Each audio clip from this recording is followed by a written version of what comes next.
Hey everyone, this is Malkazar returning, another installment to the Final Fantasy XIV story playthrough. Last we played, we finished up the Tower of Babel, defeated Anima, and we found a teleport to the moon. This area was called Mare Lamentorum. We did a whole bunch of stuff. We defeated a weakened Zodiarch, which had combined with Fandaniel. Now, before we leave, we're talking to essentially, what do they call them? The Lopolits, I think is what they call them. These cute individuals who are tasked with making sure that the people of the planet have a place to stay and food and all the things they need while they fly the moon to another planet, because this planet is going to die. So, last we played, we also ran into, of course, Urianger doing something probably not nefarious. I think that he is going to be working directly with the people of Charlian, because that's probably who these little guys are in contact with regarding what's going on. Which is why Charlian is being all secretive and hoarding things. So we're going to go ahead and see what Urianger is up to. Search for Urianger at the designated location.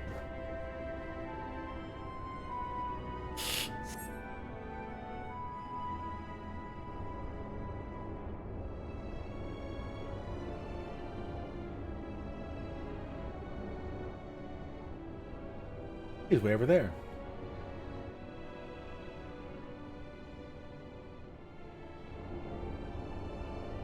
Urianger appears to be heading towards the entrance to Best Waits Burrow.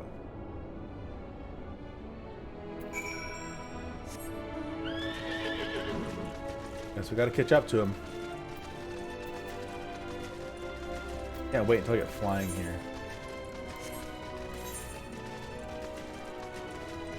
I got flying in one area, and that's Garlemald, and I haven't been able to fly there yet because immediately after getting it, I was teleported to the moon. So,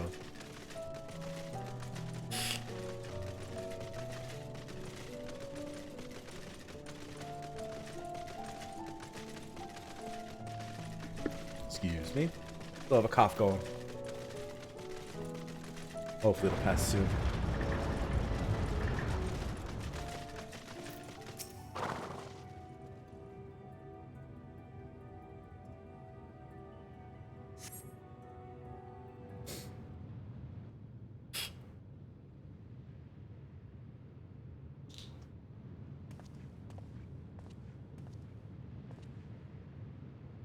We have to be sneaky and not follow him too closely like that one.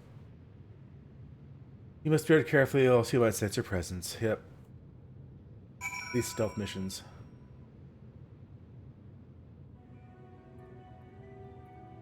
Well, and failure if you notice or fall too far behind. Try again by returning here.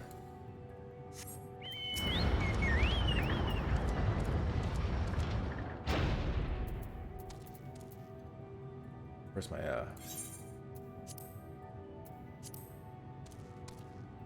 I could also mark him as a focus target. Either way works. Lots of things.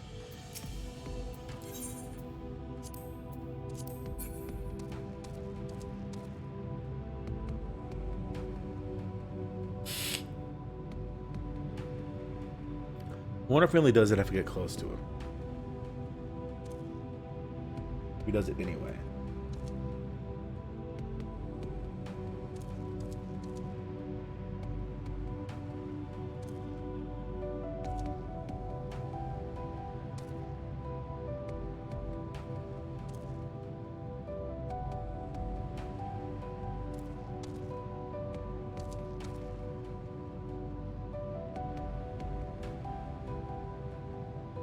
Perfect.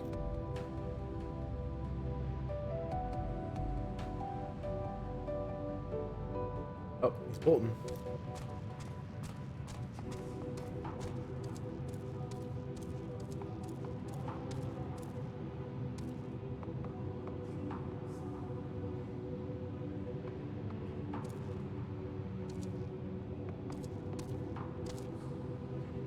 I had a feeling he's gonna turn around right then and there.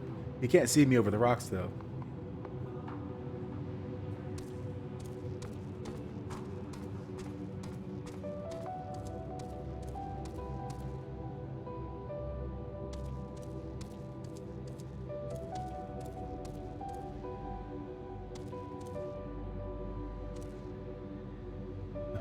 That was a lot easier than the last one.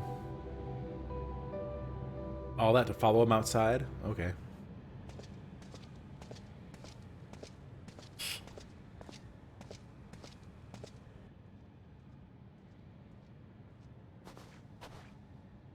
Thine arrival is timely as ever.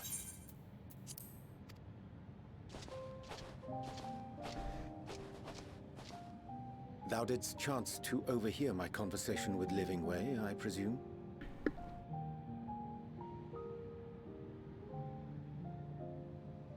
'Twas not mine intent to move in shadow. Nevertheless, I have been asked to do that and more yet again. Is it so plain that these strangers could intuit it at a glance?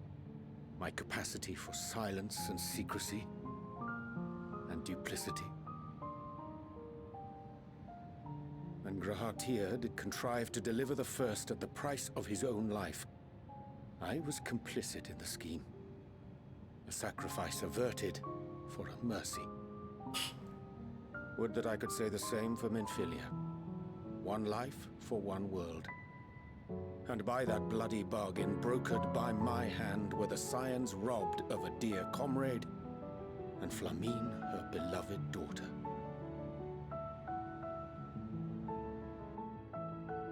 Two souls, whose selflessness was beyond measure, whose resolve was unshakable. They would not be moved even had I thought to protest. But protest I did not. Far from it. I pushed them forward.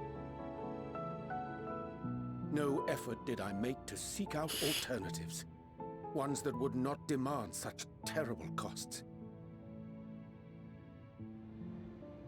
That resignation weigheth heavy on my mind, as does the memory of another lost to mine inaction. Dearest Moonbringer, who did face death unflinching, that we might secure a means to bring low the Ascians.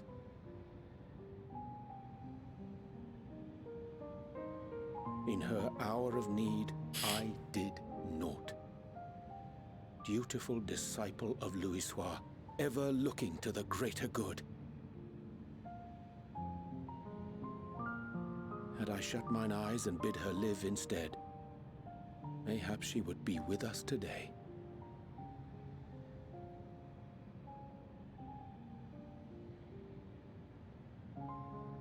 Selfish wants, born of everlasting regrets.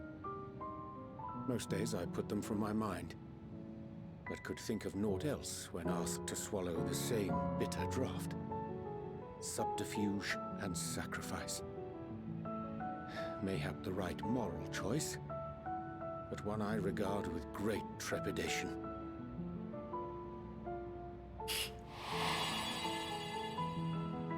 The calamity of Amarot was a tragedy beyond reckoning, one which must never again come to pass.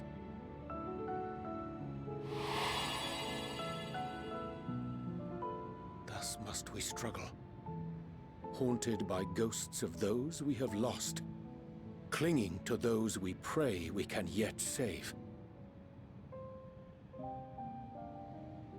But what of those we cannot?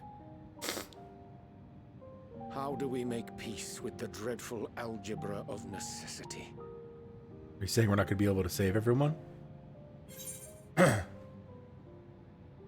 Sometimes there is no right answer. Have faith in yourself and your decisions. Take heart and protect well those you can. Would that we had time to weigh the costs. Sometimes there is no right answer.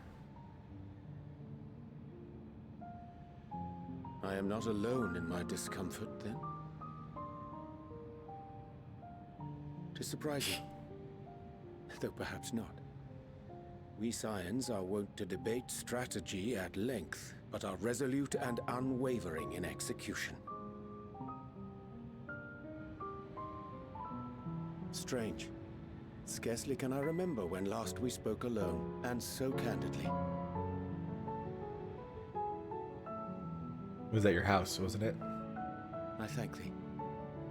For all my supposed skill with words, I find it difficult to express such private thoughts. As for the Loporit's proposition, I will take time and consider how to respond. 'Twould be to our mutual benefit if we could converse more openly with our aspiring caretakers. A concern I should be glad to address on the Scion's behalf. To dispense with all pretense and bare one's heart to another is a frightening thing indeed. But we cannot move forward ere we take that bold first step. A lesson I have learned many times before. And today.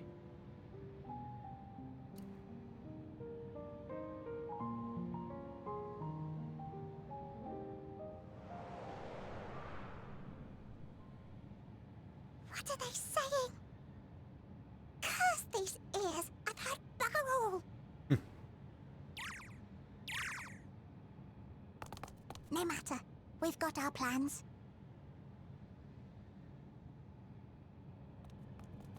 She had an evil look.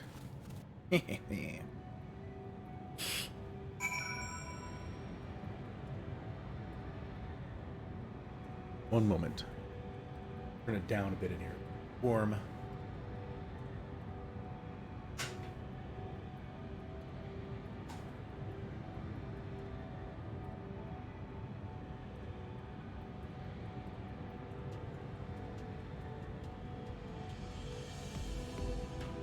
That should do better. All right. In truth, my reason for traveling hither was to effect a plan of mine own. A plan which may pave a way forward for us all. May, I say, for there is no guarantee of success. It is the reason I set out alone. That failure, should it come, would be mine to bear alone. Yet thou standest before me with proffered hand and open heart. It would be remiss of me to refuse thy amity, and so I ask, wouldst thou join in mine endeavor? Yes.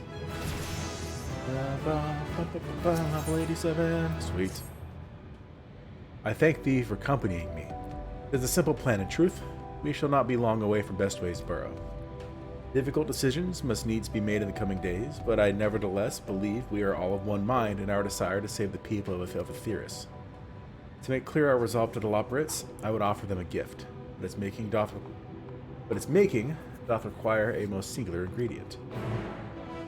Okay. Does it require...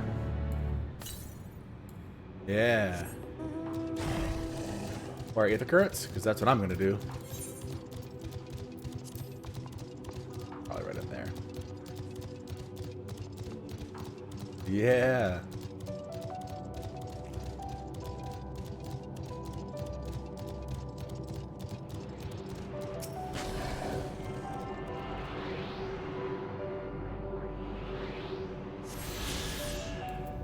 How many more are there? There are 3 left. Over there. Alright, I'll get there eventually.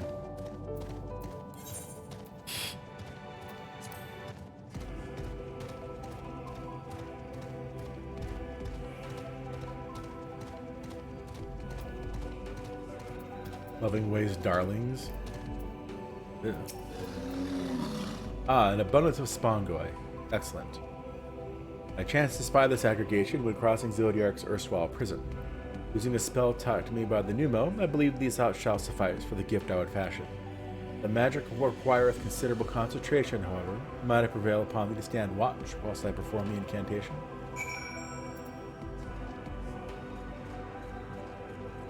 Stand watch over there, I guess.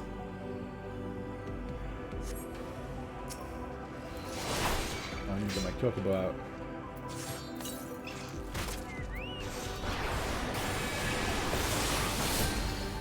Ah, what a waste. Every week. Meteor!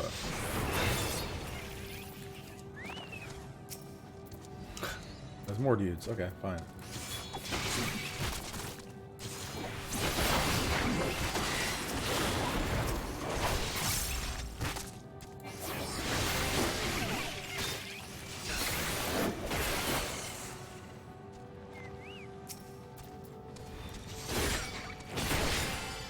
What are these things? They're like... moon jellyfish with like teeth on top or something.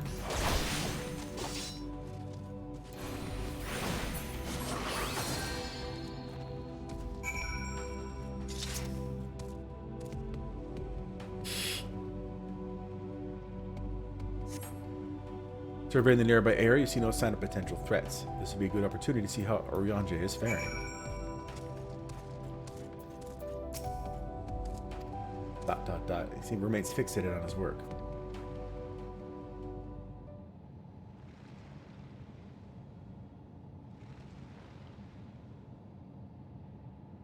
There.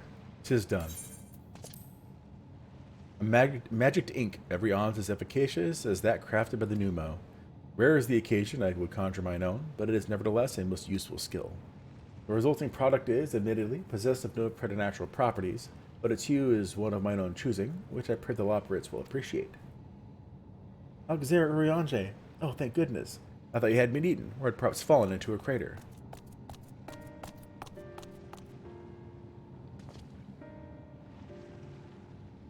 Yashtola has been looking all over for you, Malgazar.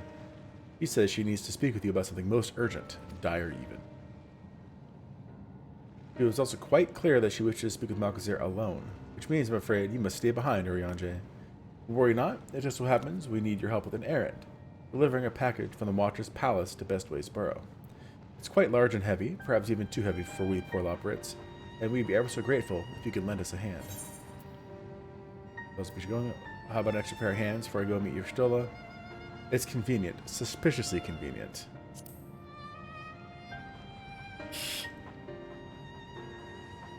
No, that won't be necessary. Uriange's help should more than suffice.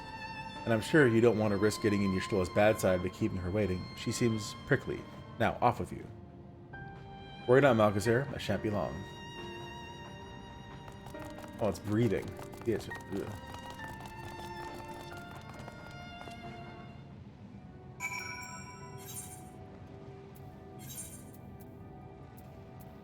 You know what? I'm going to spend some time going to get these, Wait, currents. Where's the nearest one? West.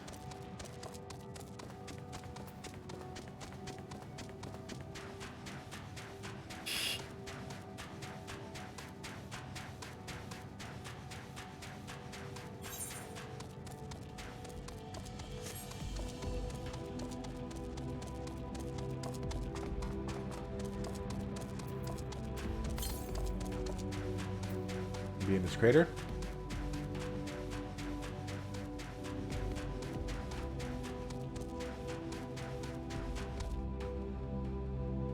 Where is it?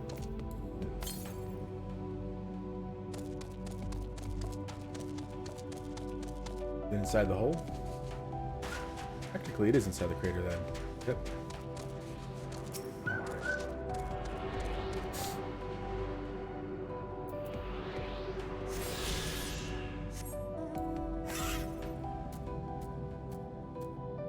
Because once I get all of them, I can just teleport back. 2 more.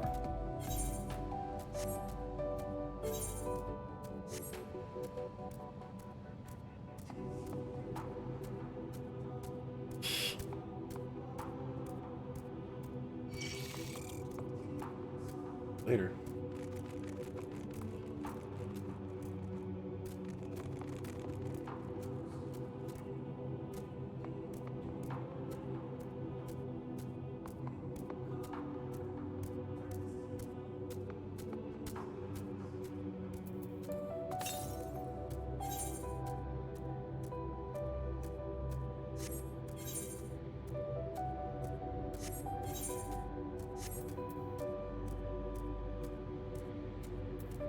Hopefully I'm going to the right area.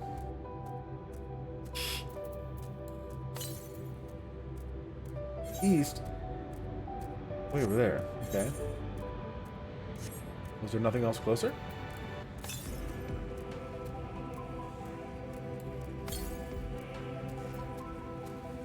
Really? There's nothing else closer? The moose.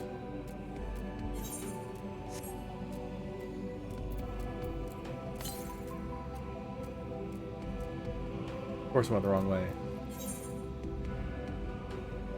Whatever, I guess I'll deal with it later. Unfortunately, so it's going to be in that area.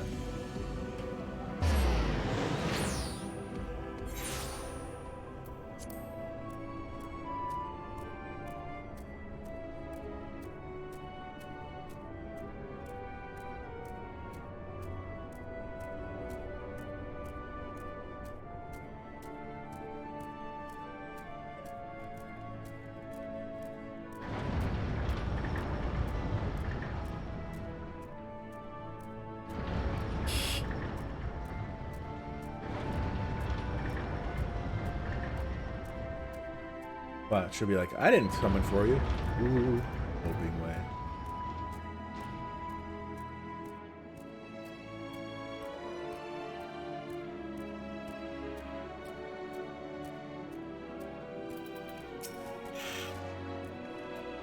Amagazera, we thought you'd be away for far longer. I was told you'd come to see you one needed me. At our emergency, I said no such thing. But as you are here, I could use your assistance with one small matter. Running Way, a companion of Growing Ways, apparently has much to tell us of the final days. The problem, however, is that he is determined to live up to his name, refusing to stay still long enough for us to hold a conversation. Is there anywhere he's likely to stop and rest? Perhaps there's a way to slow him down. Well, what's the rush? I was thinking we should wait here and maybe enjoy a cold mug of carrot juice, and... No? Well, if it's really that important, you can try using these balls of moose flesh. Not to be confused with the other thing. Ahem. Runaway's other notable feature is this incessant chatter, so you'll have no trouble finding him in a crowd. When you do, try lobbing your balls at him. True, but if it proves effective... He was here in Greatest Enville when last I saw him. Let us split up and find him.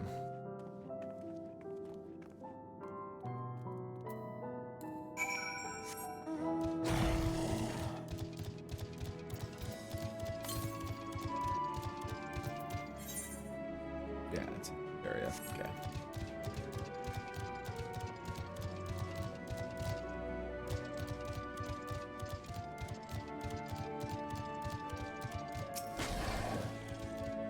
Search your surroundings for Running Way. Blah, blah, blah. You can move in, target Running Way, and throw moose balls with left click.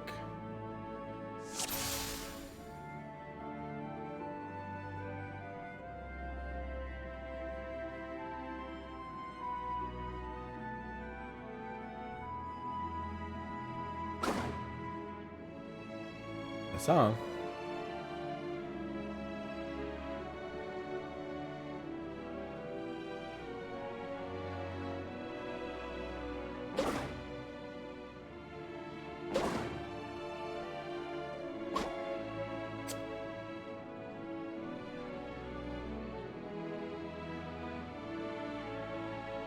A bunch of running ones.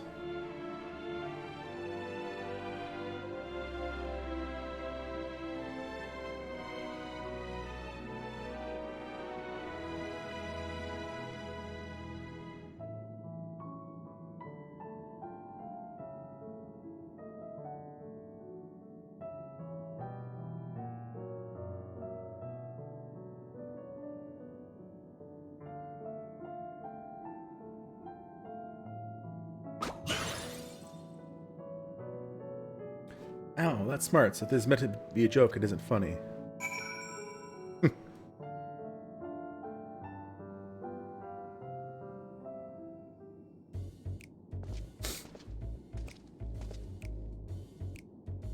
Are you running away?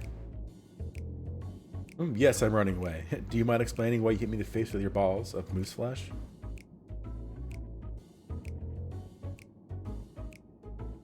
I'm highly knowledgeable about the final days. Ah, that's the most ridiculous thing I've ever heard since I woke up. Who told you that joke? As if we've got time to look into the final days, and there's so much to do before the Great Voyage. It's true that Heidelin did impart to us some knowledge of the event, but I know about as much as any other law operator around here. Less, probably.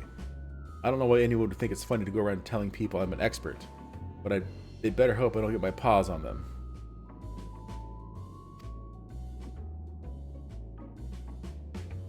Sorry I couldn't be of more help, but if there's nothing else, I have work to do. And I'm off.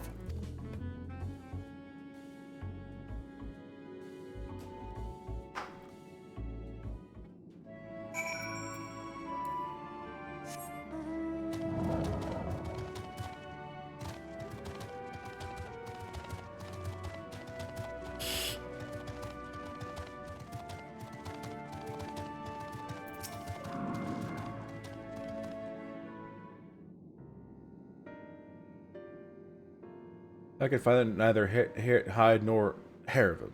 How did you fare? So he knows no more than the others. Care to explain yourself, Growing Away? Well, you see, I misremembered. Yes, that's it, I misremembered. Terribly sorry about that. I'm afraid I'm drawing a blank, though. Try as I might, I can't remember who I was thinking of. On an unrelated note, what of Urianger? I assume you spoke with him earlier, but did he say when he'll be returning? On his way to the Watcher's Palace with Livingway?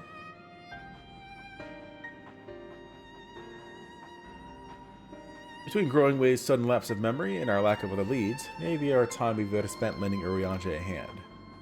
What? Now hold on a moment. It's all coming back to me. Yes, I remember. The information you're looking for is in the archives. Yes, that's where you'll find all sorts of useful knowledge, including that pertaining to the final days.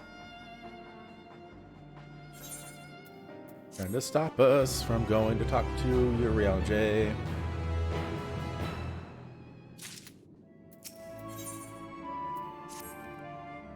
Oh, what to do, what to do. I promised Livingway I would help, but... No, I promised I'd help, so that's what I'll do. The archives are on the second floor of the main plaza, the eastern wing. Follow me. Any blue quests show up? I suspect the law pirates are up to something, but if there is aught to be learned of the final days, I think it's best we play along. For now, at least.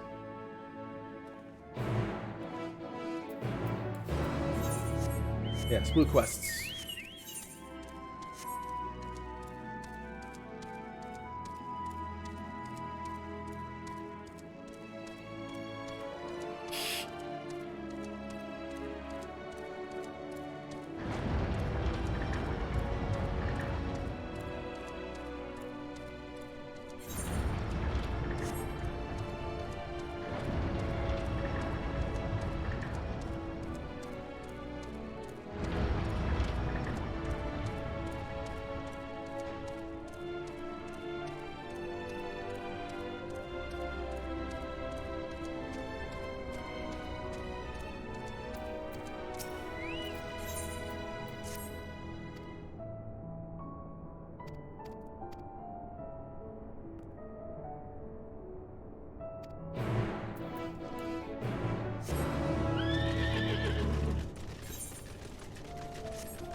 Let's grab both of these and see where they take us.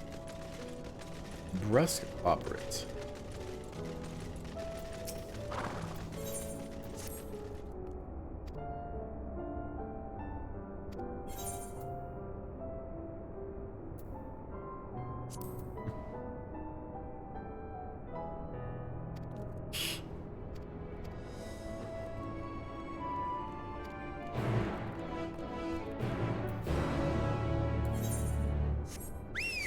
Yeah, buddy.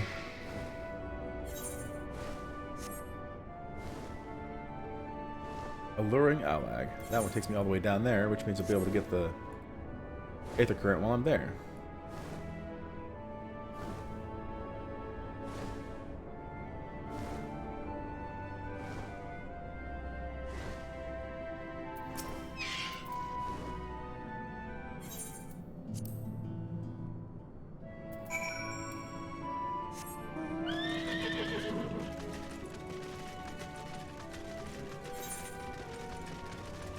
All over the place.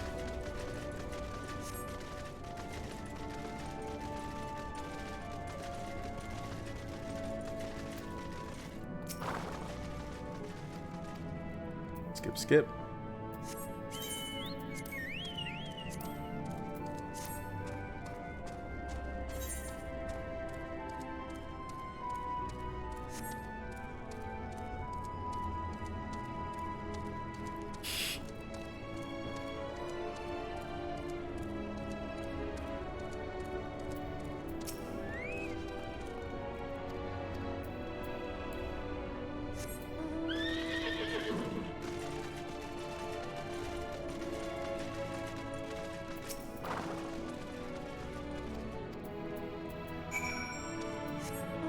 Alright, turn this one in.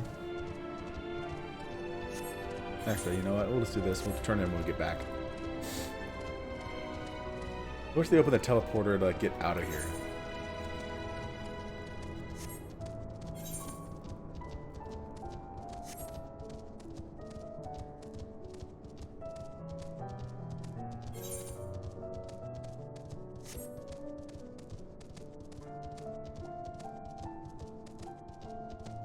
Can I control that dog? I don't think I can.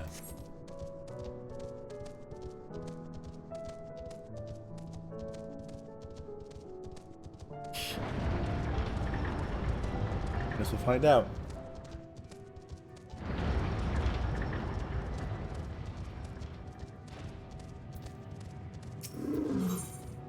Oh no. Yeah, he just crosses the chasm.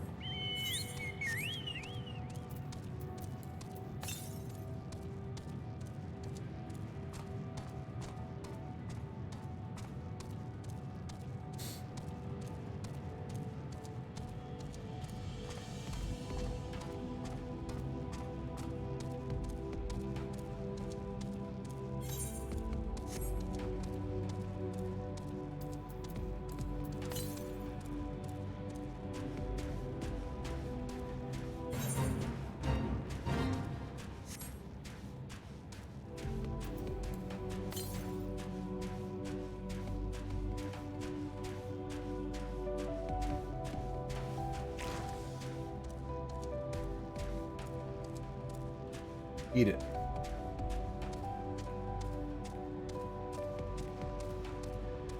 Yep, there it goes.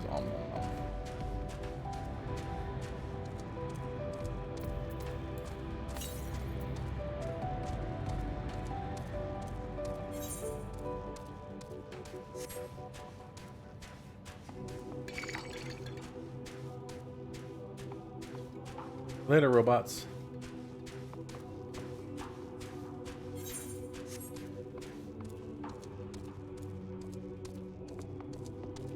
Alright, so there's one in here somewhere.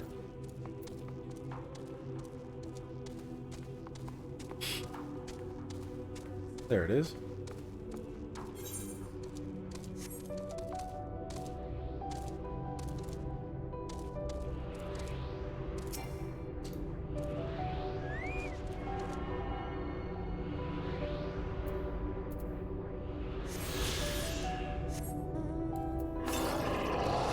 Southwest.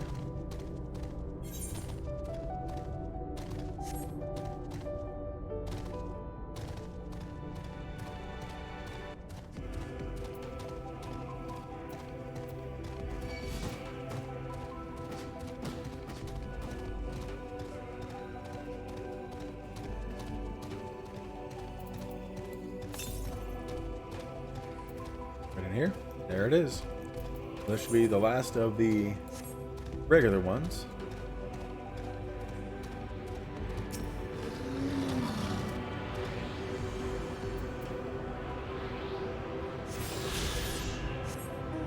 Yep. Now I just have to do these two quests. I get two more, and then the last one is the other quest I have. That'll get me flying on the moon.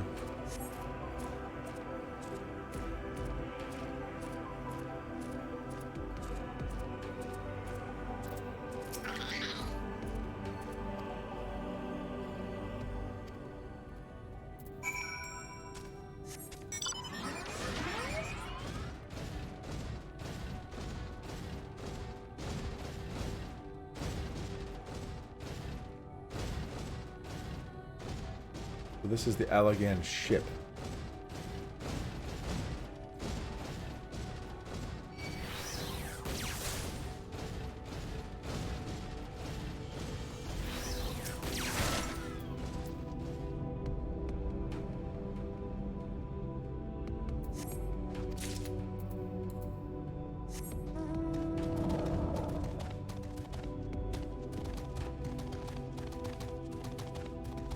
Fascinating remnant.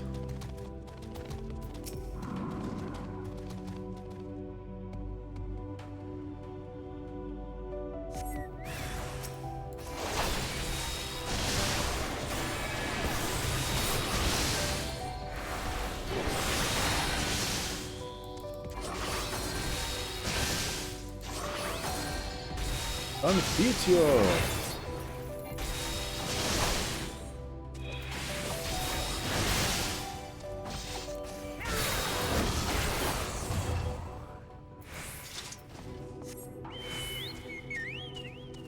Another fascinating remnant.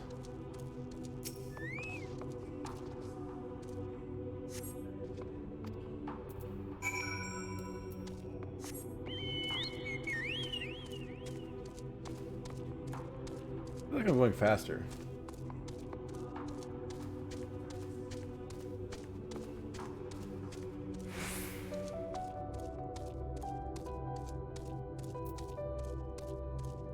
Maybe it's just me.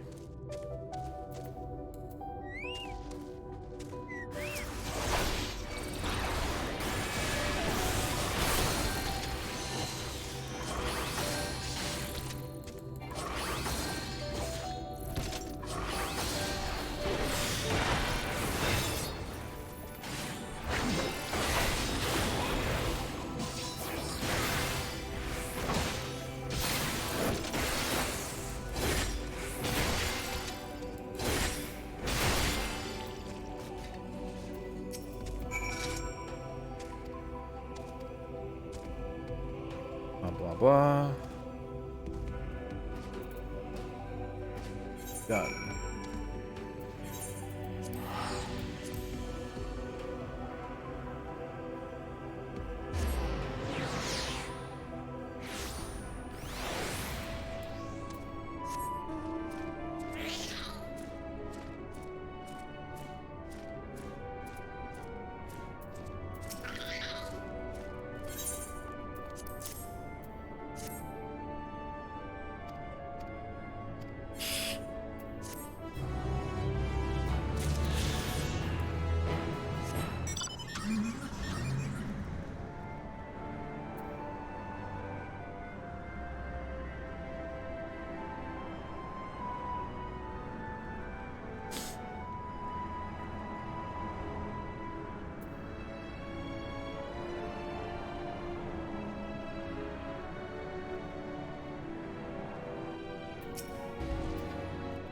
Blah, blah, blah. Give me the thing so I can move on to the story.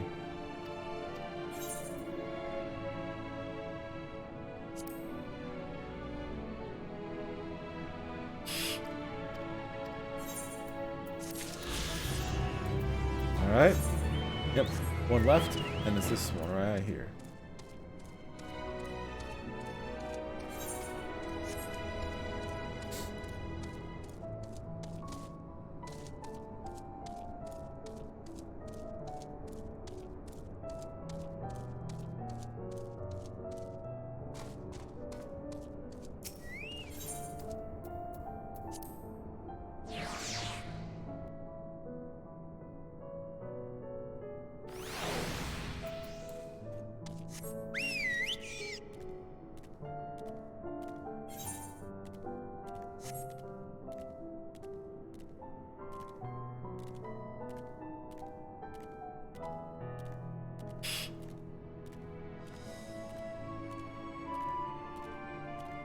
Yishtola.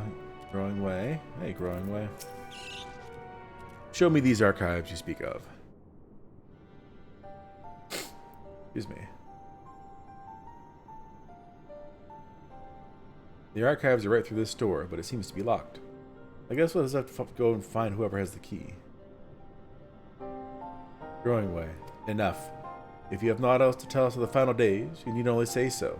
We can ill afford to be wasting time here, as you will know. Did you yourselves tell us not tell us we must act quickly? Yes, we did, but the moon was to be a perfect paradise for the people of Aetheris, and we're running out of time to make everything ready for their arrival. We hoped you'd see the wonders we have to offer, but you found nothing but flaws and faults in our work. Only one of you saw our potential, so you others must be kept here. Ah, so that's Living Way's game. Run us about in circles, and failing that, lock us away so we can't put the plan at risk. Everyone except Ryanje. He understands what is at stake, what must be done. I fear you've misjudged us, Growing Way. Never have we decried the notion of using the moon as a means of escape. That said, my heart breaks at the thought of abandoning Aetheris and her reflections to their doom. If there is a way to avert the final days, I wish to find it. We all do. We may fail, but our efforts would never be at the expense of your plans. But why would you take that risk? There's no room for ifs and maybes now. The people of Aetheris will escape here to the moon. They'll be safe, and we'll finally get to see all their happy, smiling faces. I'm sorry, but we can't let you leave. We just can't. Are you gonna fight me now? Do what you must, but try not to hurt them. I'll be back in a moment. Don't do anything rash while I'm gone.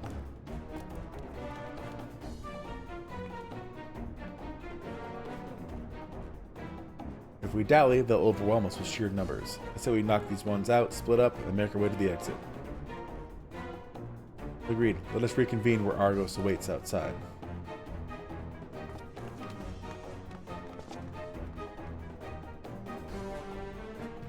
We stepped into the wrong room.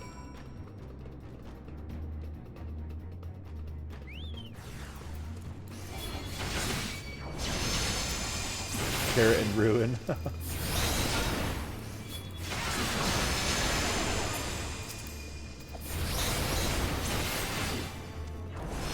Fire and maze now. They're doing like no damage to me. It's cute.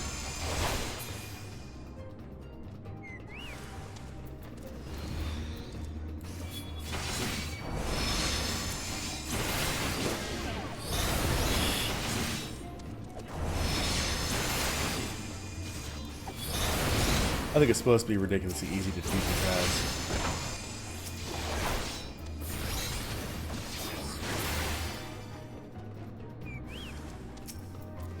Growing away himself, eh?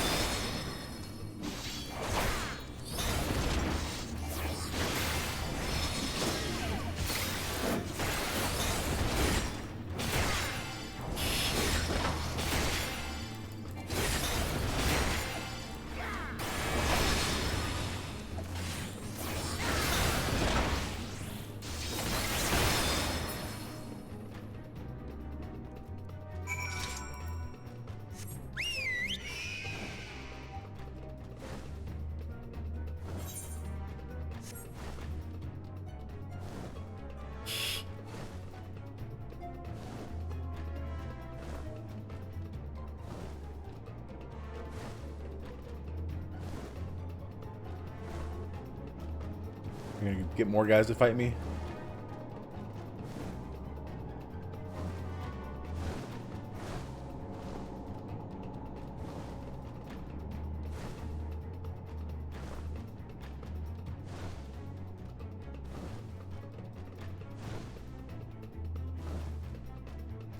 Where am I going?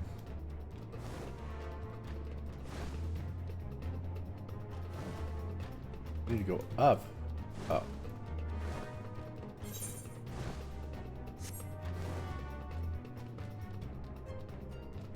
That door over there. Okay, yeah. There was no straight way to that door. This is probably the fastest way.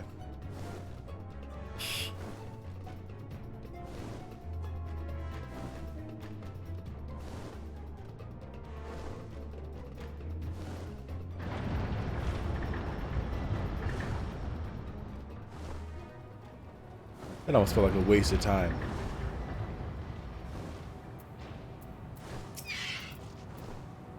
Good, you're here. We must hurry to the Watcher's Palace and find Oriange. When we finish the quest, and I'll fly over there.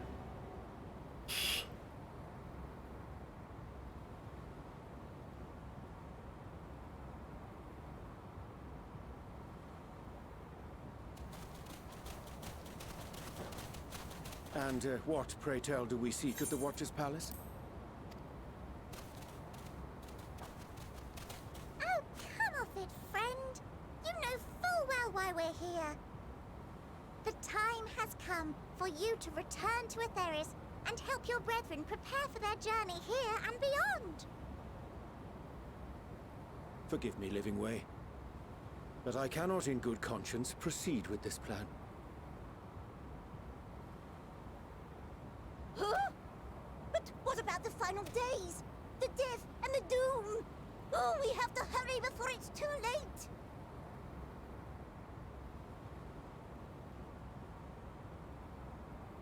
Your unflagging commitment to your duty is endearing, to say the least. He's talking to them like they're children, even though they're way older than he is. Oh, bugger!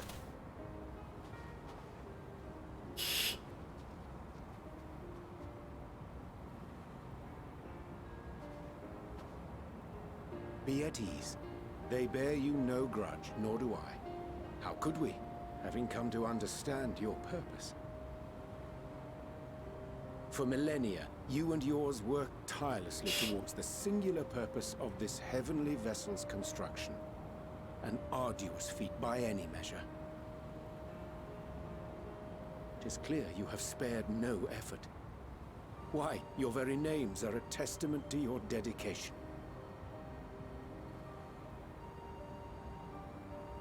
Our names?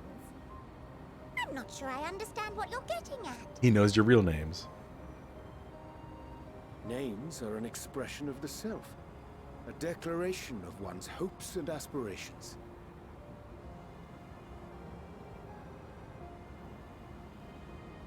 Your use of contemporary, uncomplicated nomenclature doth ensure clarity of purpose. There can be no doubt that your love for the people of Aetheris is boundless and pure.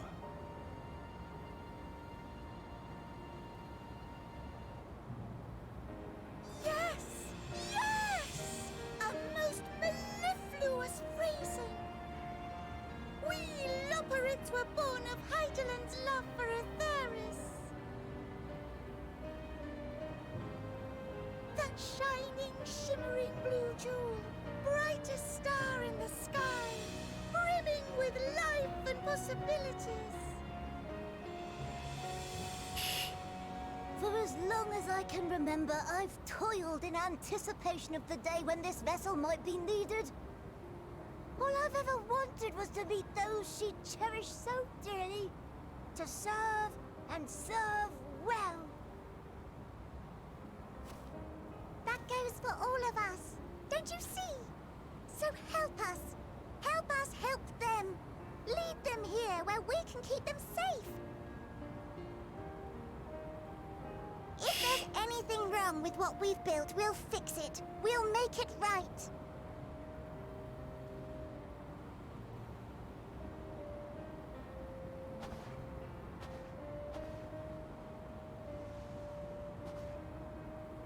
Your works want not for repair. Yet there remaineth much for you to learn of men, and your own kin besides. Singing Way, thy name bespeaketh more than the simple marriage of rhythm and rhyme. The songs of Aetheris are beyond counting, and span the length and breadth of emotion. Maps are monuments to man's pioneering spirit and his devotion to charting the furthest reaches of our star. Many have devoted their lifetimes to exploratory pursuits, to venture unto the highest mountains and the deepest oceans in search of unknown frontiers. And thou, my friend, I do not think we've met. My name is Puddingway. I like pudding. Puddingway? Yes, indeed. A name of deep and abiding significance, I'm sure. But one perhaps better communicated through delicious deeds than tasteless words. A judicious application of fey magics at a later juncture may be appropriate.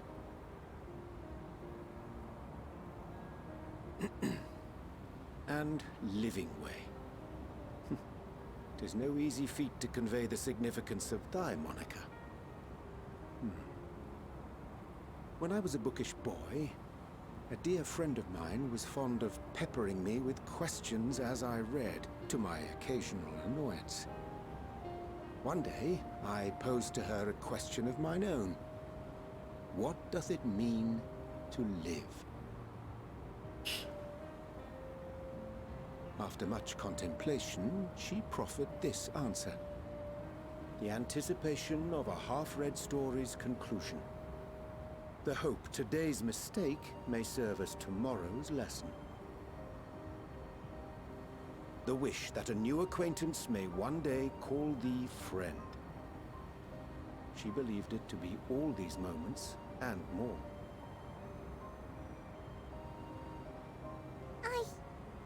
I want to understand, but I, too, still labor to find mine own answer. 'Twould be my pleasure to assist you and yours in embarking on a journey of self-discovery and enlightenment.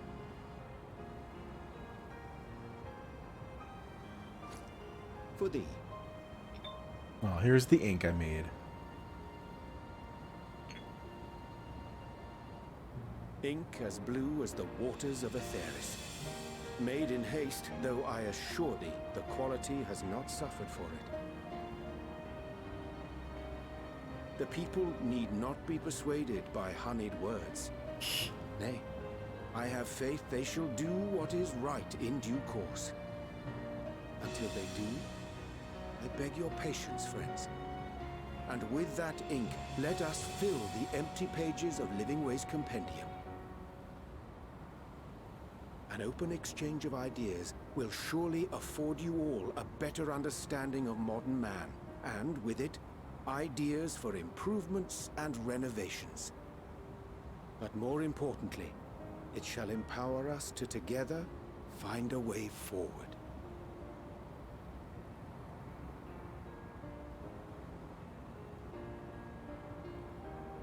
I hope you're right. Thank you for this lovely gift.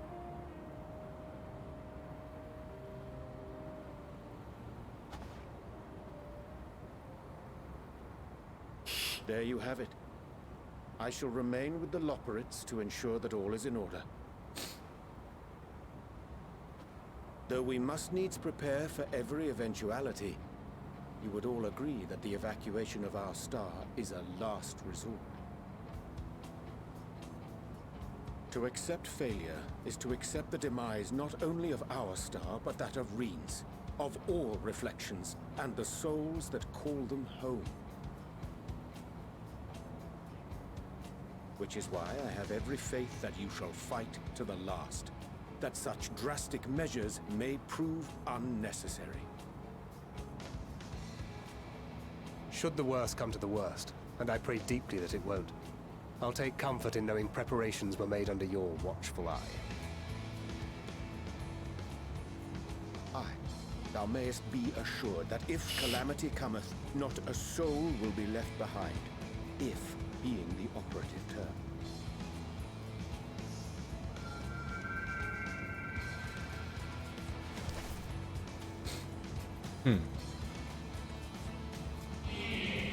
That flower, how came it in your possession?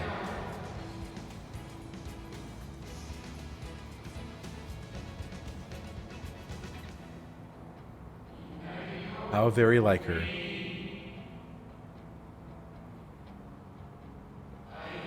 Guided by its light, you may come to know the true intentions which remain a mystery even to us.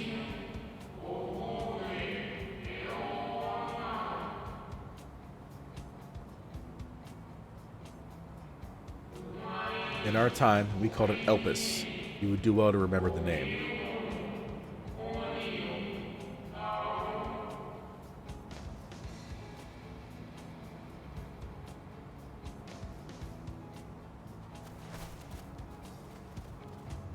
I hate to interrupt, but I feel like I need to make amends for all the secrecy. Think nothing of it. We haven't been the most gracious of guests. Do convey our apologies to Growingway and the others. But of course! And when next we welcome more guests from Aetheris, we'll have learned to be much more hospitable hosts. Oh, and circling back to the matter of inappropriate secrecy, we ought to discuss our benefactors. Charlian, just say it. Agreed. The Charlian Forum, yes?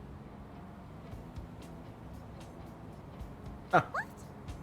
How did you know? It was easy to put together. The more I heard, the more obvious it became. The Forum's aims align closely with those of your anonymous patrons. A telling coincidence would be an understatement.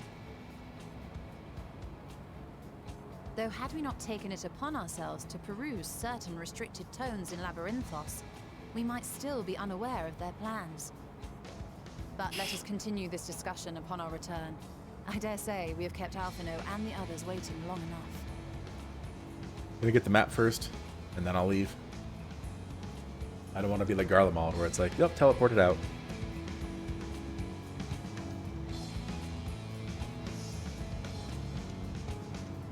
I need to get the last Aether current, though. Come on.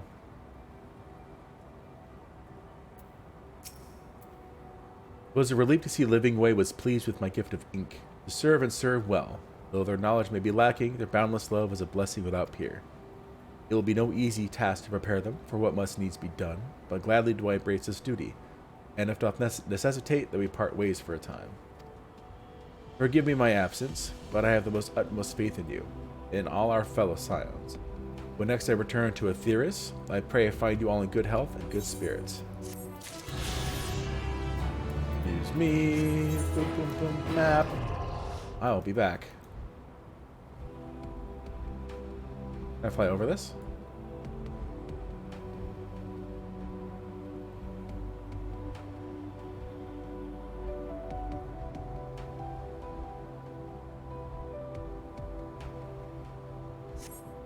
That was easy. Our next one is all the way down there. Oh, I have to go over the middle too. What is this thing called? It's the Cradle of Darkness.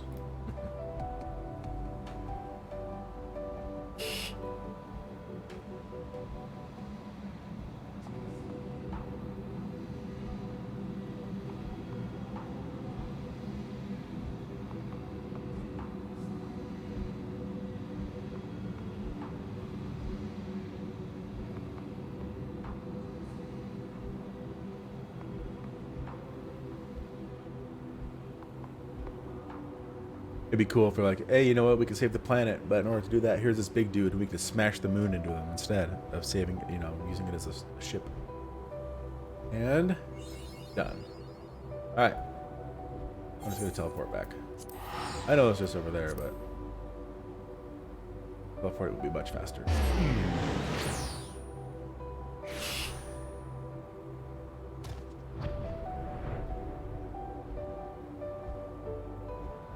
Alright, Y'shtola. With the Loporats in Oriange's capable hands, we needn't worry about affairs here in our absence. Knowing now the face of their earthly collaborators, there is much to discuss with Alphino and the others. Let us return to the Tower of Babel. Our battle for the star will soon begin in earnest, and we must be prepared.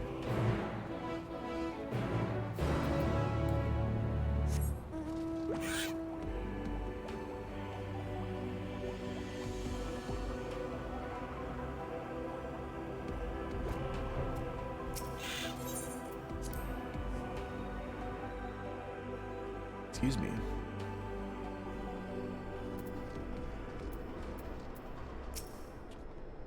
Gods, I can scarcely believe we went to the moon and back. But we'll have time to reflect on that later. Right now we need to head back to Camp Broken Glass and deliver a thoroughly detailed report to Lucia. I'd like very much to know how everyone is getting on here as well. They'd only just begun to treat the tempered prisoners when we left. I share your curiosity, but warning our allies of the final days is of greater importance. I speak not only of the contingent, of course. As a state of varied nation must know what we have learned. We know not when or where, or in what matter the final days will begin to manifest, so we must see that everyone is prepared.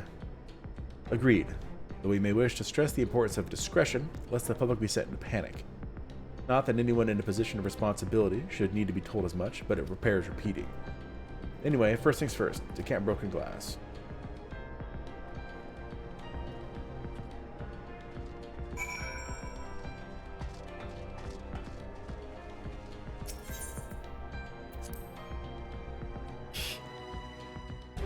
Like you have to do a whole dungeon to get up here, but I just need to click a button to get out. Alright.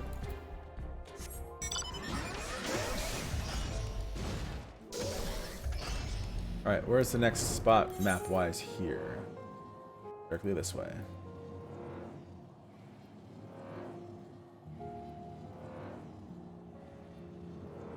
Also keep an eye out for... Yep.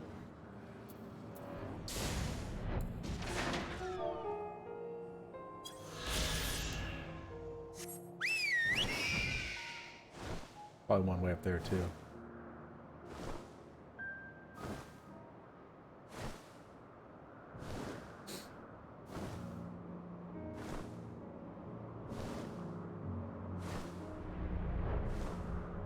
There isn't. Surprising. No big deal.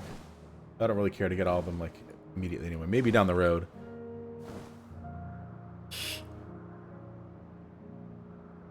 There's so much stuff to do in this game other than just the story. Like, I have all these other classes to level. I have all those to level.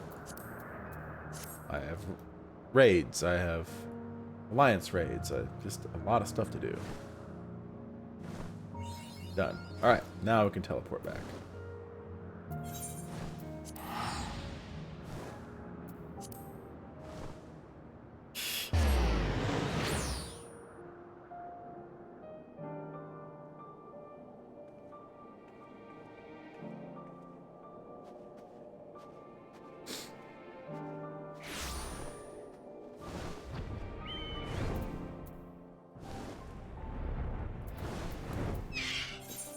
I didn't get a new title for that, did I?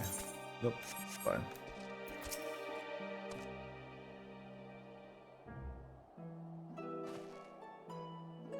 It's good to see you all again. No worse for your lunar adventure, I hope. We've done what we can for now, and believe me, we intend to tell you all about it. But before we do, might you tell us what's become of Garlemald in our absence? We succeeded in subduing the tempered inside the Tower of Babel. We took many alive, but combined with those who were already in our custody, the number requiring care has grown exponentially. The inclement conditions here have made it difficult, if not impossible, to treat them all here, and so we petitioned the aid of the allied nations. Some are understandably hesitant to proffer assistance, particularly those that were but recently subject to imperial occupation. That said, several others have agreed to grant them refuge for treatment. With the assistance of your fellow scions, we endeavor to see them safely transported and subsequently cured of their tempering. Will all the tempered be relocated? No, not all. We have sufficient shelter to attend to those whose treatment has begun, and enough healers have volunteered to remain until their patients have recovered. Euless is one such patient, though he is not yet fit to receive visitors. Truth be told, it was a miracle he and those in his company were not harmed in the chaos. If not for Alphino and Alizé's timely assistance, I dare say none of them would be with us today. In light of recent developments, have the Alliance leaders come to any decisions regarding Garlemald? Given the tremendous ramifications of what has happened here, it will take time to determine what must be done. In the meantime, they intend to work with the Eastern Alliance to keep a close watch over the provinces. We have other news to share. Shortly after Adma was defeated, we received reports that each and every tower has vanished. For Mercy, the process was apparently not quite as violent as that you experienced at Thavnair. Those who were trapped within them have been rescued and are receiving treatment. To hasten this endeavor, the Beast Tribes have received instruction on the magic needed to cure tempering. Master Matoya is no doubt thrilled that Mother Porxia affords her so many visitors. Yes, we are grateful for her ongoing efforts, as well as those of our comrades near and far. As for the contingent, several of our members have been granted leave to return to their homelands after the transfer of Tempered has been completed.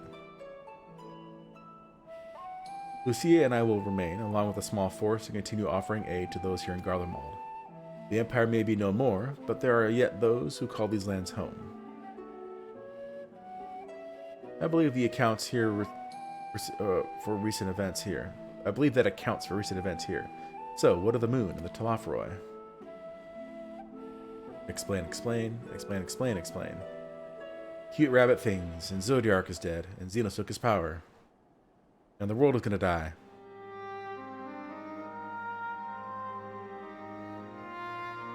The final days. Gods, I prayed your victory would mark the end of our troubles. There is so much we do not know, but the Alliance leaders must be told. Would you be willing to contact them in our stead? Yes, of course. I shall send word forthwith. We'll also release your fellow scions from their present duties that they may return to Charlian. Your energies are better spent finding a means to avert the coming apocalypse. Speaking of your fellow scions, you'll be happy to hear that Mrs. Kryle, though still on the mend, has been moved to the Baldesian Annex and given into Tataru's care.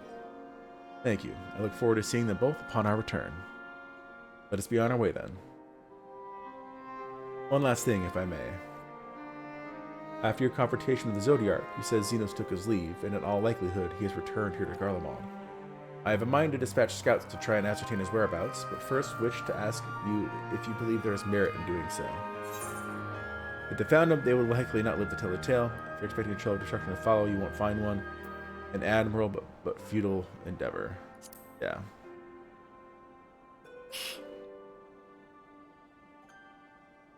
Mayhap you're right. And I suppose if anyone is hunting him down, it must be you. Who else could even hope to bring low that monster? Pray forget I entertained the notion. While on the subject of Xenos, the 10th Legion has made an official proclamation. They denounce the Crown Prince and condemn his role in the Empire's downfall. His very title has become a source of shame among his former subjects, and his continued use serves only to hinder relations with foreign nations. For this reason, he has been declared a Xenos Viator Galvus, outcast and enemy of Garlemald. Now Daniel is no more, and now his people turn against him. It seems he's not but his bloodlust to keep him company. Better that than an army to see it sated. At any rate, I will not keep you longer. I pray you safe passage back to Charlian.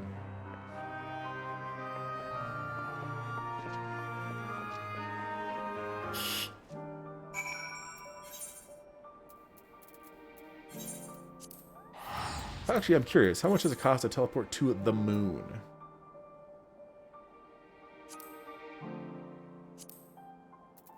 Only 500. Okay.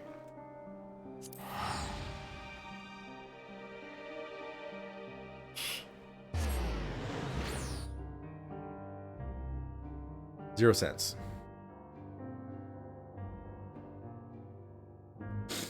Excuse me.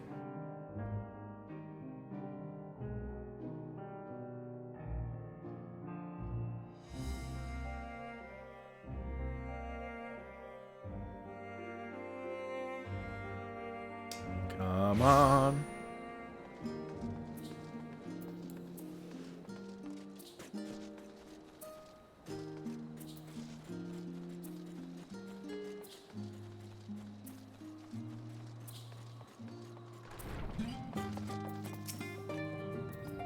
Welcome back, Malgazir.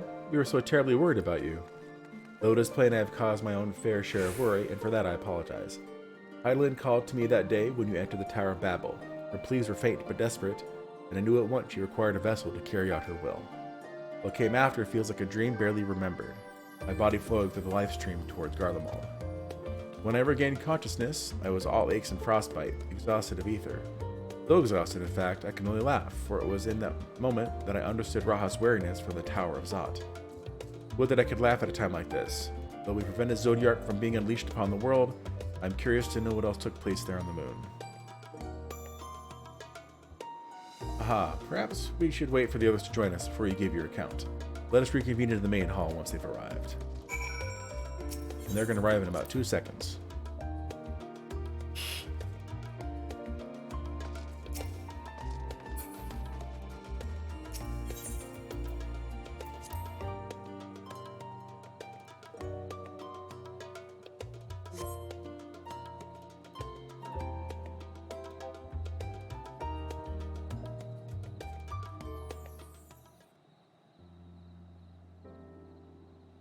Please get some voice acting in here.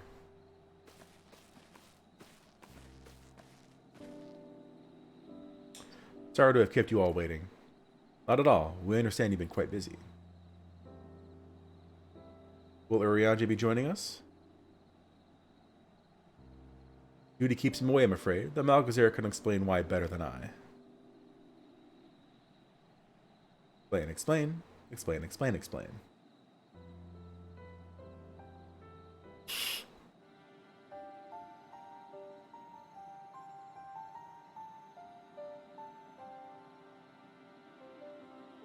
Final days, as befell Amarot.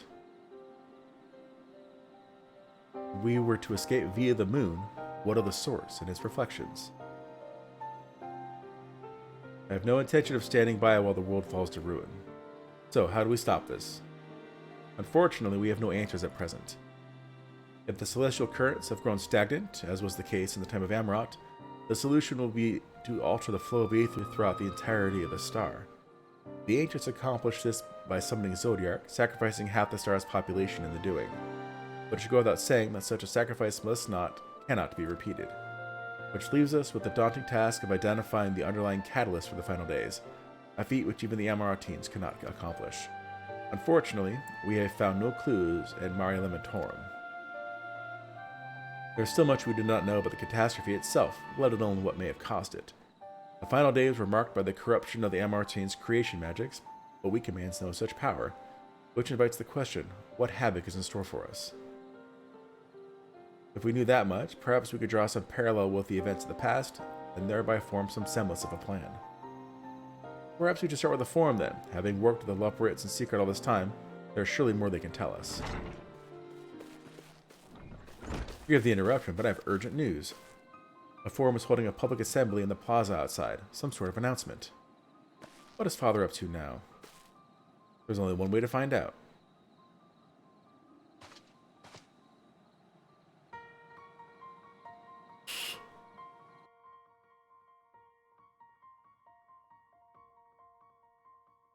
Is this going to be voice acted?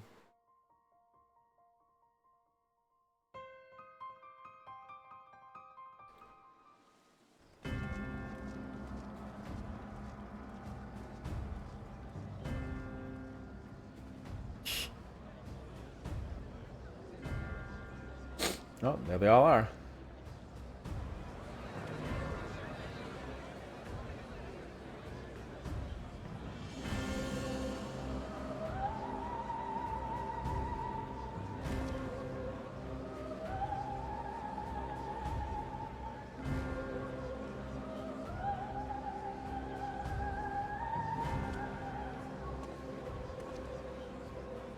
Order! Order, I say!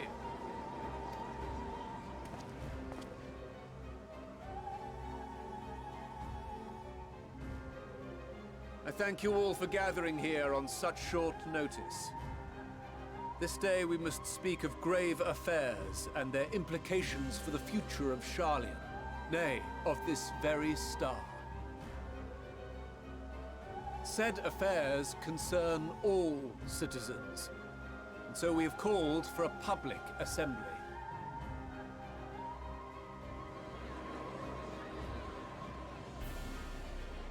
You may have heard rumors of the Talopheroi and the havoc these madmen wreak abroad.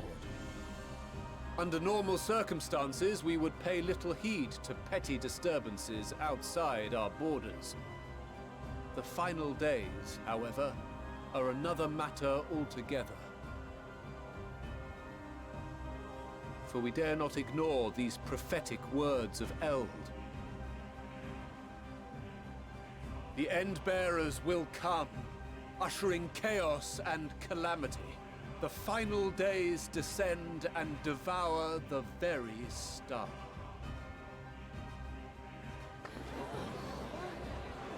I've never heard this prophecy. Is it true? Will all that really happen? Calm yourselves. The time has come to speak of the Forum's most sacred duties. But first...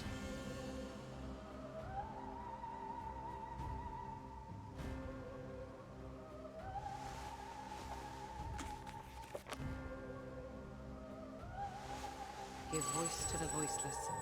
Let bindings be unbound. By unanimous decree, I declare the enchantment broken.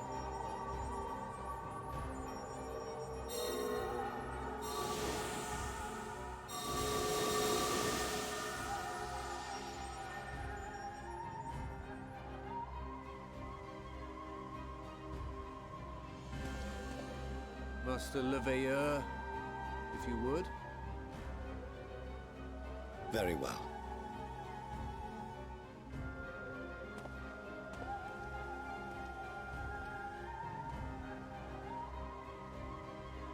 "270 years ago, our forebears began an expedition in the Dravanian hinterlands, in search of a route to access the ethereal sea.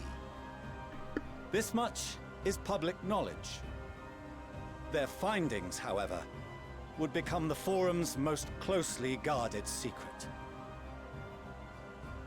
What those researchers discovered in the hinterlands was not a passage unto the ethereal sea, but the very heart of our star, and Hydaelyn herself.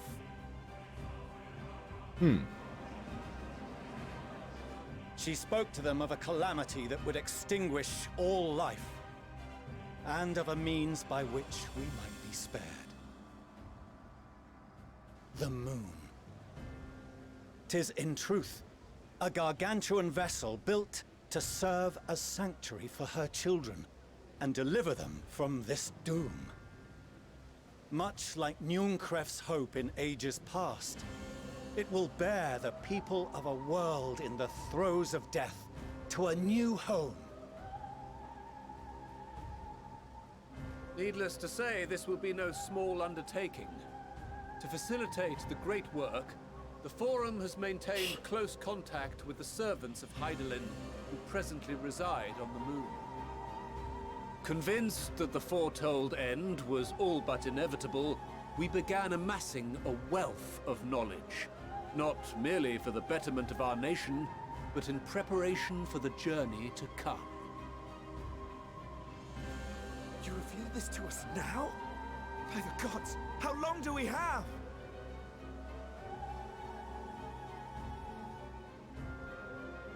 While we cannot say with certainty, we believe the hour to be nigh. We received a transmission from the moon suggesting as much not long ago. Which is why we must in earnest begin preparations for the great exodus. For his impressive contributions and the leadership he demonstrated during our withdrawal from Dravania, we have elected Master Leveilleur to oversee this initiative.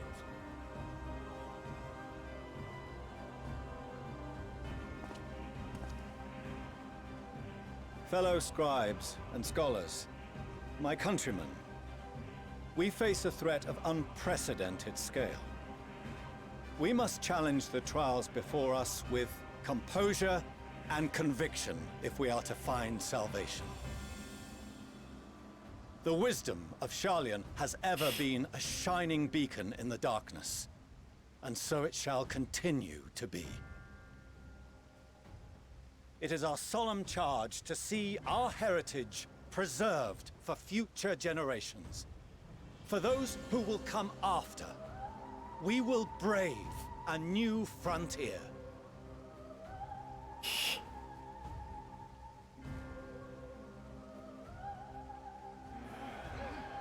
Yeah.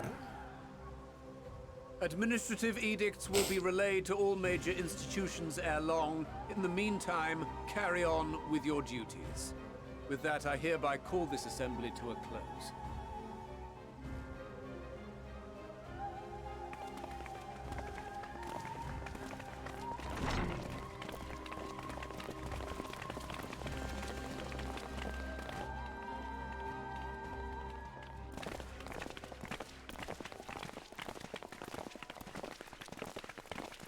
I knew it. This was an ark. We're building an ark. Do you remember what Mother told us when we visited home? That it wasn't until after we were born that Father seemed to lose himself in his work. If that great work of his was the evacuation of this star, then... Yes. It wasn't for his benefit.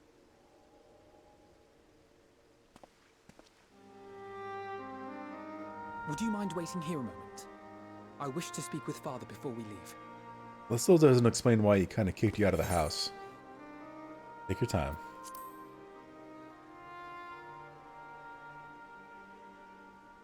Thank you.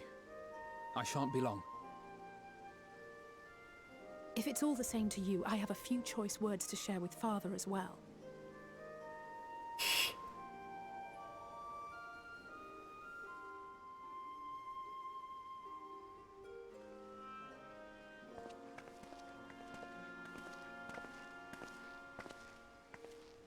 So, come to call us cowards and bid us join your fruitless battle against the inevitable.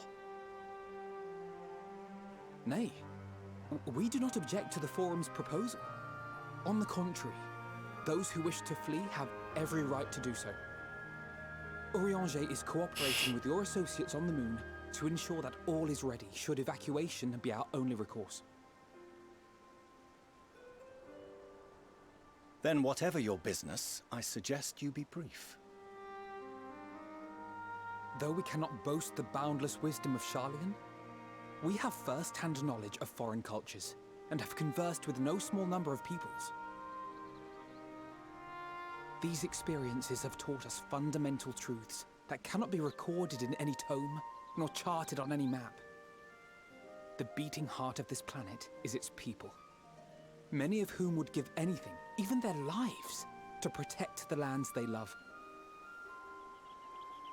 Many may choose to join you in the end. But what of those unwilling or unable, for whom escape will never be an option? What would you have them do? To ignore the plight of those one might conceivably save is not wisdom, Father. It is indolence. This is why we choose to fight. We'll not ask for your understanding, Father. Only that you don't turn a blind eye to the good we have done. That we can still do. We're not children in need of protection. Hold fast to your principles and let the world burn if it please. But we believe there is still another way. And if there is, we will find it. You see if we don't.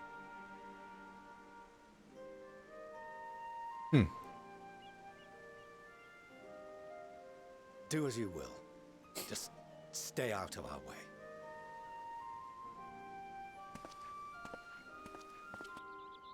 He's still a jerk to his kids.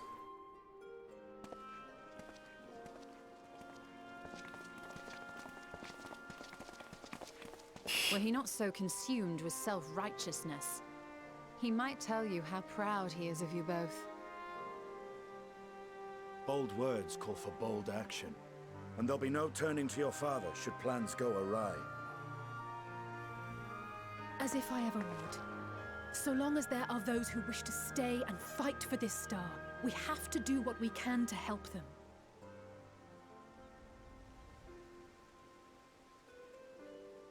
Stare, stare, And if we're to stare. do that, we'll need to be well rested. I'm good. Wouldn't you agree? And having triumphed over what we once thought to be the source of all evil, I can think of no one in greater need of at least a dozen winks.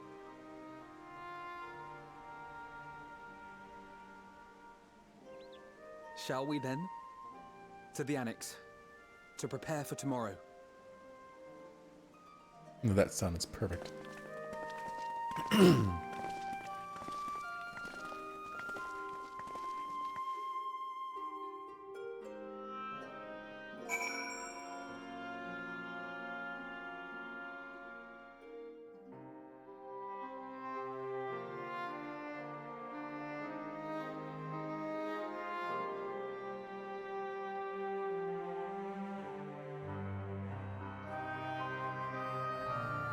Come on.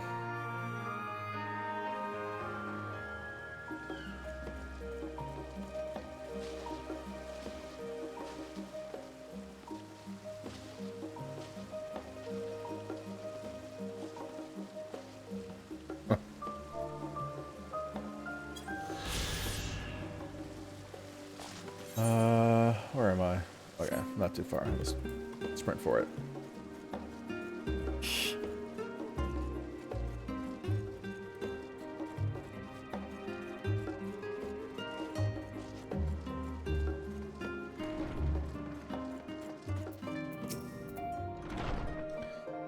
Prowl tells me the forum made a rather momentous announcement, so there's to be a great exodus, is there? I'm reminded of my narrow escape from the Isle of Val. The realization, the running, the mixture of relief and regret after. Why me, I ask myself. Why me? Why us? Why now? Why wonder? There's no use fretting over the cosmic morality or lack thereof. We're here, and we'll get through this together. And who knows? Maybe my luck will run off and grant everyone a narrow escape. There's no harm in praying for as much. Oh, but enough of my rambling. I'm sure you're exhausted. Your chamber awaits.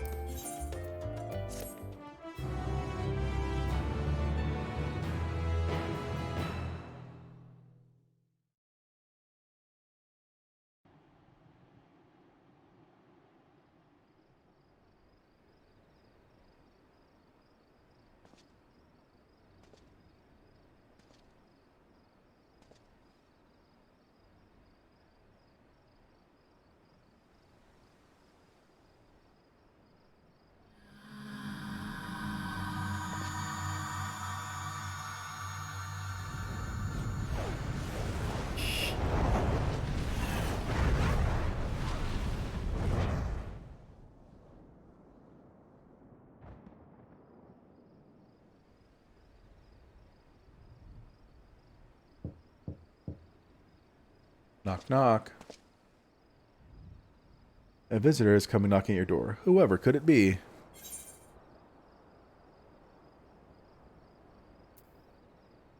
I don't know. Y'shtola? Watch none of them be right. Why can't I just open the door without saying anything? Was I right, or is it actually like a choice? You're still awake. Good. Might I trouble you to stand still for a moment?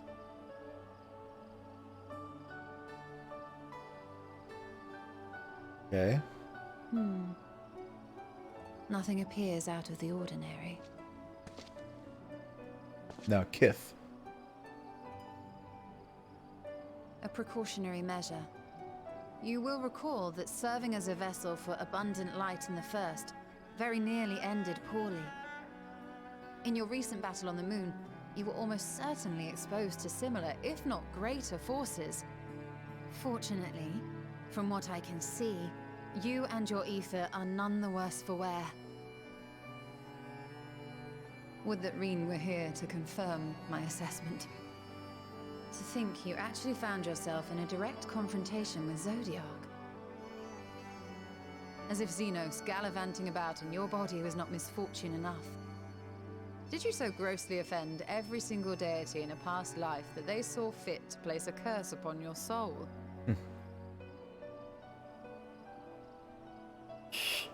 Forgive me. That was in poor taste. I recall vividly how battered and broken it was in the depths of Amarant. Would that you could have seen it with your own eyes. Mayhap then you would understand why the greater part of me is glad you did not. It was a horror beyond description. Promise me you will be careful, that you will seek my counsel if you feel unwell. That puts my heart at ease, if only a touch. I suspect it will grow colder as the night wears on, so do be sure to stay warm. Sleep well, and may the shadows keep you.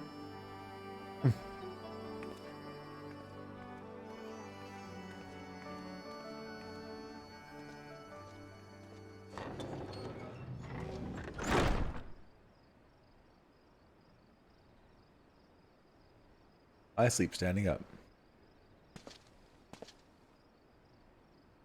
Behemoth. Stare, stare.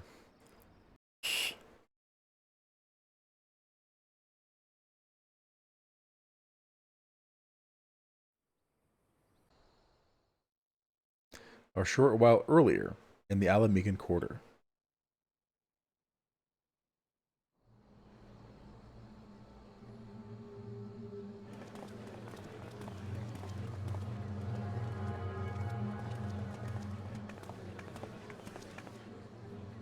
Thank the gods that tower is gone. The sight of it was enough to make me sick. Thank the Ilsabar contingent, more like. Word is, they fought their way into Garlemald and toppled the bloody thing themselves. Not just the one, neither. All the towers have up and vanished. Aye, I heard the same. Commander Aldin and his troops helped keep casualties to a minimum, too.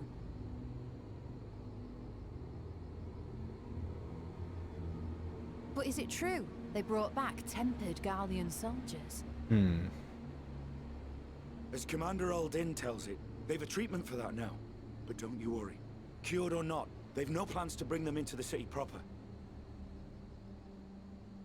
I see. Well, that's a relief then. I know we've brothers and sisters among the lot, but I can't say I'm eager to welcome them home.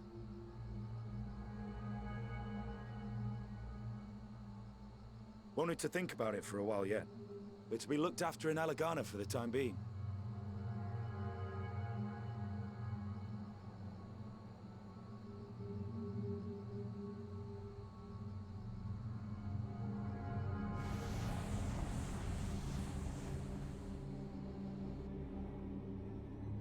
Was that Ulyss or whatever his name was?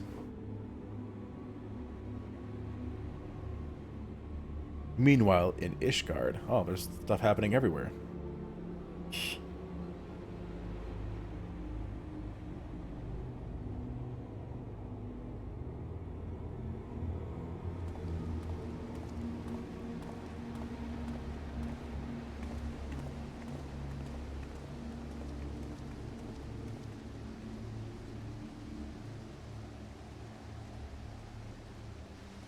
Another day, another commission of paramount importance.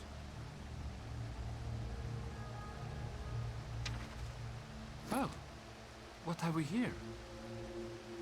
A drunk?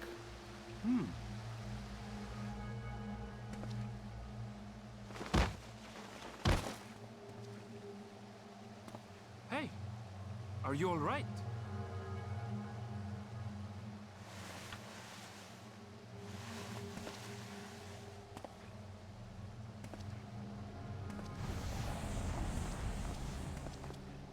Was that? No. The shadows play tricks, nothing more.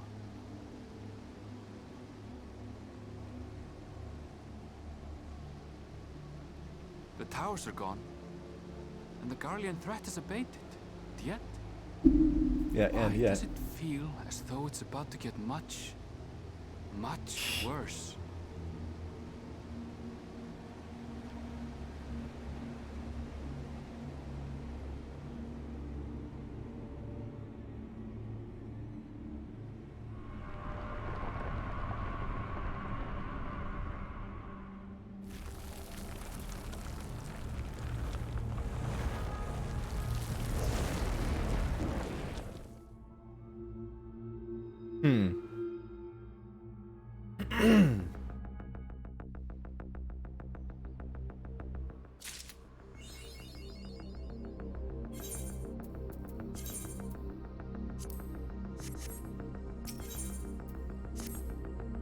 I'm Alcazar. I was just about to call for you. I'm afraid we've received another call for assistance. This one comes from Razat-Han. The others have assembled in the main hall to discuss the situation. You must join them at once. Epic music.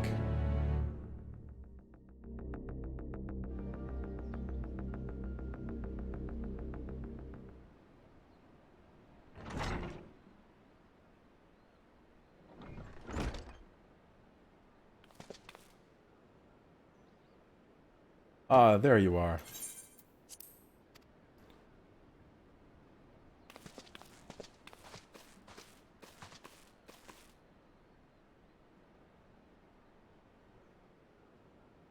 Our worst fears have come to pass, but moments ago we received grim tidings from our contact at Razat-Han.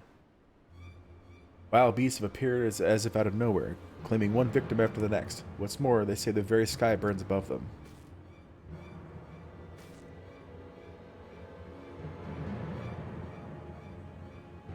Good gods, are the final days already upon us? It would appear so. Sadly, that is all the information we have at present. No doubt the people of Razat-Han are busy fighting for their lives. We must go at once. They need our help. Agreed. Krau, you best remain here with Tataru and gather what knowledge you can.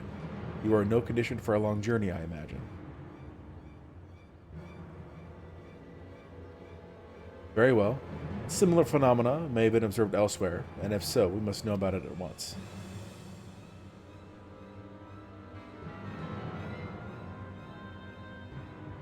Be safe out there, yes? No, I'm not gonna. Let us make first for Yedlamad. We must prepare ourselves for what may lie ahead. We're gonna get access to the other half of Razat-Han now? Or Thavnair, excuse me.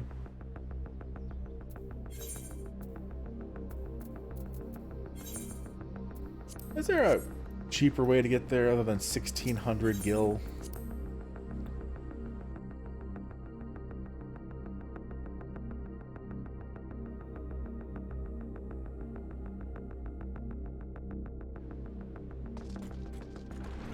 We'll go to the ships and see.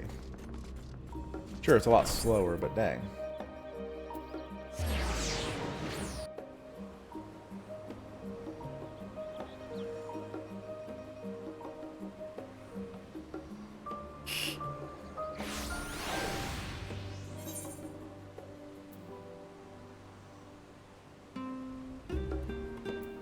Maybe not. You know what? Yeah, let's do this. Do a little bit of a exploration.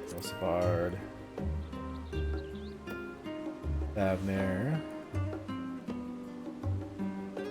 That doesn't look like it. Alright, teleporting it is.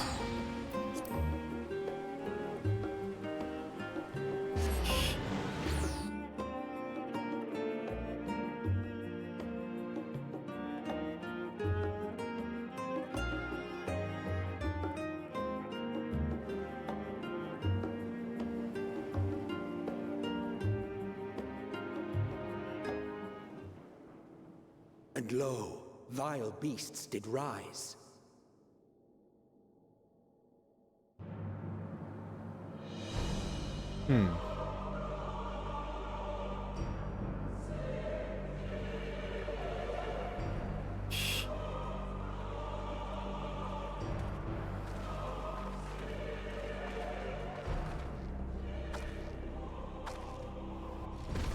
Leaving naught in their wake but blood and ash. Sun scorches earth and boils seas. And our sins ascend unto the heavens. Three dooms to unmake all we were. Very berserk. Love it.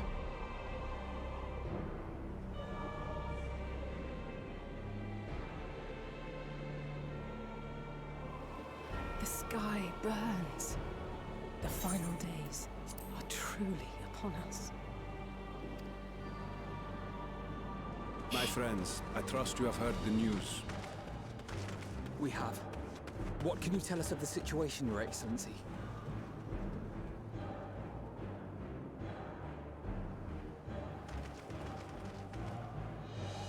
Last night, the Isle was rocked by tremors, and the earth itself cried out. Aloft, the heavens began to burn. From all about, unholy beasts, the likes of which we had never seen, came forth in fury and rage. No. To say they came forth would be inexact. The people of Radzat-Han themselves transformed into these baleful fiends. Dang.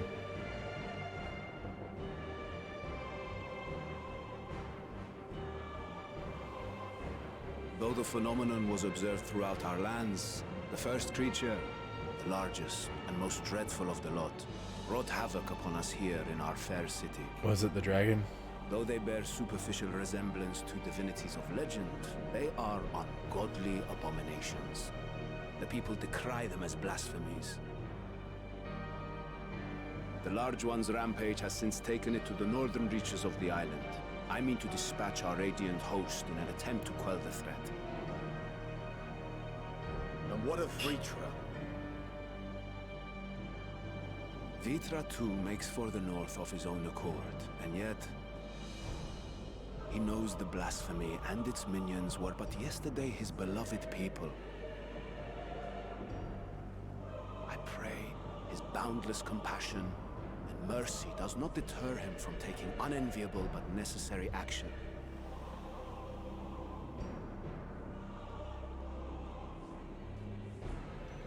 Understood. I ask that you allow us to aid you in quelling this threat.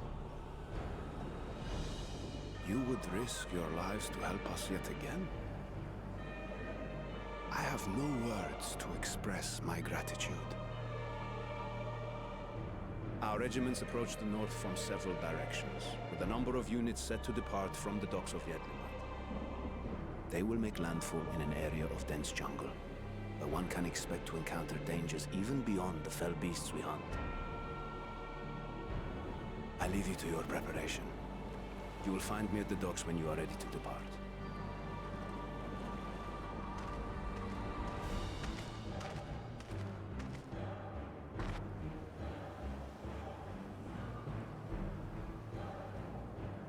Ready to do it? Hand squeeze. We're as prepared as we'll ever be. Let's go. My pillow again.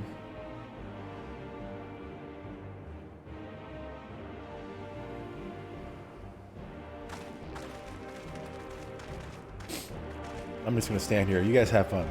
Bye.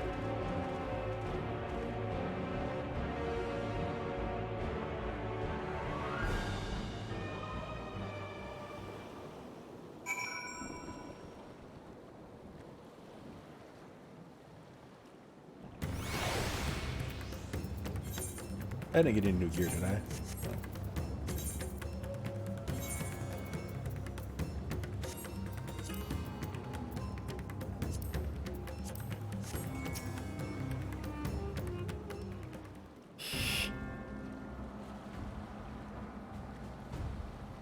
Everyone has assembled, yes? I thank you for lending us your aid in our battle against the blasphemy.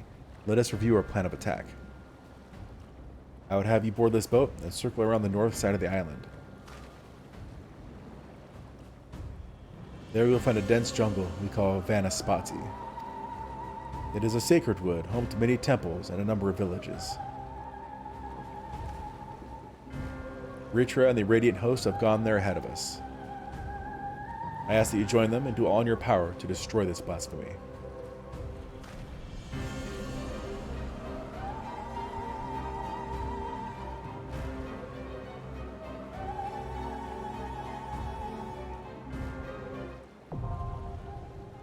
Oh, it's a dungeon.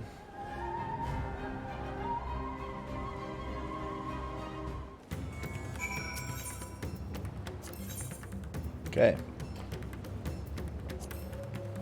Right then. Good.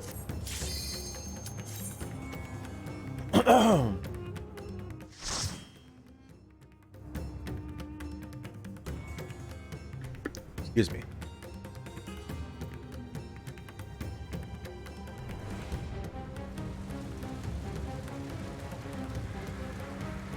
A dungeon. Not really. It's a duty. You know what I meant.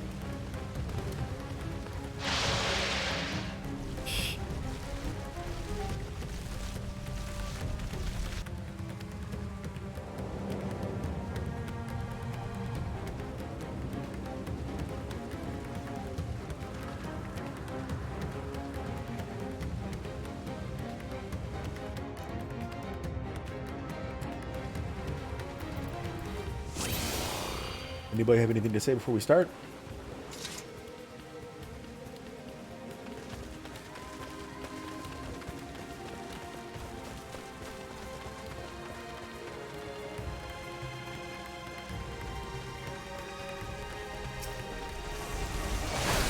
What is happening to their ether? Oh, okay, there we go.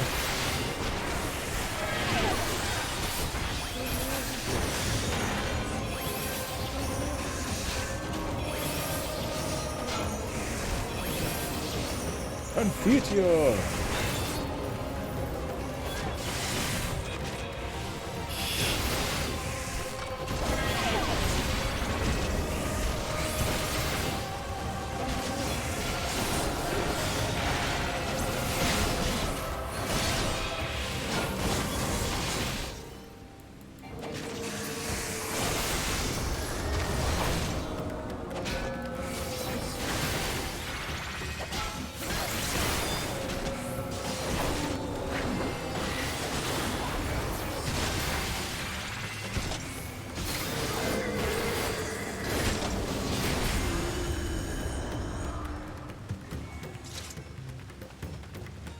My friends, heed me. These are children of Stavne. Forgive me. I could do them no harm. That's fine. We'll take care of it for you.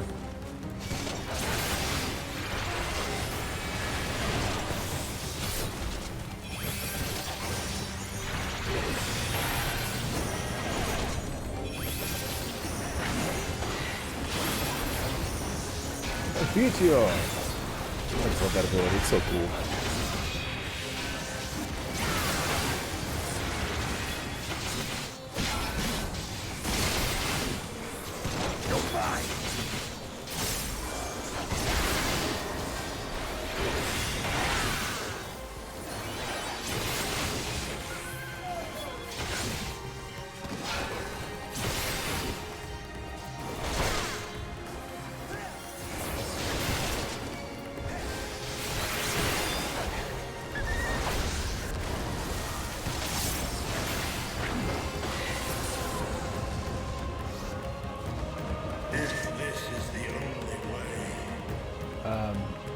Any other suggestion? I shall silence the beast. Pray continue onward. No, he's gonna join us. Nice. A sound plan. I agree. We head north.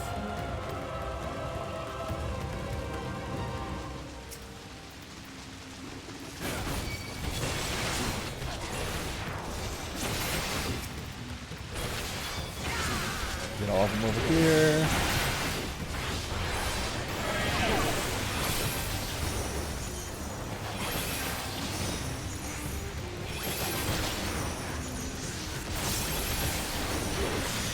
Confitio.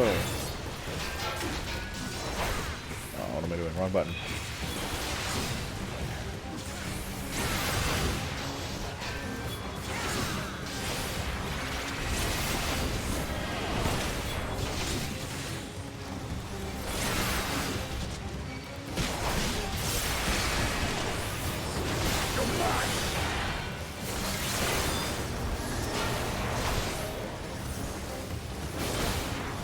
Wrong button, but it was still cool.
No treasure chest yet.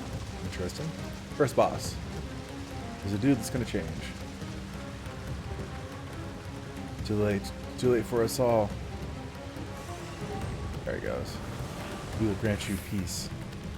Oh, that's what it was. So that like weird blue stuff coming off people was changing them to these things.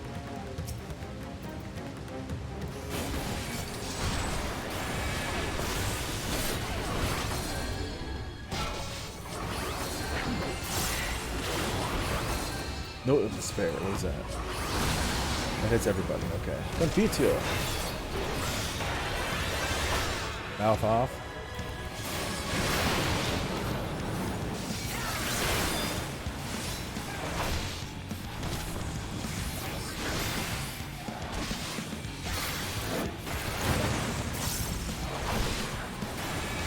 So get away from the mouths that are open and talking.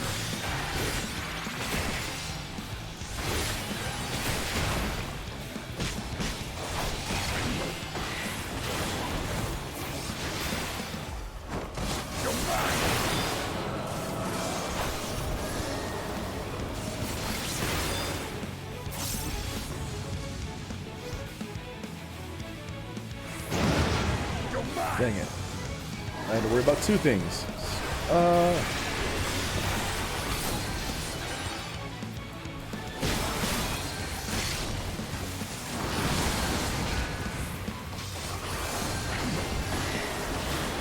Confitio.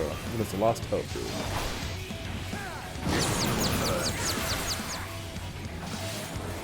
I'm gonna move in the direction indicated.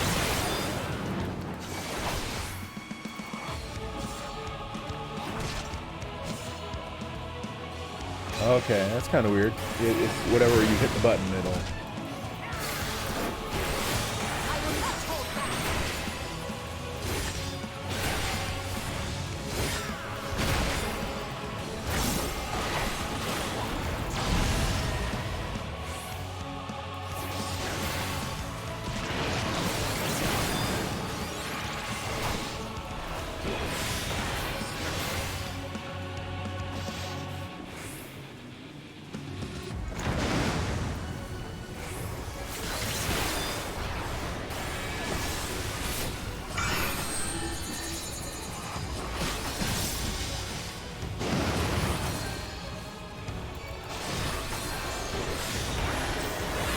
Confitio.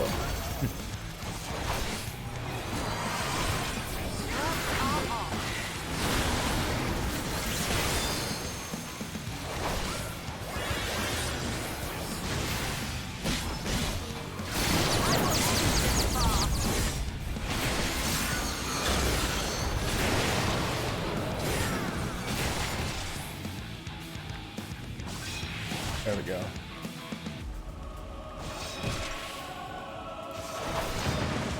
You underestimate me. Nate, you tell him, Minion.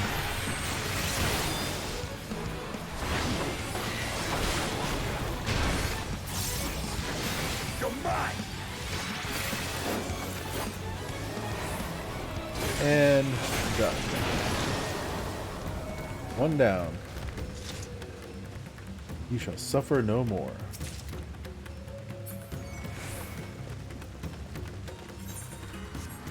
What is this vile presence I sense? The horde draweth near. Be on your guard. I see someone.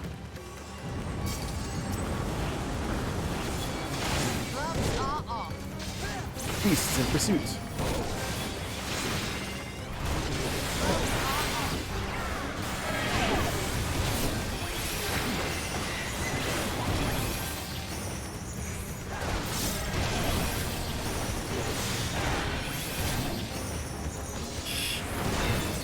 Confitio.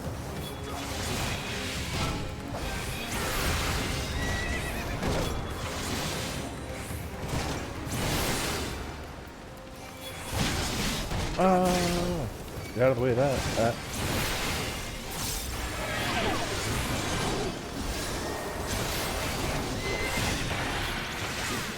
This will hurt.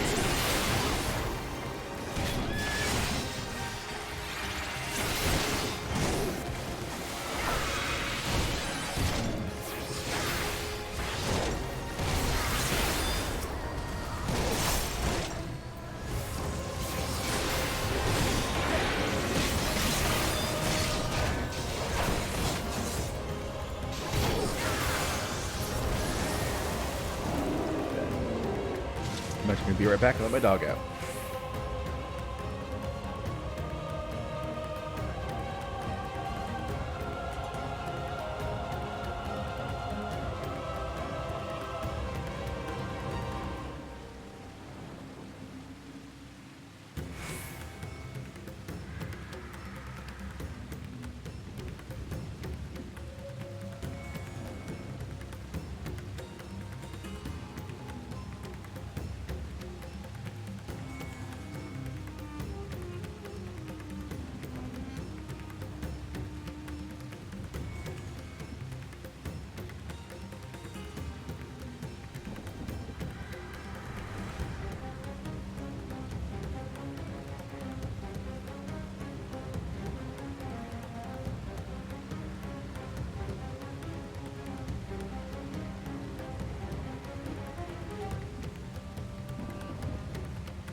Alright, I am back. I apologize.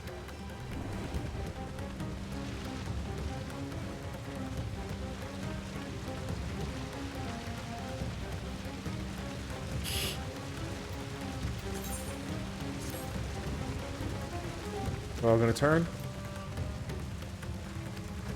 Get them to safety. The Aether is dissipating. We must remain calm.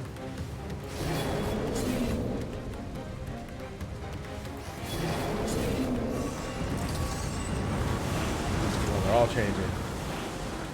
All is in disarray. If this is what we must do.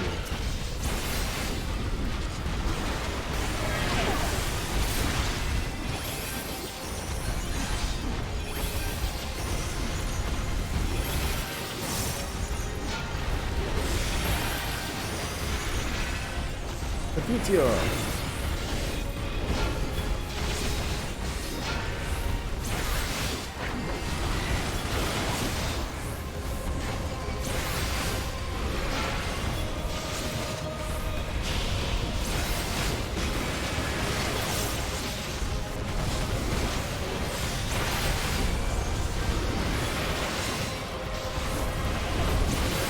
One down.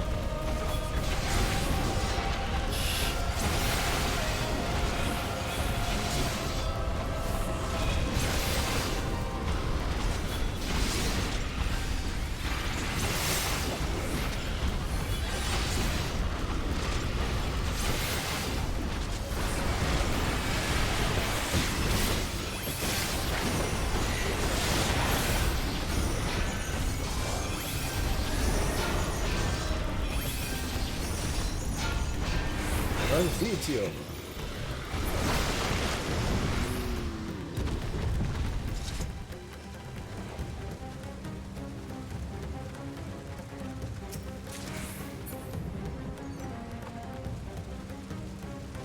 If any yet live, we must save them.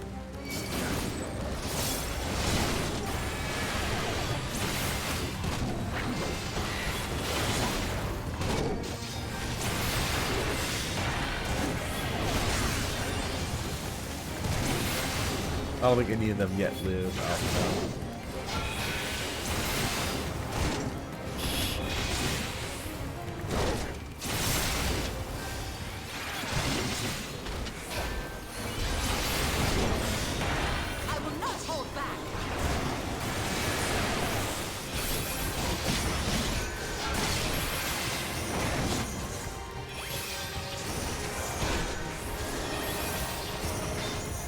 Confucio.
No gear for me yet.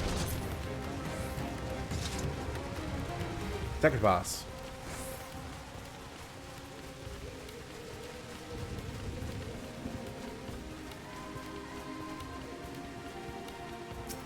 I don't sense any ether.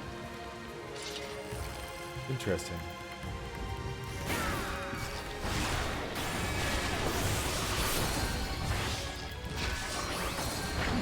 Meaningless destruction.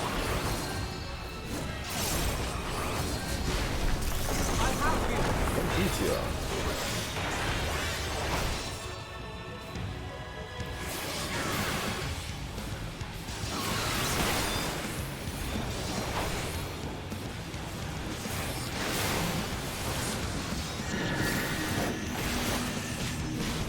Why are you guys all standing in the middle? Oh, it's just gonna push you away. Okay.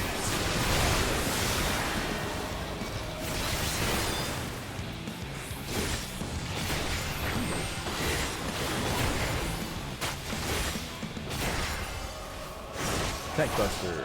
I like to see the. I think I just realized that's a symbol for the Tank Buster. That red thing.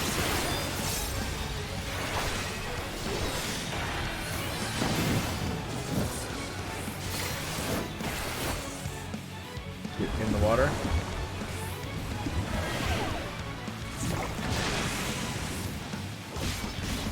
Interesting.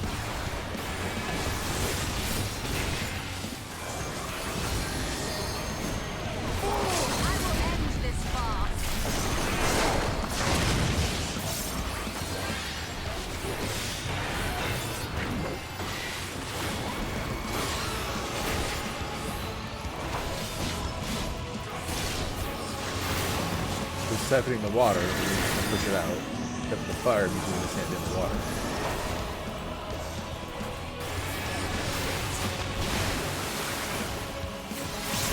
Poison Heart, what does that one do?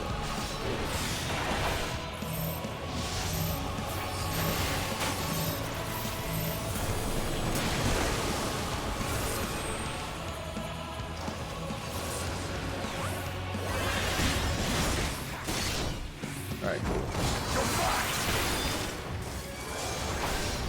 A lot less damage from that than any other buff I have. Water or fire? Fire.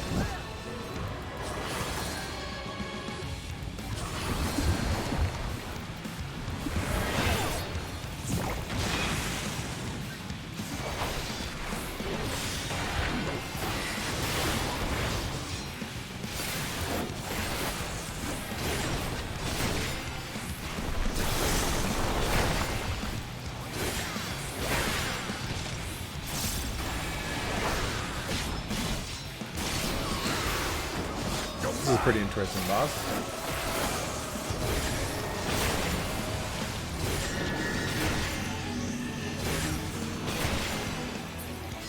Got it. Unlike anything I've ever fought. Thanks, Estinian. Yay! Got one upgrade. Not much of an upgrade, but it was still an upgrade.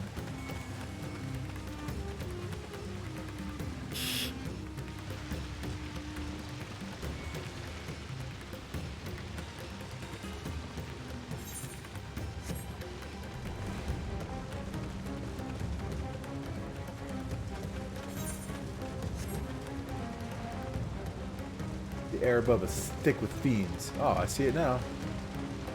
Let Richie worry about the skies.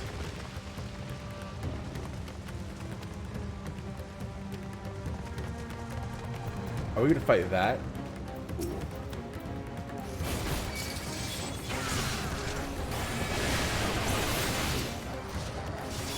We're gonna go 100 times.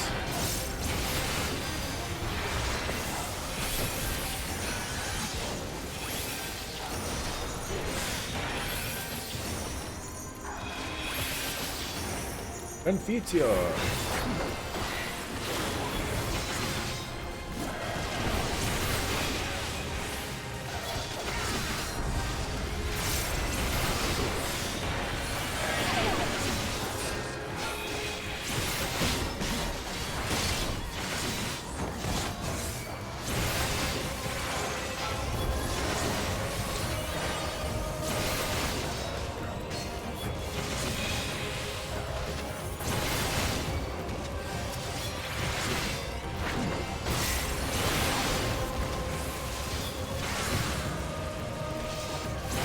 I mean, it doesn't do a lot of damage, but it does damage, so it adds up.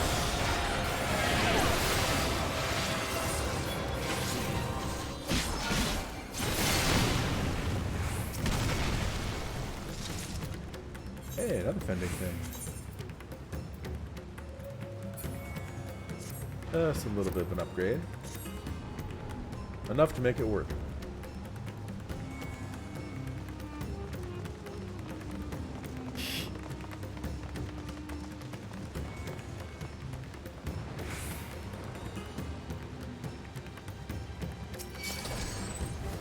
I thought I fought something like these before.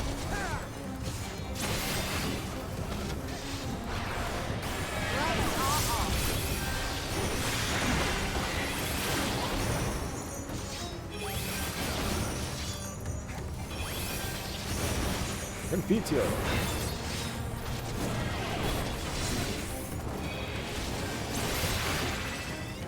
I'm gonna do a single target with just 2 dudes, so let's do this.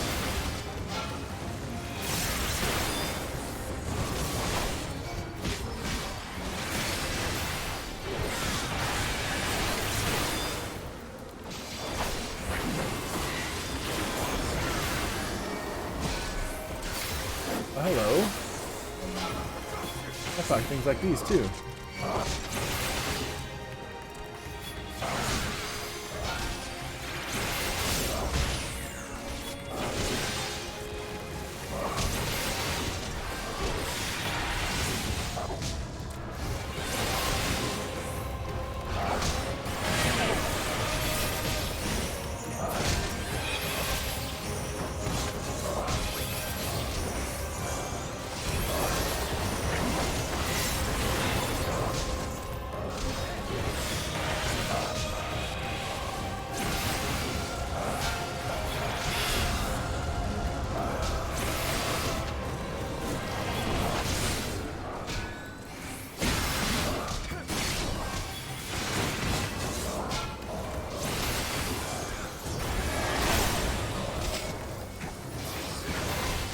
Gross. Ooh.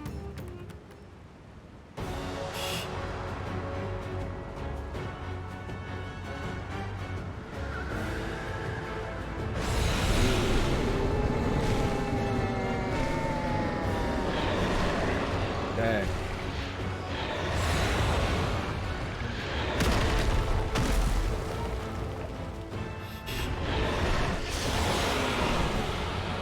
Blasphemy. It's far body.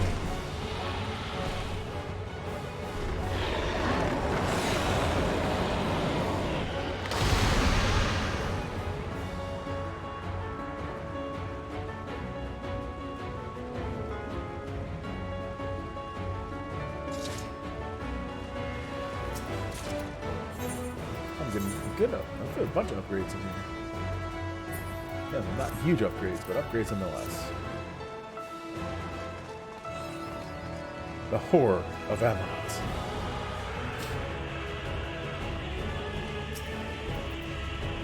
Guys ready? Do this.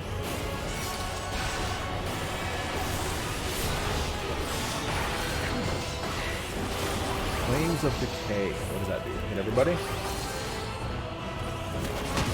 Oh yeah. Confitio.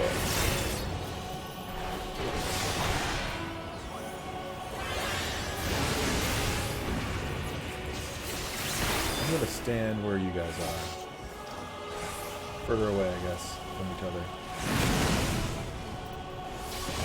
Okay, I don't think I needed to do that.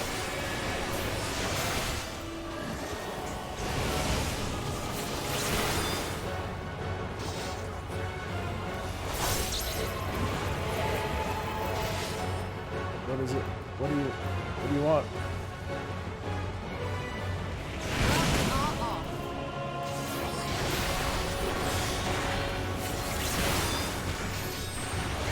Gnashing of teeth. So this is the Tank Buster. Yeah, buddy.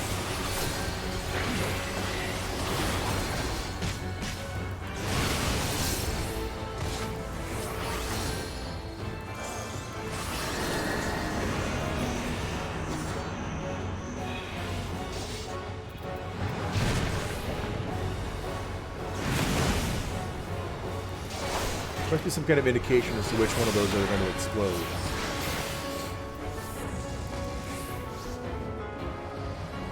Crumbling sky.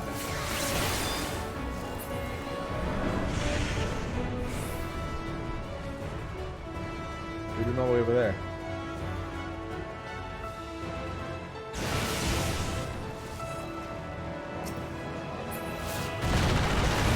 Oh, I see. You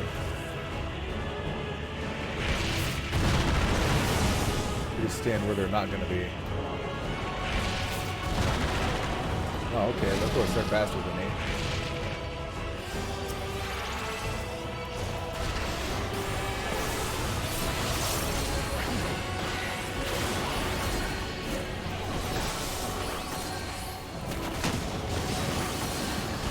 Officio.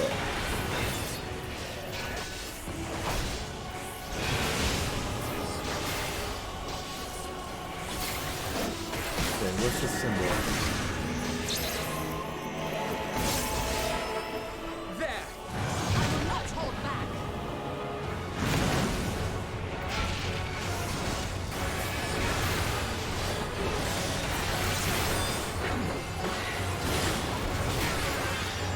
I don't have anything. Ow. I'll heal myself up a little bit. There we go.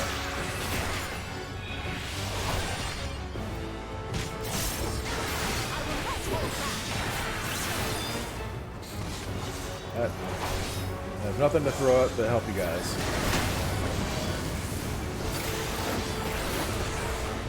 This will hurt.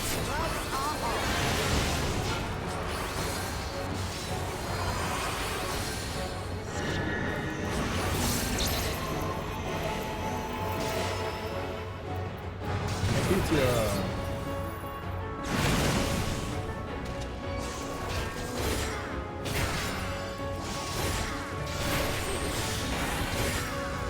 Now I can throw a sentinel. Yeah.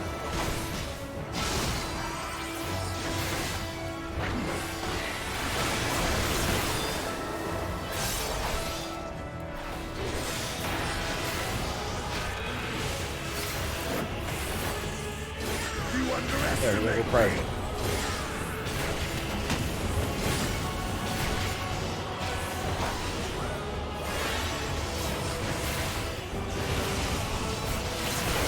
Crumbling sky, okay?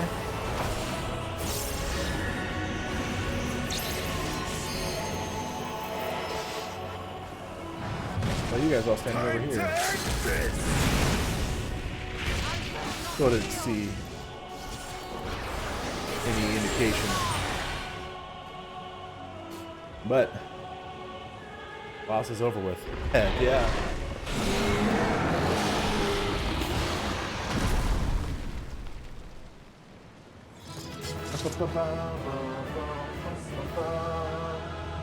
Aw, sad face. Link bosses was bad, okay?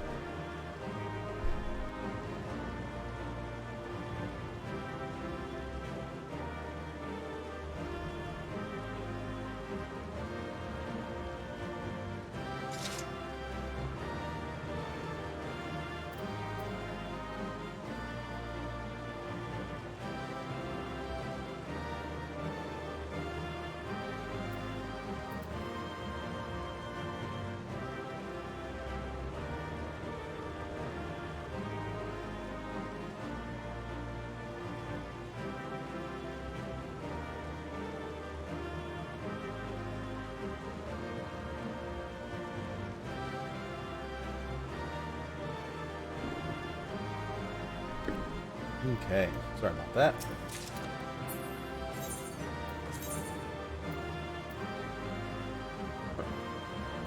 You're getting better stuff anyway. Update set. Didn't I just get some things to extract here? Yeah.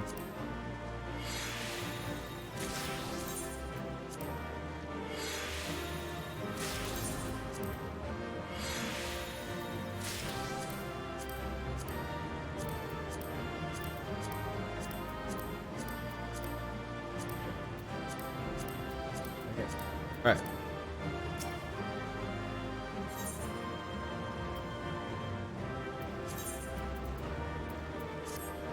Yes, leave duty. Nobody said anything cool. Or at all.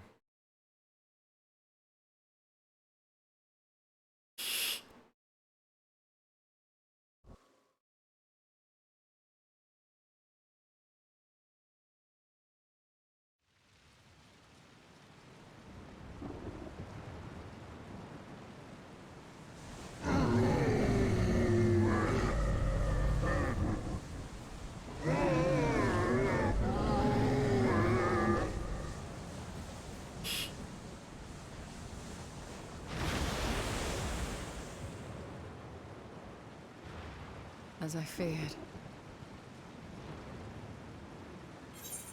What is it you feared? What is it? The beast was there, and now it is no more. Yes? Indeed. We saw it plain. But you didn't, did you? I saw nothing. Not the blasphemy that perished here, nor the other men turned beasts. And because of this, I now see all too well. There is no ether. Where the creatures should be, I saw naught but emptiness. Well, then how did you attack him? Emptiness? That would mean... Recall the words of the Watcher. 'Twas a stagnancy of ether, a cessation of flow, leading to decay and absence, that led the ancients to conclude their star was dying. This is the same phenomenon. The instant these people are seized by the transformation, their ether begins to rot and crumble away like dried mud. Until, from their corporeal forms to their very souls, naught remains. But the beast spoke with its dying breath. Surely at least a sliver of the man it was endured. Mayhaps so. But even if the process was incomplete, it was little more than a faint residue. Gods be good. You're saying they cannot be saved? Not by any means known to me. Or by any means at all, like as not. For there is naught left to save.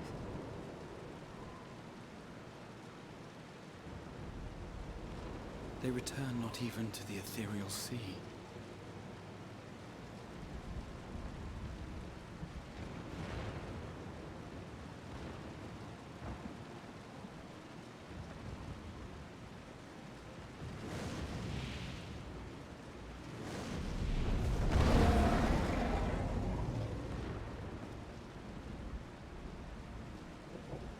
The beasts rage on, their hunger insatiable. Even deprived of their master, they perpetuate his legacy of hate. Who's not like the Light Wardens, then? Once proud sons and daughters of Thavnir, all of them, and now I spill their blood.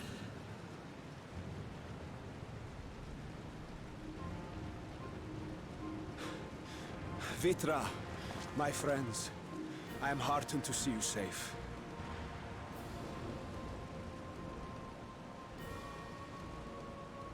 You put your secret at risk. Those closest to me already know the truth. A truth I must now share with one and all.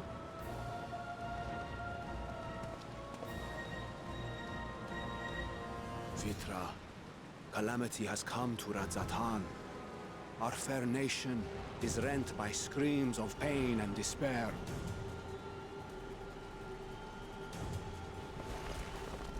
More than ever, we require a strong leader to shepherd us through the storm. Reveal your true self to our people, Vitra, and guide us to salvation. Assuming they won't see it as a deceit. What madness is this, I-One? Thou dost forget thyself. Were we to reveal our duplicity, it would do naught but foster confusion and chaos. Exactly. Don't do it. Nay, I shall remain the Satrap's loyal ally, and do battle with the beasts. Easing hearts and leading the people to safety is thy task, and thine alone.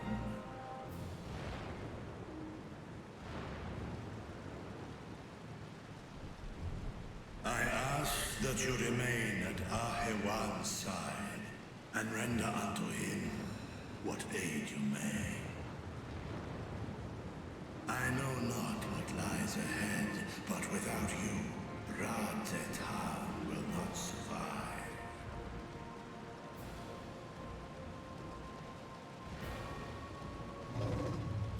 Take me with you. I am as at home fighting in the air as I am on land. Take me with you. Were my words unclear? I require no assistance. Thy place is at Ahriwan's side. I'm not your subject. You can't tell me what to do. Estinian, here. Sensu bean. The last thing you ever wanted. A link pearl. We'd gain much from knowing your elevated perspective. And it'll keep you from getting lonely, which I know you love. You heard the man. Seems I'm coming with you after all. He doesn't want to be ridden. Then I pray thy grip is iron. Be it on thy head if thou dost chance to fall. Fair enough. Now, shall we?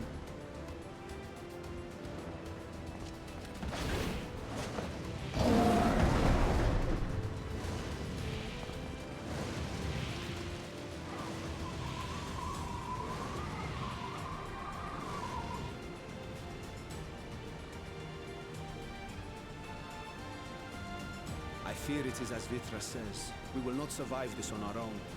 While I am loath to impose upon you again. I would insist if you did not. 'Tis the very reason we have come. Then once more I find myself without words to thank you properly. Let us return to the capital and plan our next course of action.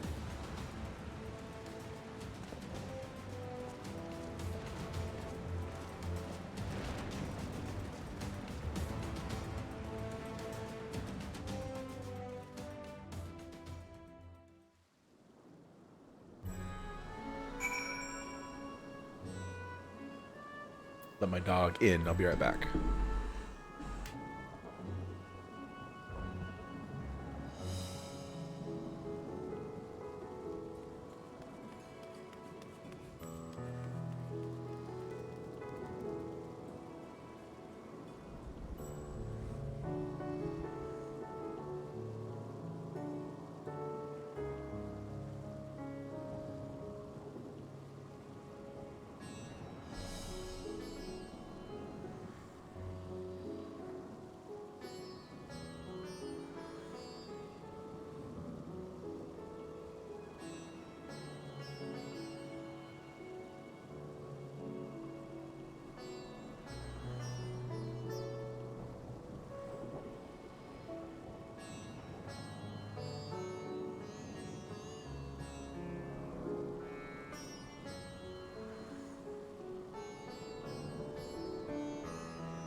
I am back. Sorry about that.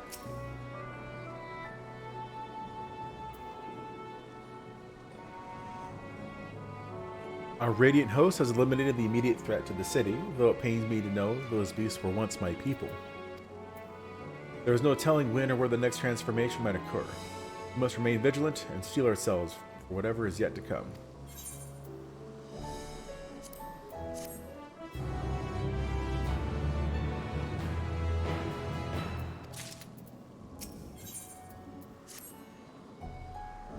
Forgive me, my friends, but I must return to Megaduta for the time being. There I can better manage this crisis and dispatch my troops as the situation demands.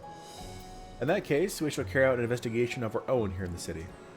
If the residents could tell us more about the reverse of the transformations and the conditions under which it occurred. If we can ascertain what exactly triggered these tragic events, it may give us some insight as to a possible solution. Time is of the essence. Let us split into 3 groups, so we may cover more ground. Alze and I will see to Pax's Path, Thancred and Y'shtola, pray make for Dharma. I'll leave Artha to Graha and you, Malkazer. Any information you can gather on the first blasphemy, or the manifestation of the final days here in the city, will be most helpful. When we have completed our respective inquiries, let us reconvene in front of Megaduda, that we might share what we've learned with the satrap.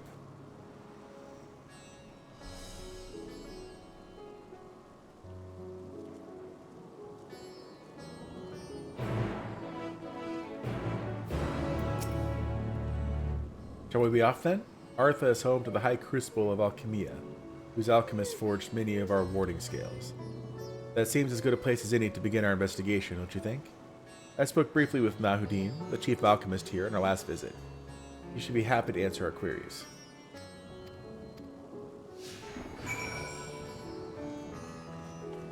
That's right, I can't teleport around. But I can run.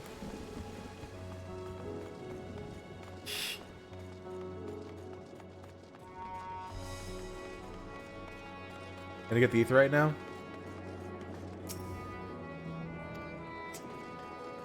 Still disabled. How very inconvenient.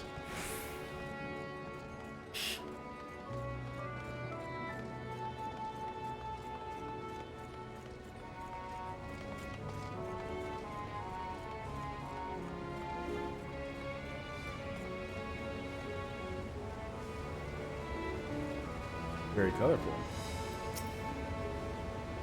Ah, I remember those red eyes. You were with the Scions who commissioned the scales from us, yes? I welcome you back to the High Crucible. What brings you here in these troubling times? We're assisting the satrap in investigating the crisis that plagues the city. Did you happen to catch sight of any of the creatures? I did. As I was going about my work, I was disturbed by crashing footsteps so powerful that the very ground shook. I rushed outside and cannot believe what I beheld. The night sky was burning. Suddenly, I heard panicked screams coming from the direction of Balshan Bazaar. In the next instant, a monstrous beast poked its head out from amidst the stalls. A handful of the Radiant rushed to the scene, but only to be sent sprawling as the fiend and his minions propelled themselves skyward. The blasphemy came from the vicinity of the markets. This knowledge may prove useful. Thank you for sharing your tale.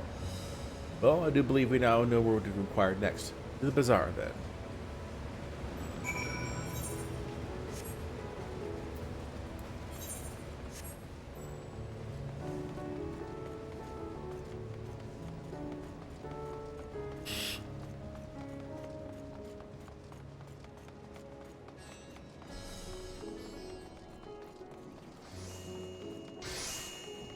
If that did happen, then the place would be busted up a little bit, don't you think?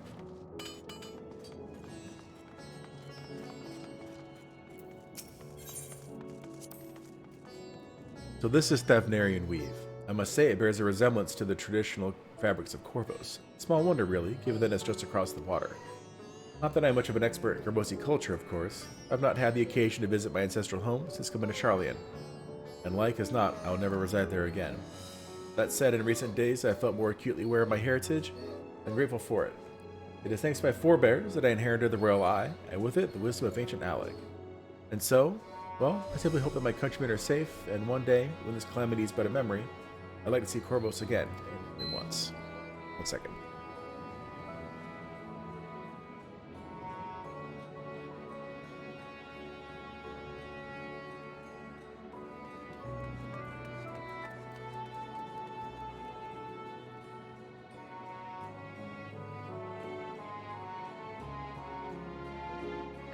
Alright.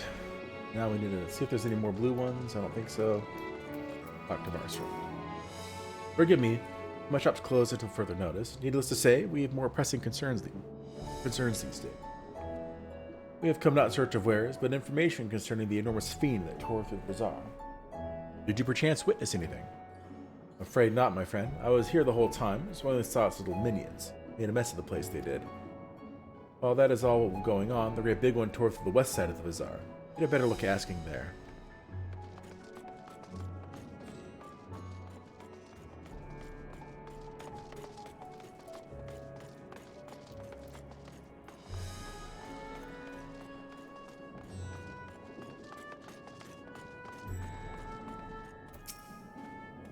Is something the matter, traveler?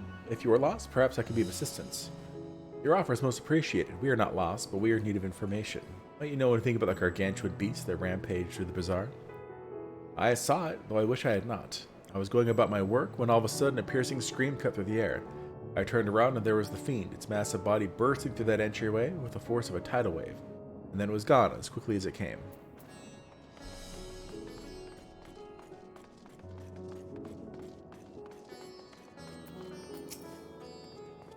Sisters have mercy. What is happening to the world? What am I to do? Is nowhere safe? Settle down, my friend.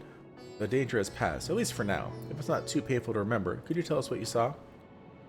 First I heard the screams. Then a horde of ravening beasts came charging towards us. One of them was huge, bigger than a Merid, throwing people about like a rag dolls, and he was eating them. I hid under the counter, saw others do the same.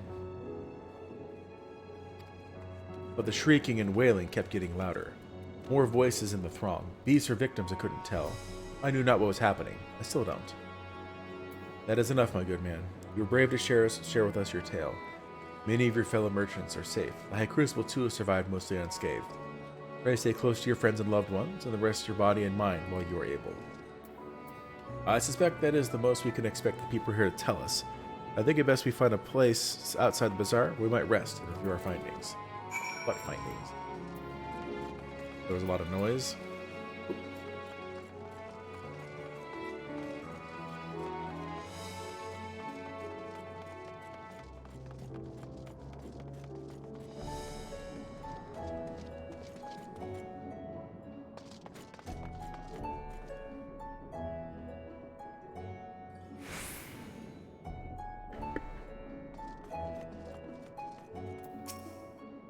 Judging by their accounts, the transformation had already occurred by the time the beast reached the bazaar. It tore to the west of the bazaar and headed towards the Aetheryte Plaza. In other words, the blasphemy may have first appeared in this vicinity. That being the case, the people on that Mayhain can surely tell us more.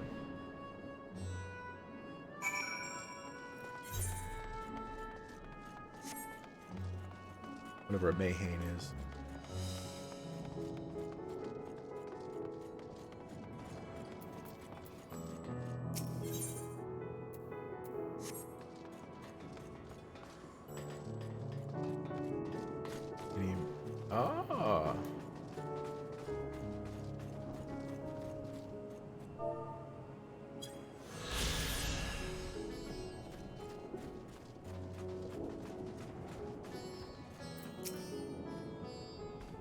Going after that enormous beast, are you? I saw it, including the very instant that poor bastard transformed. Damn the gods for putting me there. I started over there by the window. A few men, merchants probably, talking and drinking.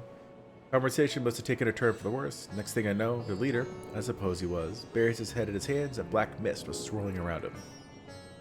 Then his whole body bursts apart and there stands a hideous slavering beast, massive and foul, all gaping maws and bulging eyes. His friends start shrieking, then a black mist comes again until the change takes them too. The stuff of nightmares, I tell you. Nightmarish indeed. Incidentally, do you perchance know who those merchants were? No, I'm a decorator by trade. Not much to cause to mingle with their sort. Saw Malil the barmaid chatting with them though. She might know something.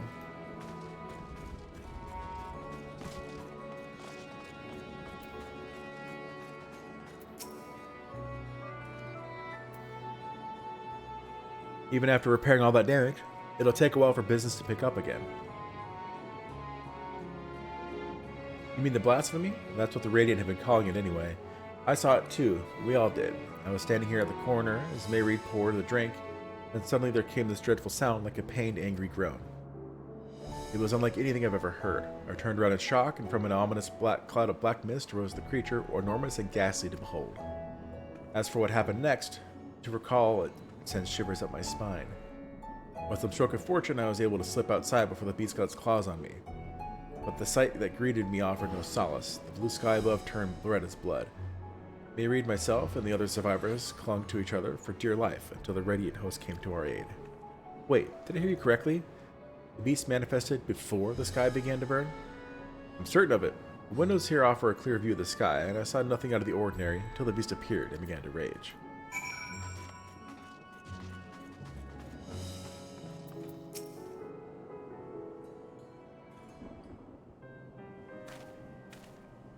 Oh, hello there. Welcome to Marine's Mahane.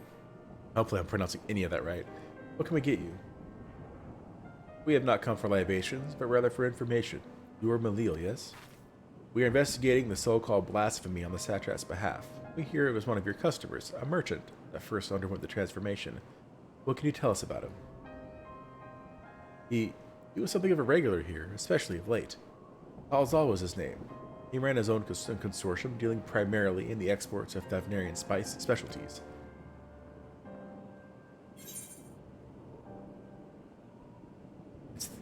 It's through him that we met Matsya. Yes, the name rings a bell. Didn't you meet them both on your first trip to Thavnar? If I recall correctly, Kalzal ran a trading operation in Yedlamad, and it was there that you made Matsya's acquaintance. Yes, that is the same Kalzal, no doubt. A rather successful man, from what I gather. That said, it was clear that he had fallen on hard times of late. Those ghastly towers popping up everywhere cannot have been good for business. Even now, with the towers gone, the collapse of the Empire has led to all sorts of problems elsewhere. The market for luxuries is surely not what it once was. Trying times for the head of a trading consortium indeed. Kalzal was a compassionate man.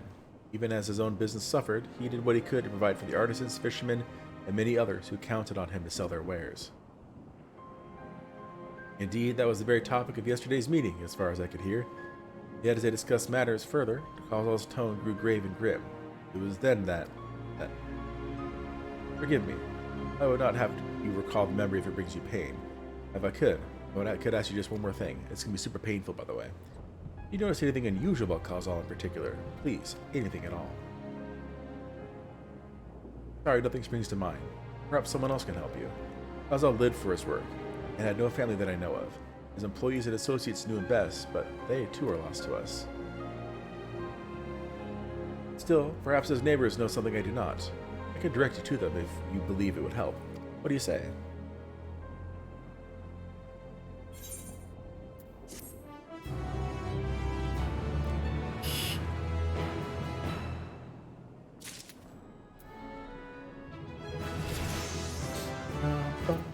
Now it heals.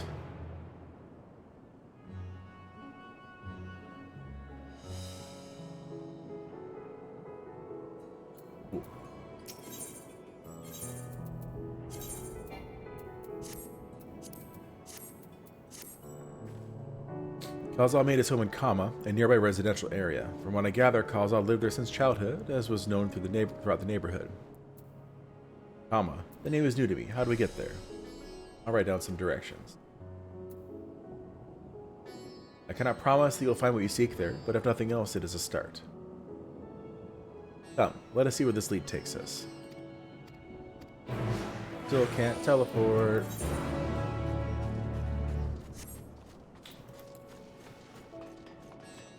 How about I did find a blue area?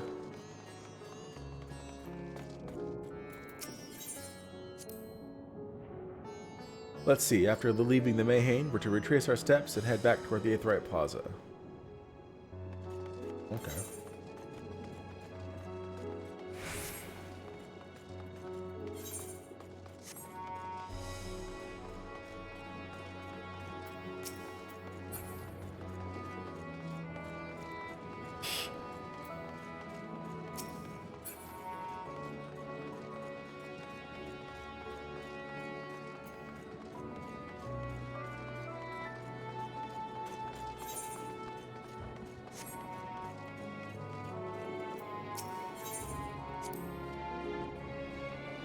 From here, we ascend the stairs.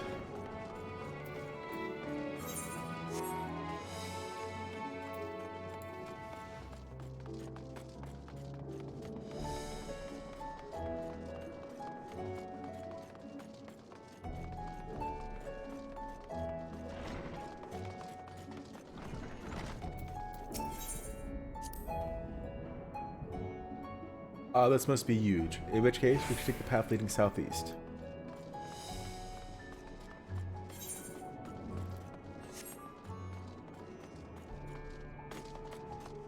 It's huge. Very huge. Keep going this way, we should arrive in Kamo before long. Walking these unfamiliar streets is quite the adventure, is it not? I can only hope we can explore what's at hand at our leisure once this crisis is past. Why did I turn around? Sense to me.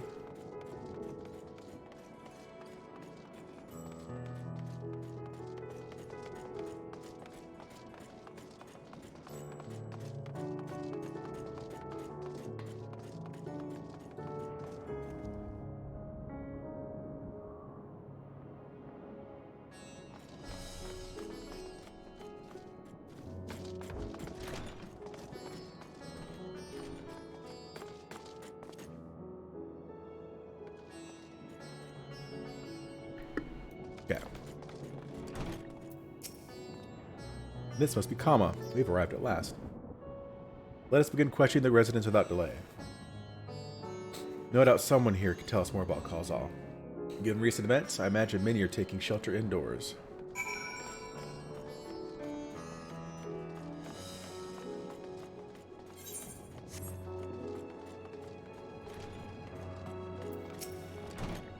Kalzal, you say? Yes, I've known him since he was a boy. If there was ever a man who was born to be a merchant, it was him. Always early to depart and late to return, he'd spend his days procuring the finest wares and seeking out willing customers. You could say it came to him as easily as breathing. Sadly, business was flagging of late. No surprise, really, what with how dangerous travel has become. He was cooped up at his house from dawn till dusk the other day, no doubt racking his brain for a way to turn his fortunes around. Then at night, I heard the door open. I looked up to see Kalzal sitting on a bench, his head hung low. A man with the weight of the world on his shoulders. I see. The situation must have been quite dire indeed. You don't see anything else out of the ordinary? Nothing to speak of. Other than the troubles with his consortium, he was the same old Kalzal. Cordial and honest, like always. These questions you were asking, has something happened to him? He wasn't caught up in that terrible incident at the bazaar, was he? I don't travel much these days, but my daughters told me not to venture outside. Stuck in here as I am, I've heard a little about the bizarre things going on. I was assured the city is safe for now. The situation may change without warning. I urge you, stay close to your daughter, and be prepared to take refuge should the satrap order it.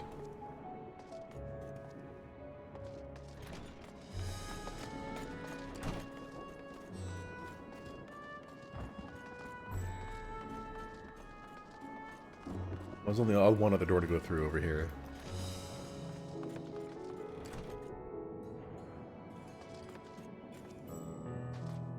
Oh, water basin, nice.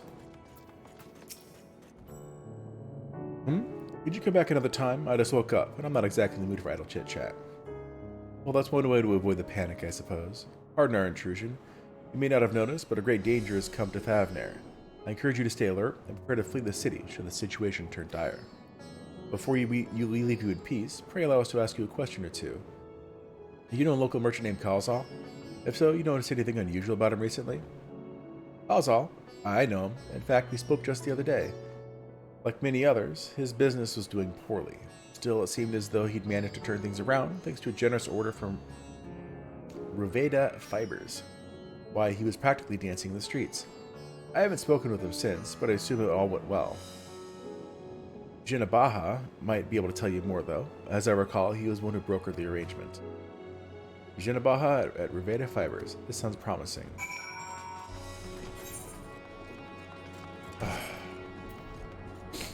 Seriously wish I could just teleport around.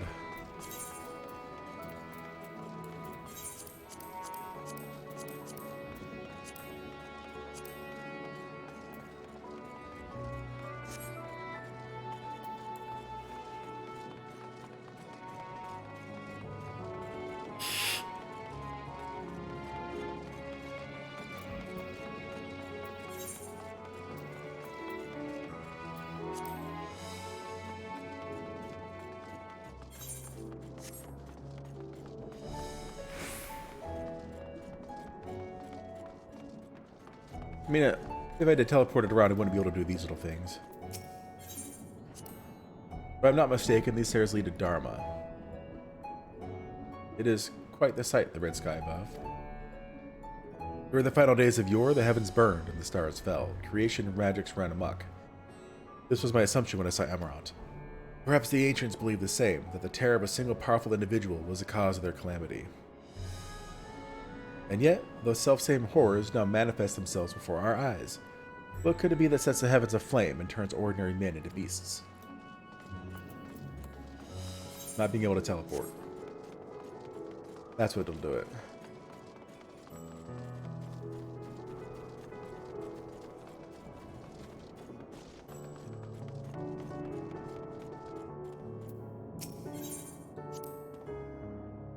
They're farming silkworms. This must be Reveda fibers, where we should find Jinabaha. Later. Oh. Excuse me. I didn't even know that was there.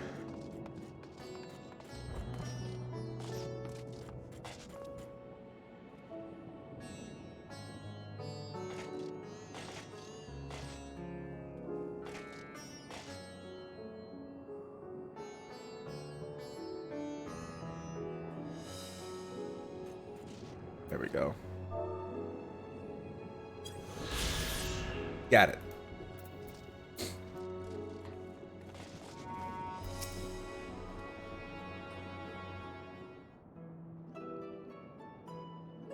And hurry, I say. There's no time to waste.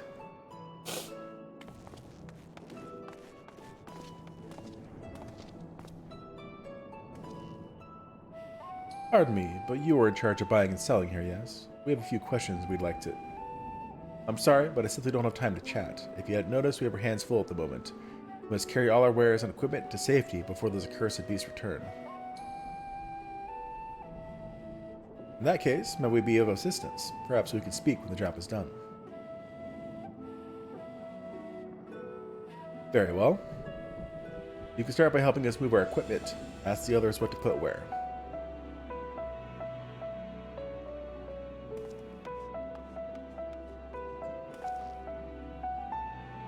And you can carry our fabrics.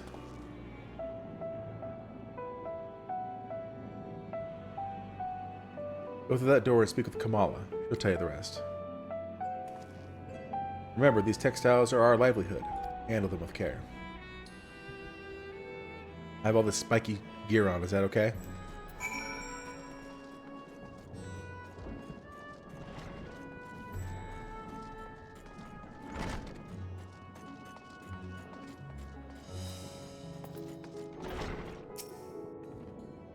This area is for employees only. Out, out. But...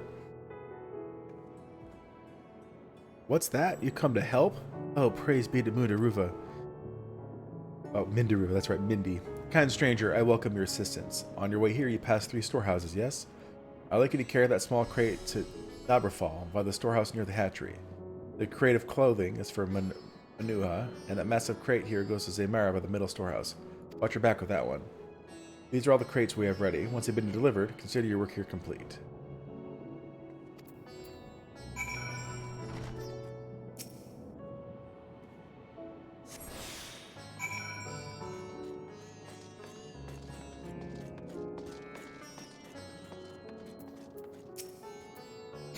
Thread is it? Then you can right place. Thank you for your aid.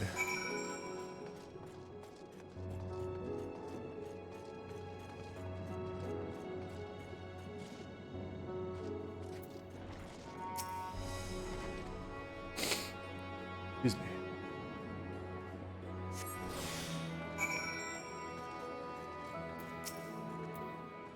If you have any crates of finished products such as carpets, clothing, and the like, pray bring them here for our primary storehouse. A crate full of clothing, is it? I can take that off your hands. Many thanks for the delivery.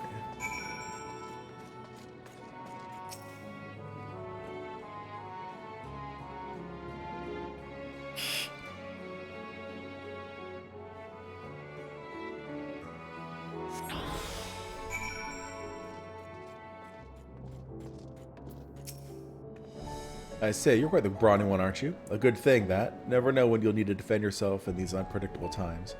A crate full of fabrics, is it? Exactly what I was hoping to receive. Here, let me put that away for you.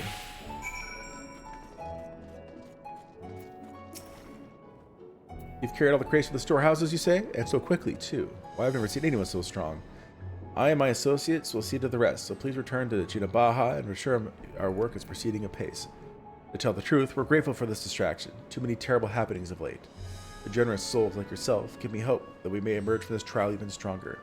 I pray we meet again in more peaceful times.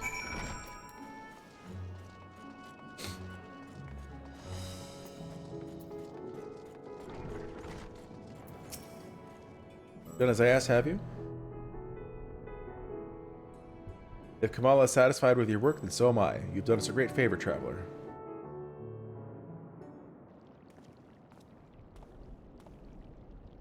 I too have delivered the instruments and apparatus entrusted to me. You both have my thanks. With our wares safely stored away, we will not lose any more to those fiends. I take that your establishment did not escape the attack unscathed? We did not. Thankfully, most of our workers had already left for the day, though those of us still here that saw it all. We looked to the burning skies in confusion, and then, before we could even begin to make sense of it, a hideous creature burst through the doors, shrieking. We ran for our lives, but one of my colleagues was not so fortunate. He cried out, a scream of agony, such terror, and the next instant he too sprouted fearsome claws. The sight of it caused another fellow to panic, and then he too transformed.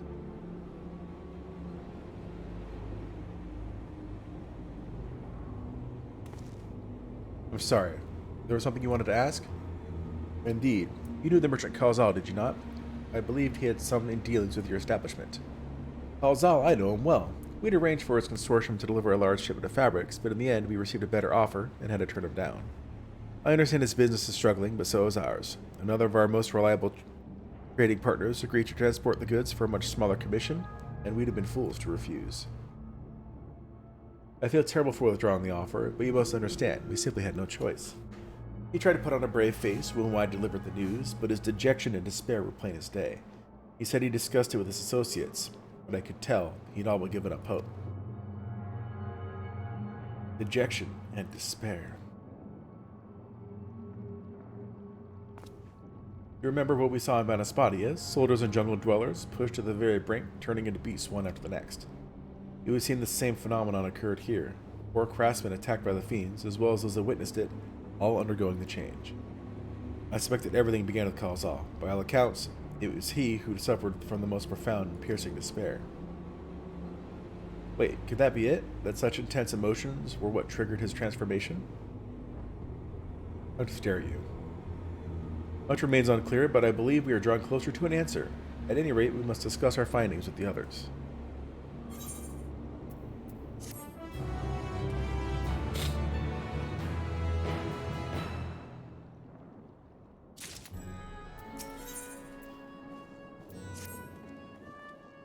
We were to reconvene with the others in front of Migadata, were we not? That should be just outside. With any luck, they will have already returned from their own investigations. My friend, we must take our leave. I pray that your establishment is spared further tragedy, but remember, your lives are far more precious than any wares. If you're ordered to flee, do so without hesitation. Indeed, thank you for your concern, and pray you too take care as well.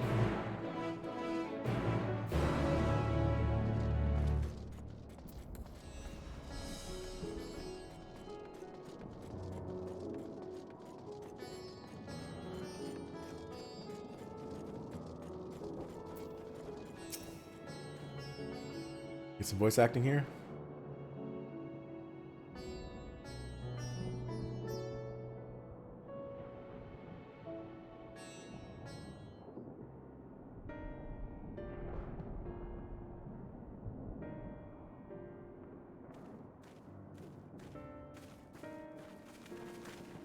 There you are. You've spoken with the survivors. Indeed. We thought to share what we have gleaned, that we might together gain a greater understanding of present circumstances.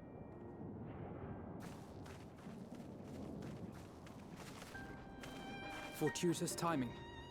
Alize and I completed our own investigations not long ago. Then we should take a moment to compare notes. Shall we begin with the two of you?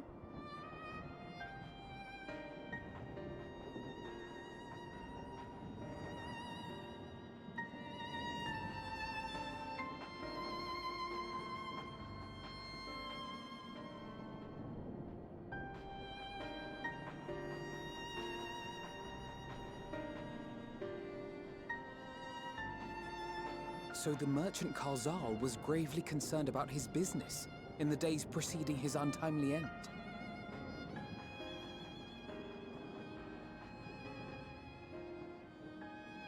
The tales we heard were much the same.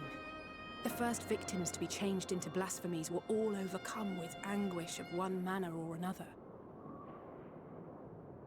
Then those who saw their loved ones stolen before their eyes succumbed to a similar panic, setting in motion a chain of transformations. Fear, unease, despair. These negative feelings serve as a catalyst. If so, then it is not unlike the calamity that befell the ancients. Isn't that kind of the point? With their creation magics, they unwittingly gave form to untold horrors. Had they simply lost control, surely it would have manifested in many forms, not all of them monstrous. Yet somehow, this phenomenon is triggered solely by the darkness in their hearts, a common thread with what we now witness. Common, but not identical. While the beasts the ancients faced were forged with magic alone, those of today are born of sentient beings. Why remains to be seen, but there is one fundamental difference between us and our predecessors. Our souls are sundered, whereas theirs were not. Perhaps that single variable makes all the difference.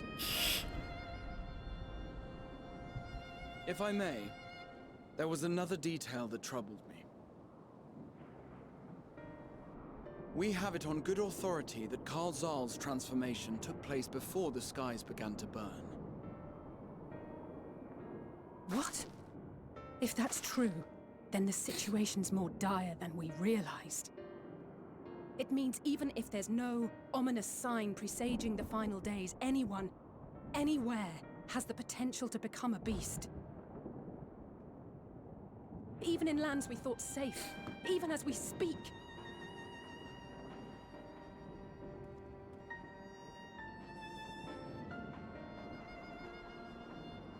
Look! It's the satrap! The satrap, yeah. Thank the heavens.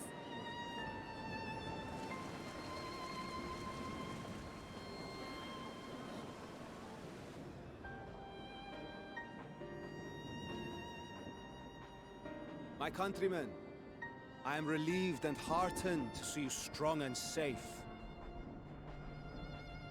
While the danger has not yet passed, far from it, allow me to assure you that the beasts that raged within the city walls have been exterminated to the last. Outside this sanctuary, the brave men and women of the Radiant Host and our dragon ally continue to battle our unholy foes. I pray these tidings put your minds at ease and help you calm your hearts. Have faith that we shall soon conquer this terrible trial.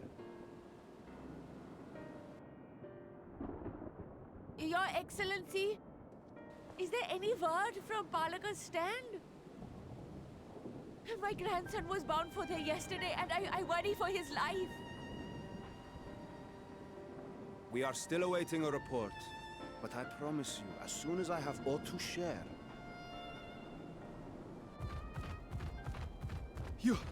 Your Excellency, I bring grave news. You are? Busting in here. I'm Matsya of Akyali, a humble fisherman. Ah, I remember you from our first visit. Wait, you're... But no, that can wait. When the skies turned red, I set off for Palaka's stand, fearing for the safety of a friend. But as I drew near the village, I saw dreadful beasts all about. No! Gods have mercy! Your Excellency! Save my grandson, I beg of you! We will spare no effort to save all we can, but you must remain calm. Calm? You tell me to be calm? You saw those beasts? They tore our bravest warriors limb from limb. What if we are too late, huh? They catch him, sink their fangs into him. The fangs! The screams! Get away from her, now! Everyone just stand there and watch.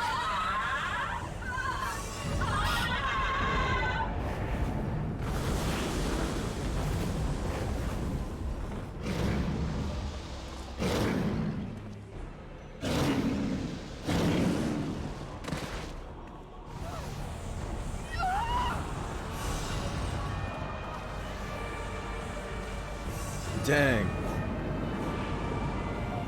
It's gonna be a chain reaction, isn't it? Why is it always the same beasts too? Damn it! We've got to kill them before it spreads. We'll handle this. See the townspeople to safety.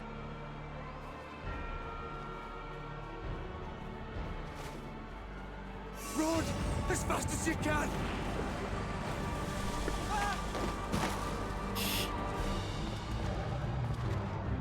That was new.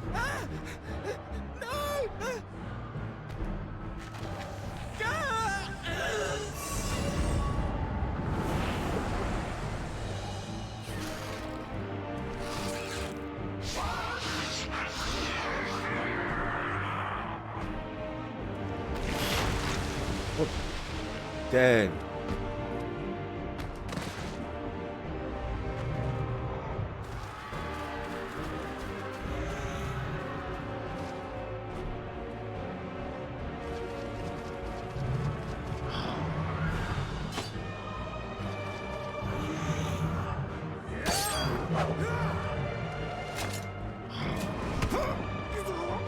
He's gonna get killed.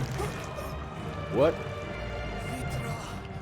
Our people, you must save them. Can I get there in time? Apparently not. I wonder what I said.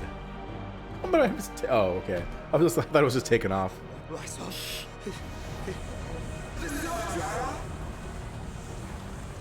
Enough! You must run.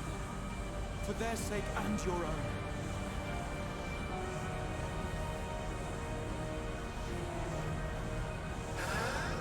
Yes. We'll survive. You must.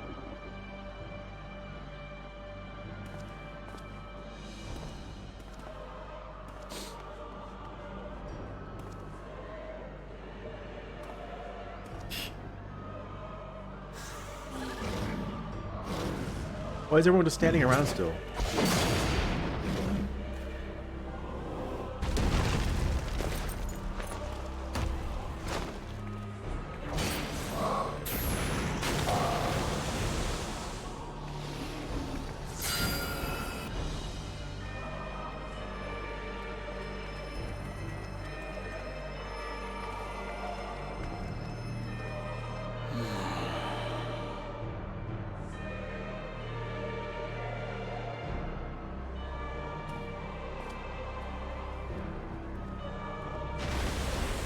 He's acting like he knows something. That was a very strange reaction.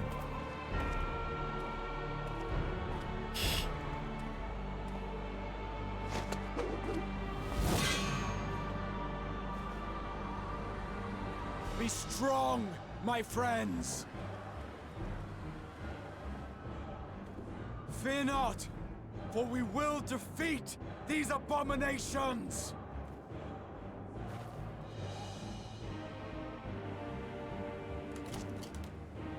Brave men and women of the Radiant Host, lend your Stola and Thancred your aid. Let not a single beast escape. The rest of you, flee this place. Carry the wounded if you must. Head indoors or underground.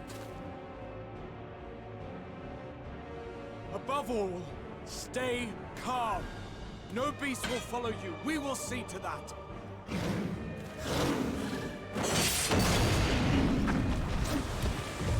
Alphino! Alice! Leave the city to us! and make for Palaka's stand at once! Matsya, show my friends to the village! I promise you, they're more capable than the host's finest! Right! Go with them, will you? No. We will save these people. As many as we can.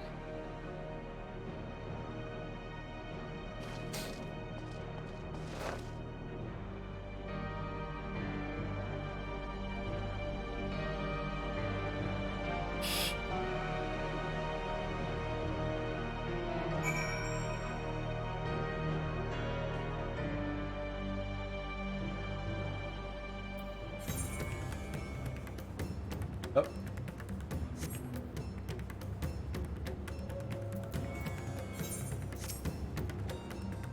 We must save Palaka's stand, whatever it takes. That's it. It pains me to put you in harm's way, but I would ask your aid as well. Of course, Palaka's stand is not far, just down that hill. But as I told His Excellency before, the path was blocked by terrible creatures. I had no choice but to turn back. In that case, this is what we shall do.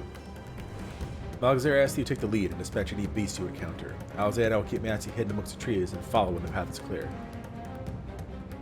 I see the Aetheryte, so I know where I'm going. There's no telling what dangers await us. Keep your eyes peeled. Like grapes.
I know I need to go that way, but I want to believe this ate the correct.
You do enjoy the music a little bit longer, it seems.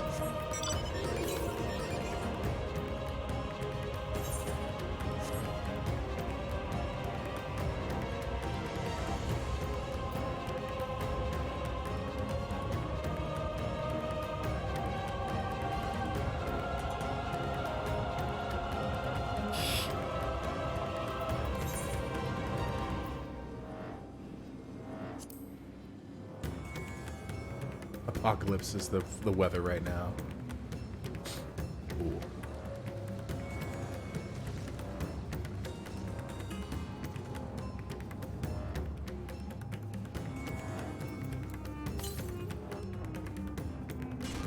further. Let me grab this first.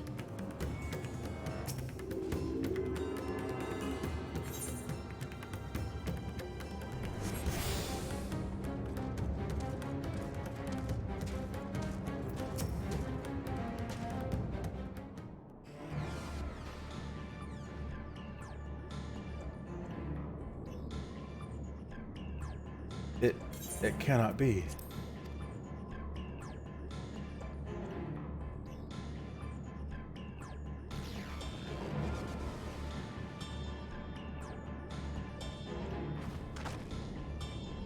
We must heal those we can, and quickly. I see no beasts, but stay on your guard.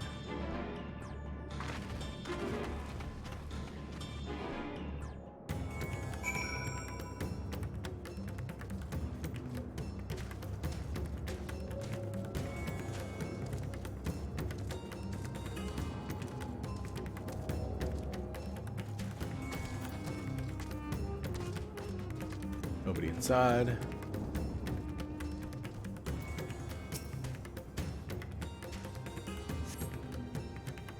Have you come to help us? Too late, too late. My family, my friends. Well, yeah, I would probably be pretty upset too if something like that happened. Though the villager's injuries do not appear to be life-threatening, he does not respond to your efforts. His breathing grows more ragged and shallow, and his vacant eyes are those men who has lost the will to live. Even if awake, the number goes on. No, leave me to sleep. You call out, but the man does not respond.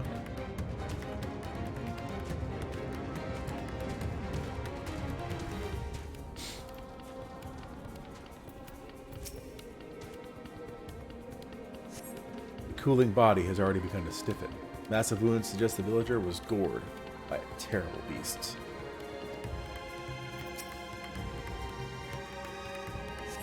The villager has no pulse, nor do they appear to be breathing.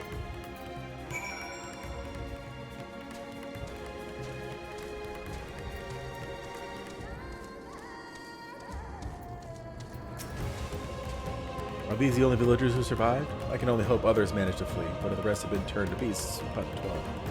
Let us do what we can to see the damage spreads no further. No matter what comes, we must keep our spirits high, lest we ourselves suffer a similar fate.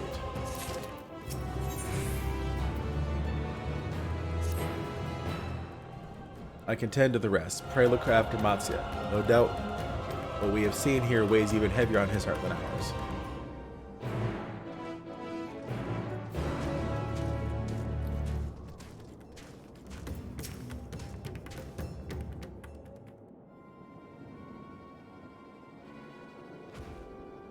Oh, Malgazer! Malgazer! This is Uravet, the elder here. He is hurt, but praise be to the sisters, he still lives. Young Matsya here told me everything. I have not the words to express my gratitude for your aid. When the heavens began to burn, we were afraid, but we did our best to carry on, as we have always done. Until today, when those unholy beasts came pouring into our village, a flood of midnight and death. There were no words to describe what followed. Men and women I have known since they were babes struck down by the creatures, only to rise again to join the murderous horde, in the guise of those same hideous fiends. In the chaos, a handful of our villagers fled for their lives. I can only hope they have found their way to safety. Matsya, do you perchance remember Karasuf and Mevan, the young couple who always bought your freshest catches? How could I forget, Elder? When I first came to peddle my wares, desperate to eke out a living, they showed me such kindness. Others shunned me as an outsider, as is their way, but Karasef and Mevan bought my fish and sung its praises. They turned my fortress around.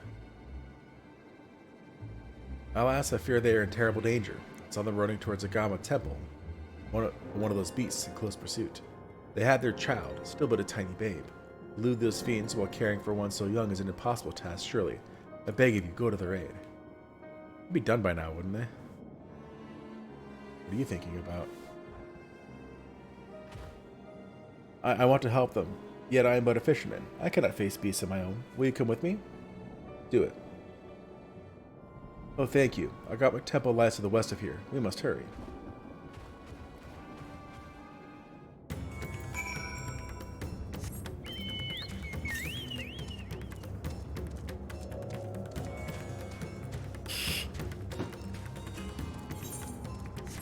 I'll go there eventually. I know that all these things, again, they eventually have you go through all of them. Or at least most of them. They get you close to the eighth occurrence.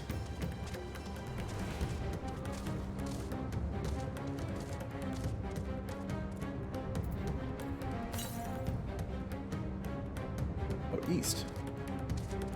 Oh, I'm going the wrong way.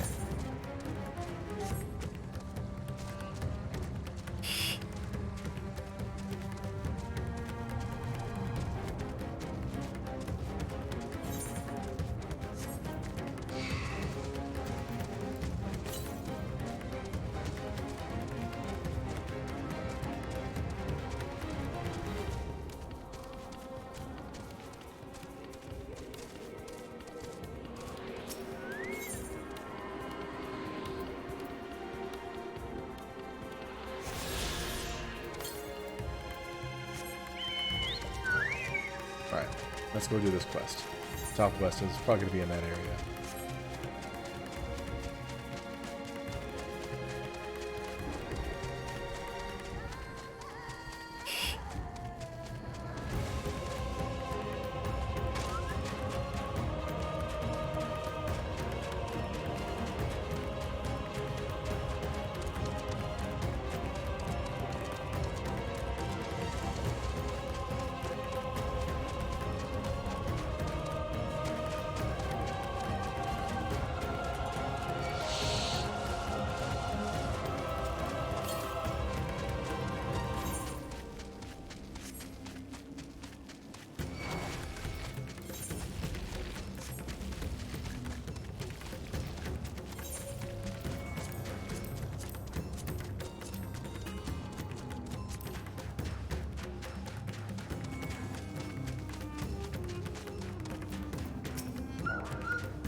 The temple is just ahead.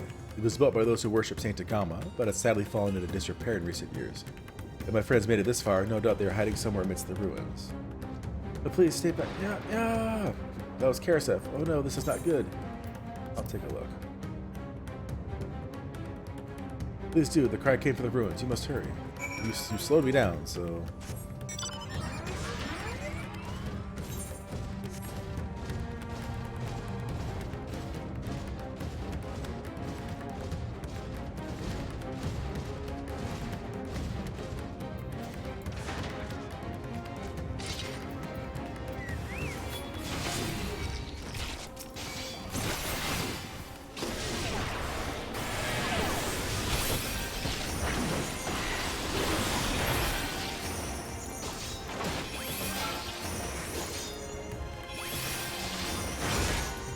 Confutio!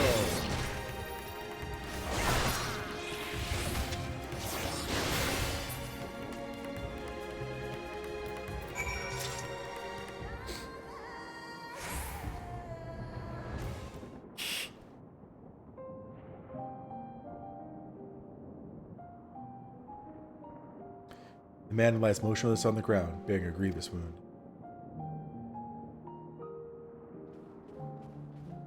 I'm sorry, Malkazer. I tried to stay behind, but I couldn't.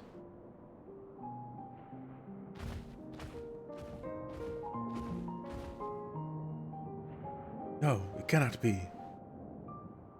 Someone, anyone. My arms so heavy, and my legs. I cannot feel my legs. My wife fled with our daughter. I need to find them. I need to be with them. I need... Karasef, no Karasef, you must stay strong. More time. I thought I had... I don't want to die.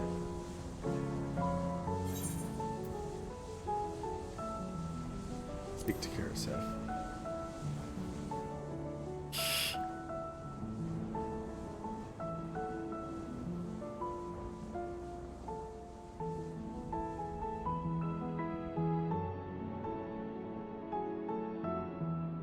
Thank you. Wonder what I said. Please, find them.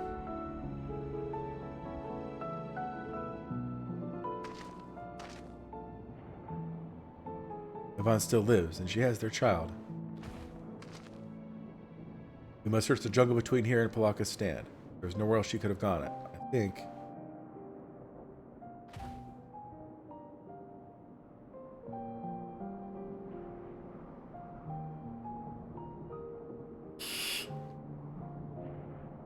Forgive me, Kirasef.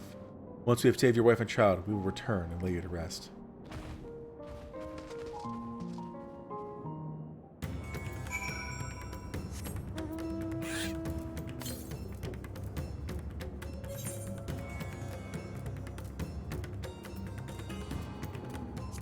Yeah, it's too far south. Let's just go to the story.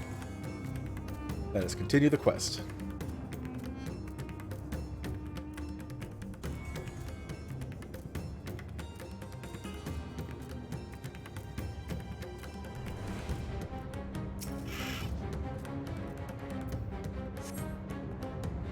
You see no tracks or signs of a recent travel. The van and the child must be elsewhere.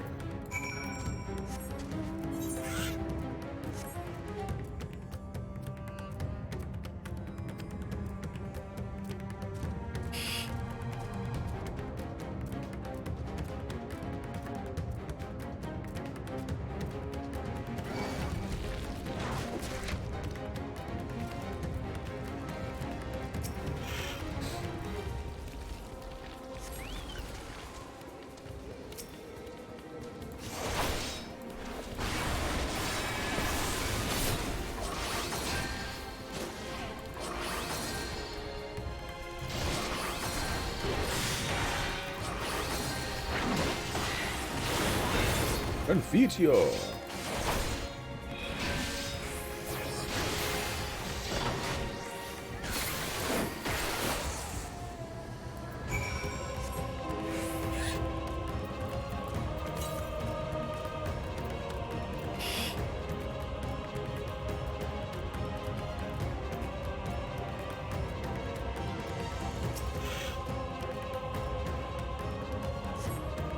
If Evan and her daughter came through this area recently, you see no evidence of their passage.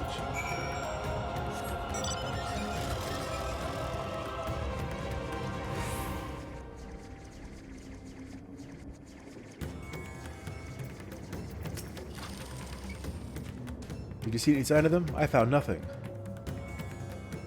Perhaps the beasts have chased them farther from the village. O gods above, I beseech you, pray deliver Mavan and her little one to safety.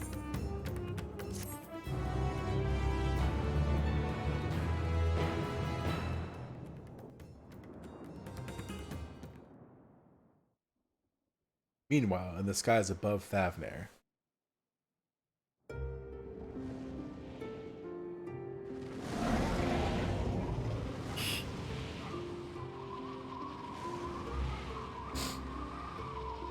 No more enemies to trouble us here.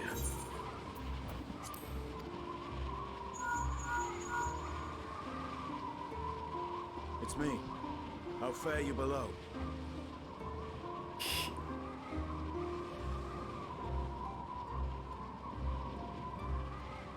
Understood. I will inform Vritra. Chaos and panic sweep Ras Khan, and many more have succumbed to the transformations.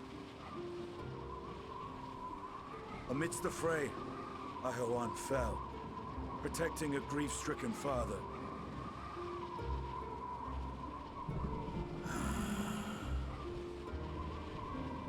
My friends fight alongside your Radiant host to secure the capital.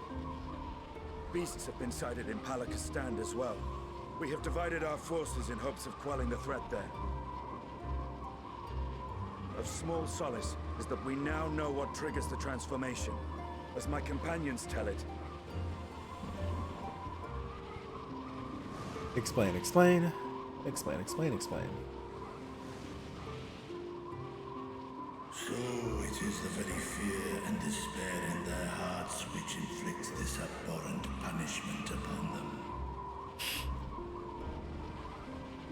A nightmare for which my children will never awake. O capricious and cruel fate, they are undeserving of such condemnation. Will you wallow in sorrow or rise to the occasion? Razat Khan is leaderless. Before he passed, Ahawan sought to reveal the truth to his people. Honor his wishes. To what end? To breed a new conflict between dragon and man. These claws could reduce thee to shreds with a touch. These jaws crush thy bones to dust. Only through my proxy could I walk with my children. Without him, I am a bringer of fear, no different from the beasts which beleaguer them.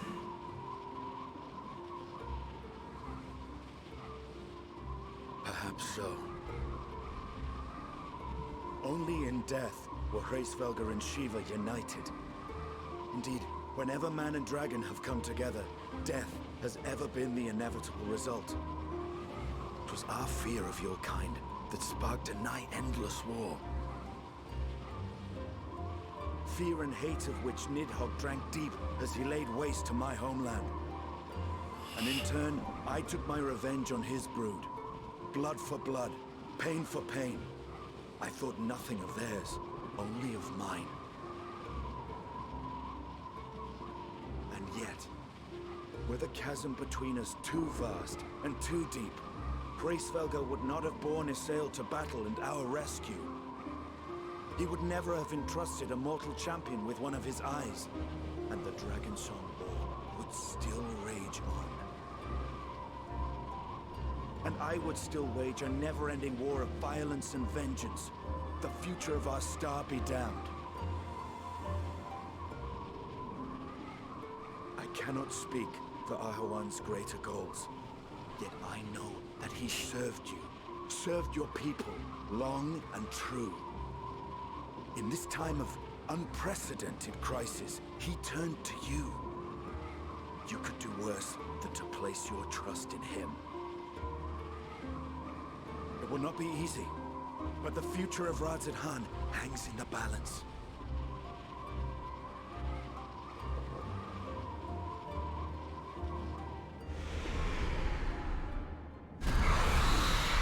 We have company.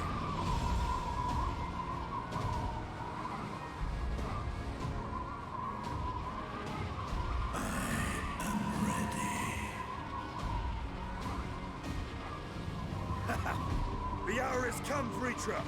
It's all or nothing!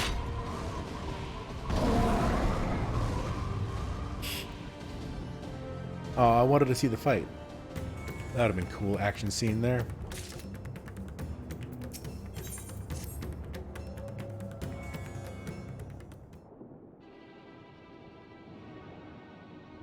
If Mavan fled deeper into the jungle, she and our child are in grave danger. Whatever are we to do? Gods have mercy. You must try to stay calm. You cannot let fear consume you. You want to turn and beast like the others? You cannot let fear consume you.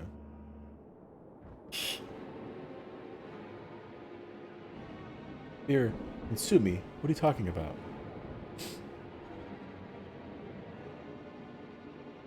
Then I too could become a beast?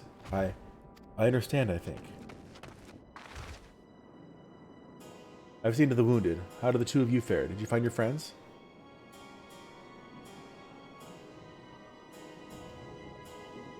One's dead and the other one's unaccounted for with the baby.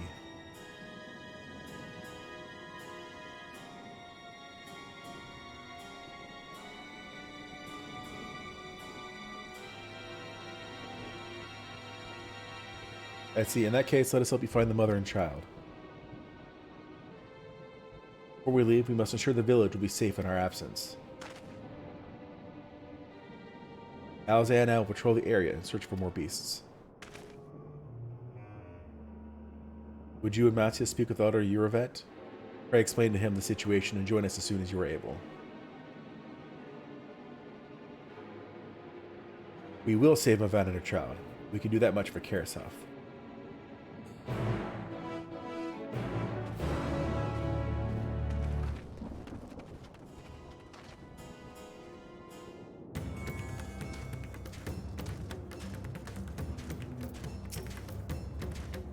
I'm heartened to see you both safe, but what of the family? Found Karasaf, but Pete... Say no more, I understand. We have lost another of our dear friends. Karasaf may be gone, but there is still hope for Mavan and her child. Please find them, I beg of you. And if, in your search, you come across anyone else who escaped the slaughter, pray tell them what has happened. I'll do my best to keep the villagers safe and their spirits high. Let us rejoin your friends at once.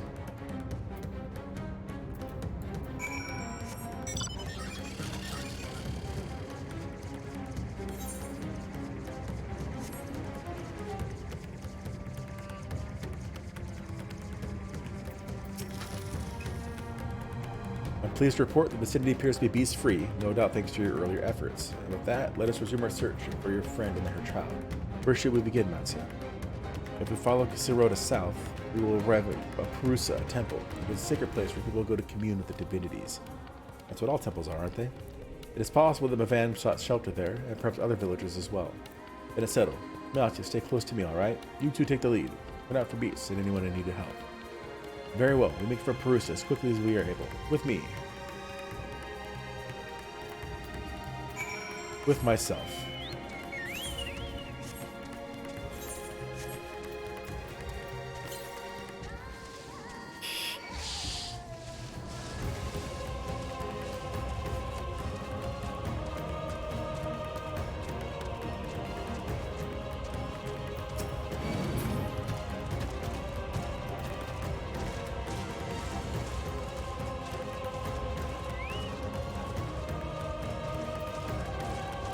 Thank you.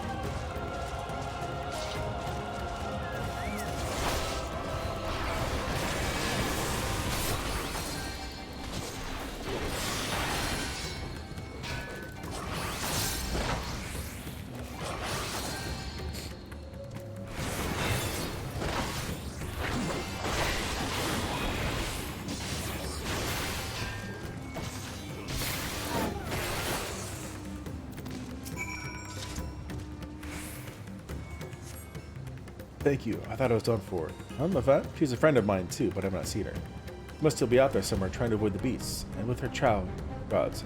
Worry not for me. I can make my way back to the village on my own.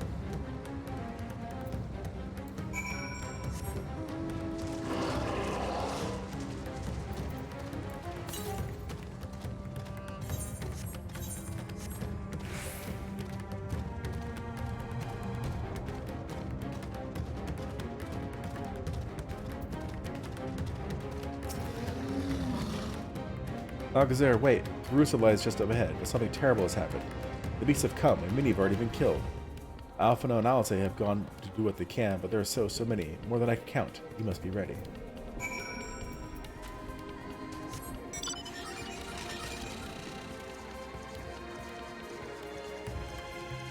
We'll kill stuff. Gladly.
Detail.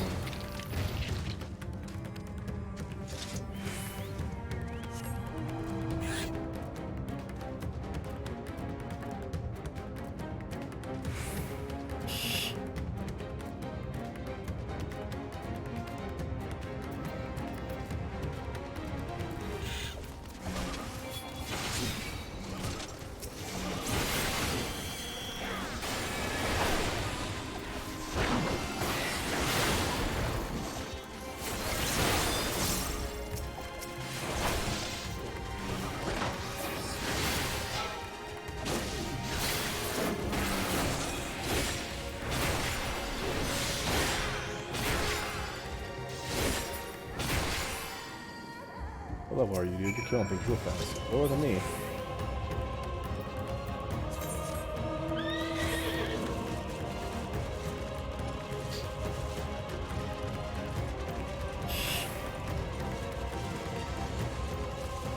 Of course, I have to go around.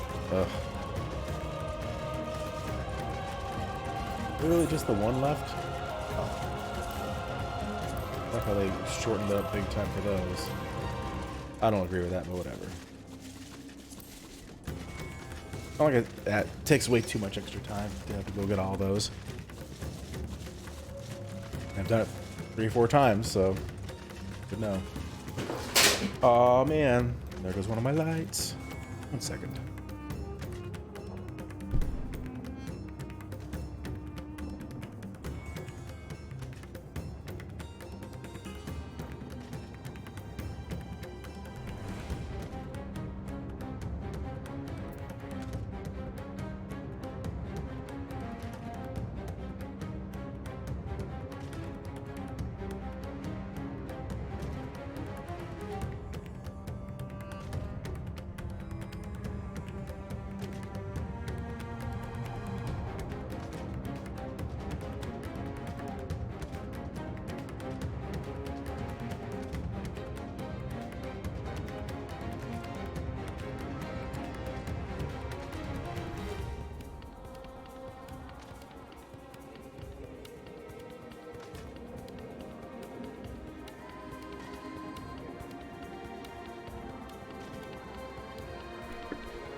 Most is happening.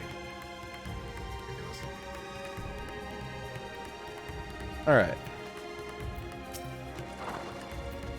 There you are. How far are the others?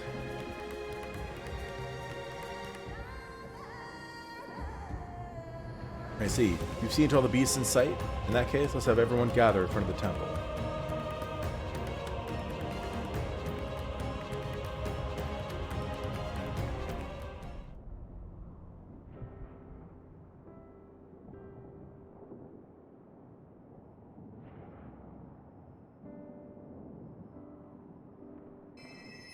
Courage, friend.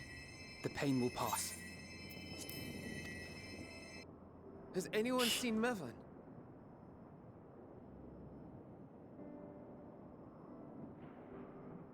Of course Where not. could she be? Went to the west.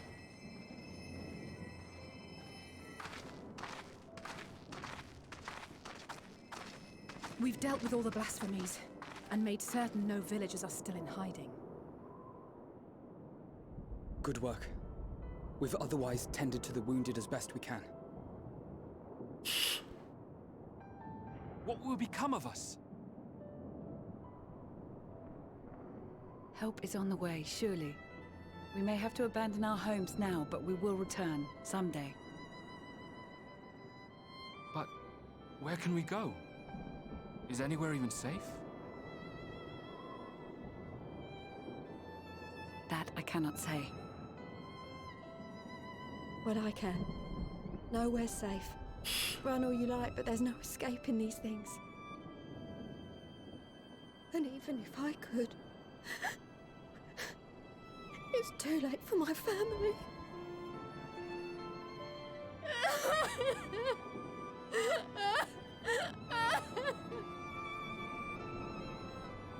Why didn't she start turning right then and there? This isn't good. The more they dwell on the tragedy, the more likely we are to lose them too.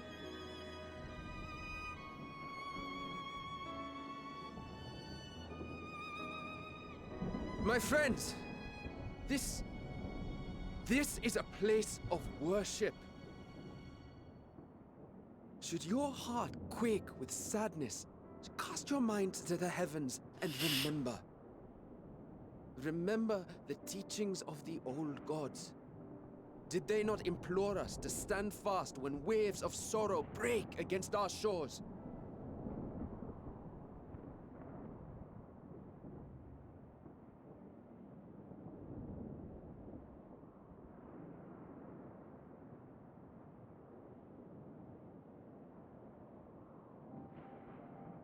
Know this, my children.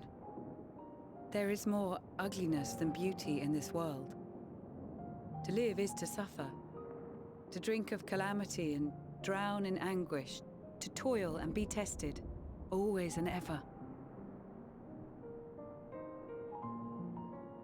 'Tis a perilous path you walk. Death lurks in the dark, and is the sole promise that awaits at journey's end. You will tremble with terror. You will weep tears of anger and despair.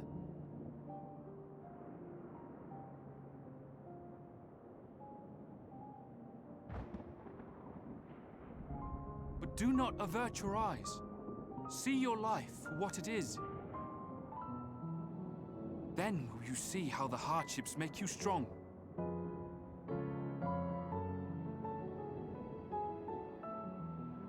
Every doubt reforged as scales for your armor. Every agony to temper your blade.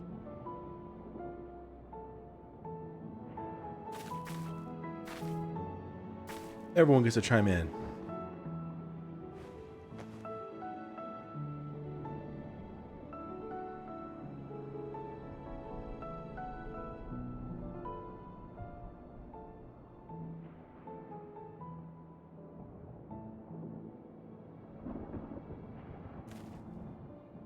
Thank you, lad. We'd almost forgotten who we are.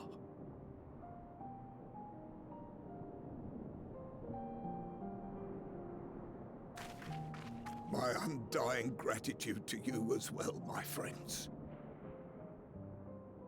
You were searching for Mevin, no?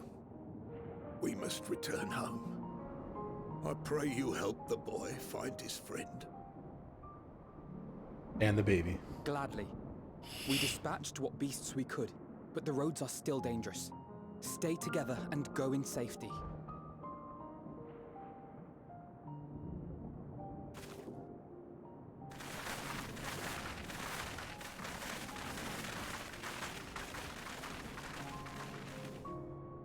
That was very impressive, what you did back there.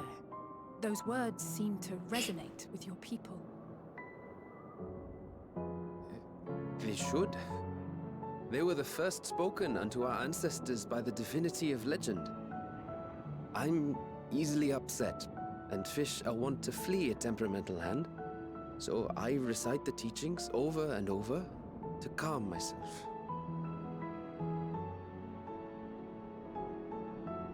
They're lovely and inspiring to hear, though I imagine they were born of great misfortune. Kiss. They are born of life. There's as much bad as good in it. More, many would attest. All the more reason to appreciate the good when you can. I won't argue with that.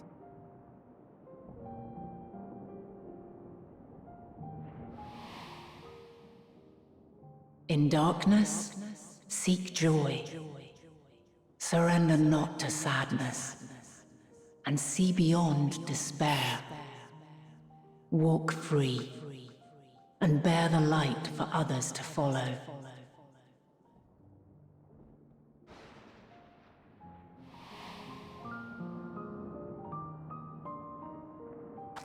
And with that, let us see if we can't find Mevin. Mevin. Alright, fine. Did you see? That beast was chasing someone.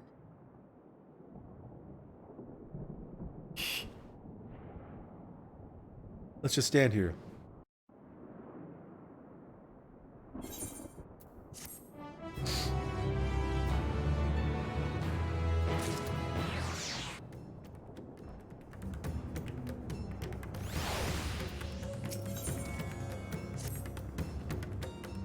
Over there, my view is blocked by the trees, but I'm sure I saw someone being chased by a beast. Valkyr, go with Matsia and search along the river. Alphanol and I will circle around from the south. I'm just glad I don't have to worry about them being, like, in my party or whatever the new thing is.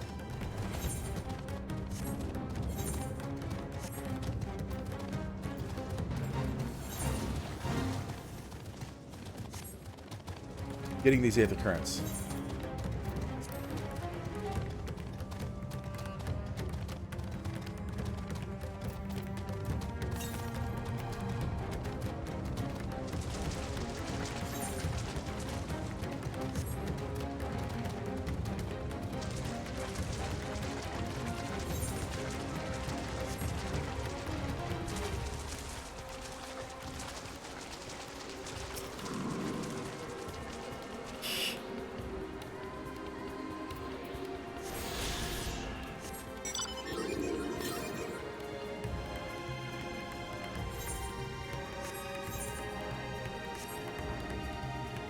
Yeah, there's one generally where I need to be anyway, so that works out just fine. What's up, kitties? Meow.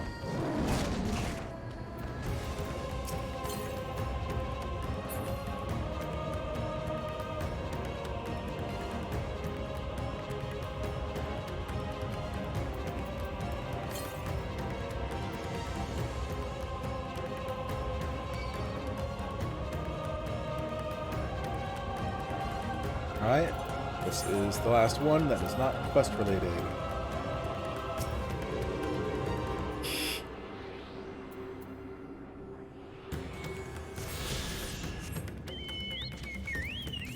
Yep, perfect.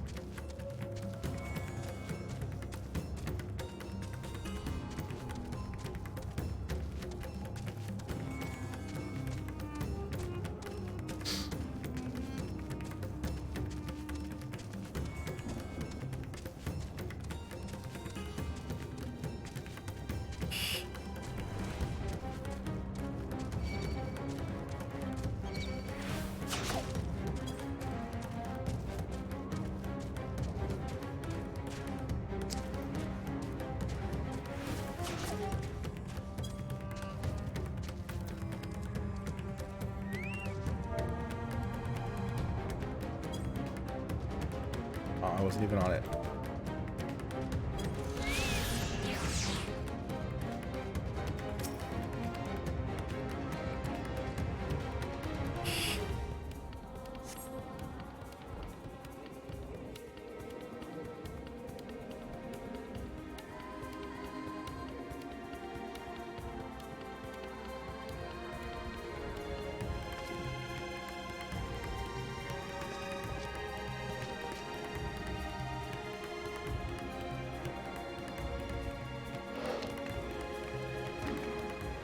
That's her!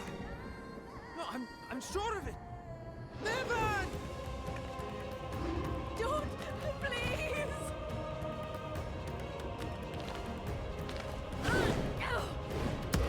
Yeah.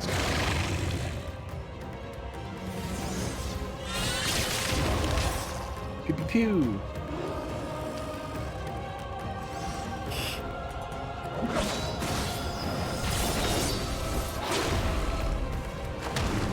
Dang.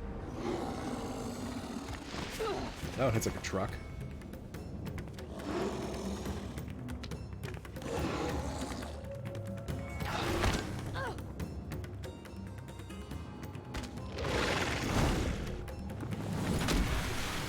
No! God have mercy! Go get her.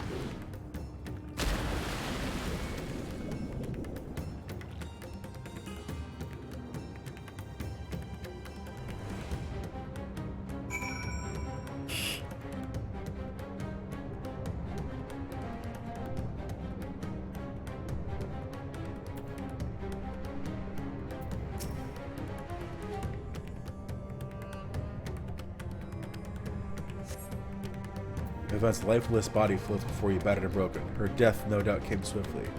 Her infant daughter, however, is nowhere to be seen.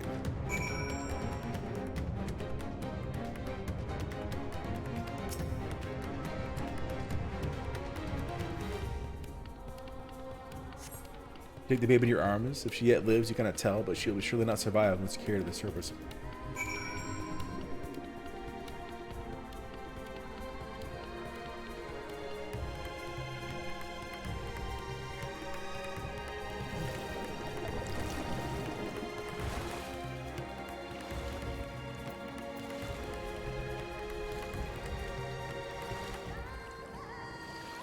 Really?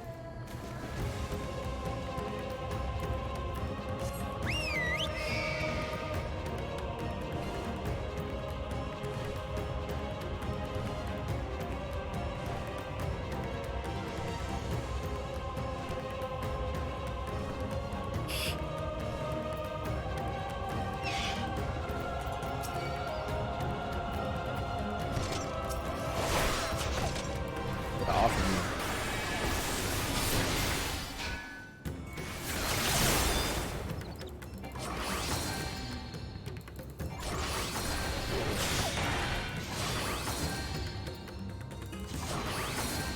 Take a Confiteor. Oh, that's right. Did you find Mavan and the child?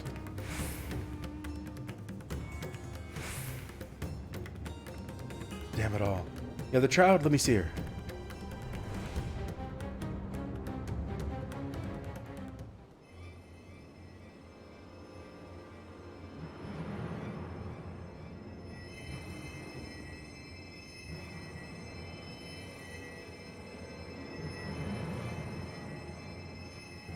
She's so cold, Elfino.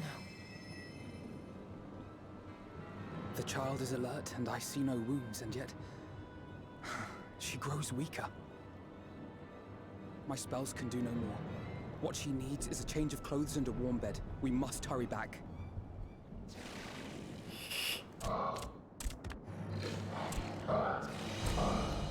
Not now! Matsia, take the child.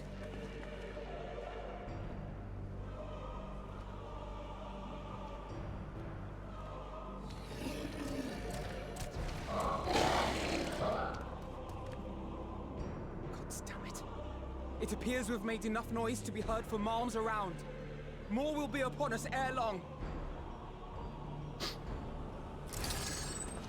We make our stand here. Matsia, can you take her back to the village? But the child, all by myself. You can't be serious. The beasts will follow you home unless we stop them here. And so we shall. Be strong, Matsia. Her life is in your hands. Right. I can do it. I know you can. We'll keep them busy, Matsia. Go! Quickly! Why are you in front? I had the shield.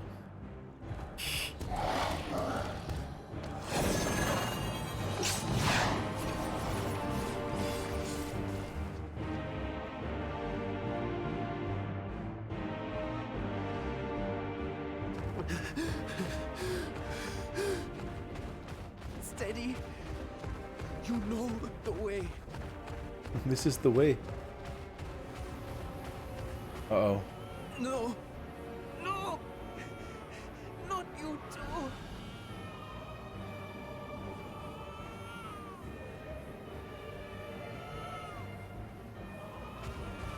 Don't be afraid. Don't be afraid. To live is to suffer, to drink of calamity. It is a perilous path. Death lurks in the dark.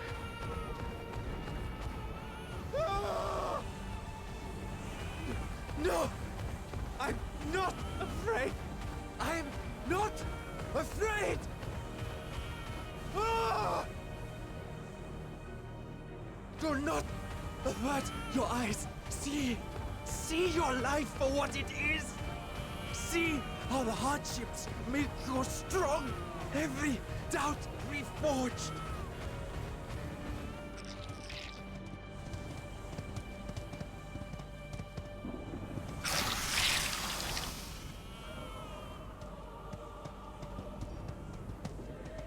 Every agony.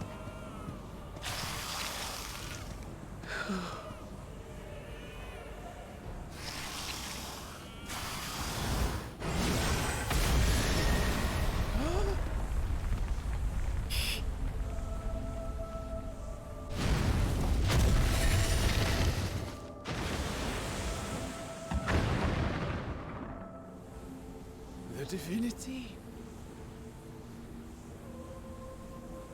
Nay, but one who would deliver thee just the same.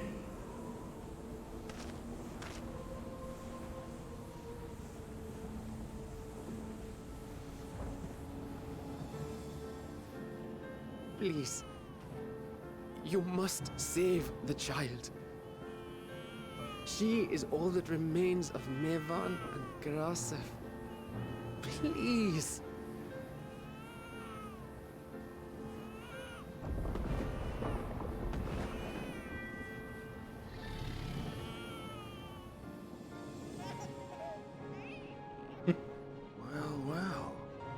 Seems the babe's taken a liking to you.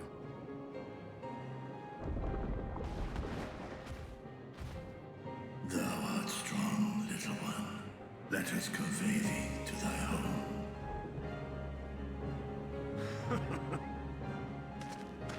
I spied our friends as we flew in. They appeared to be holding their own against the Horde.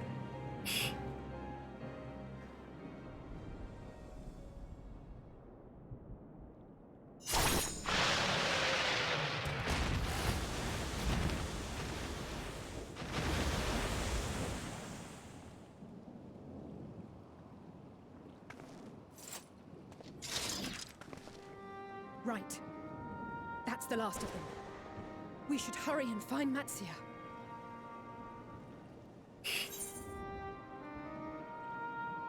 He had help from on high.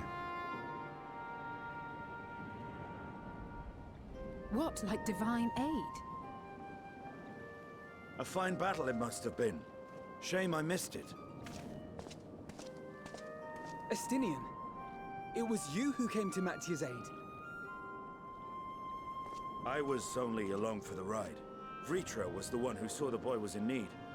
The two are headed back to the village.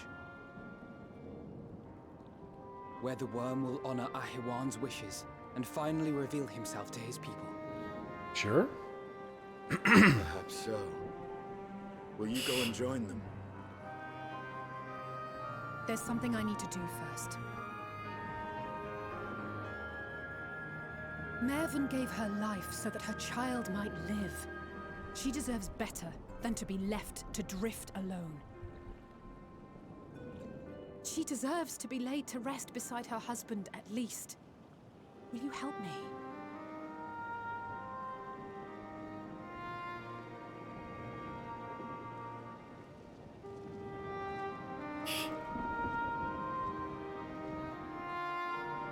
It was very emotional. Almost got me.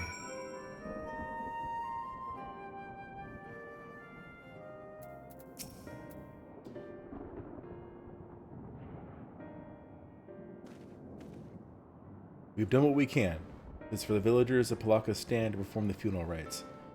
If nothing else, Mavan and Karasef died as they lived, as themselves and not as beasts. Their souls will find peace in the ethereal sea. To think the day would come when even the smallest of solaces would be this comforting.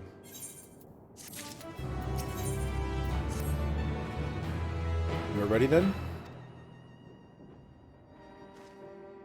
In that case, let's head to Palaka's stand. Now that Virtua is waiting us.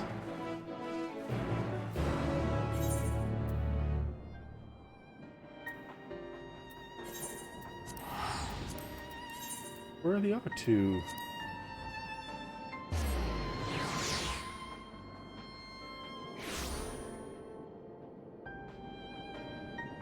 Maybe I have to turn this one in and I get it or something like that. Have a weird order.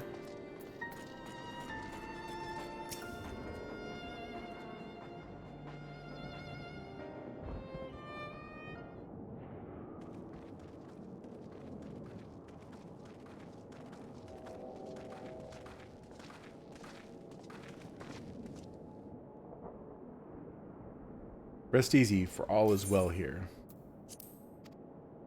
Young Matsia returned with the babe safe in his arms. Owing to a warm bed, the girl hath already begun to regain her strength. Less joyously received was word of mother and father's fate, as well as that of their transformed neighbors. How many children of Thavner must we lose to this calamity? Mothers and fathers, brothers and sisters, sons and daughters. Every death, another void that can never be filled. We who survive them must carry the weight of their memory, as we strive to regain a semblance of what we have lost. Karasef and Mavan's baby is a child of Thavner as well. Thank you for returning her to us safe.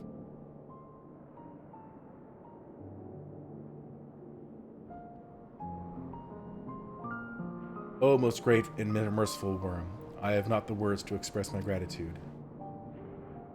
They say that were it not for you, brave Matsia and the child would have been lost to us forever. Long had I heard the rumors that a mighty dragon had forged a pact of friendship with the satrap, but never would I have expected such a kind and gentle soul. Truth in part, but not in whole.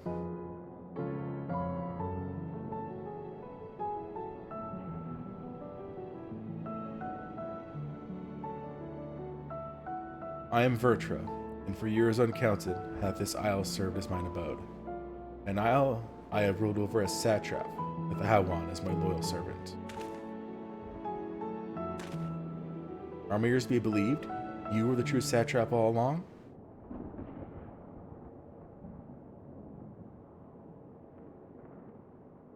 Nadana, what are you doing here? Hi-oh.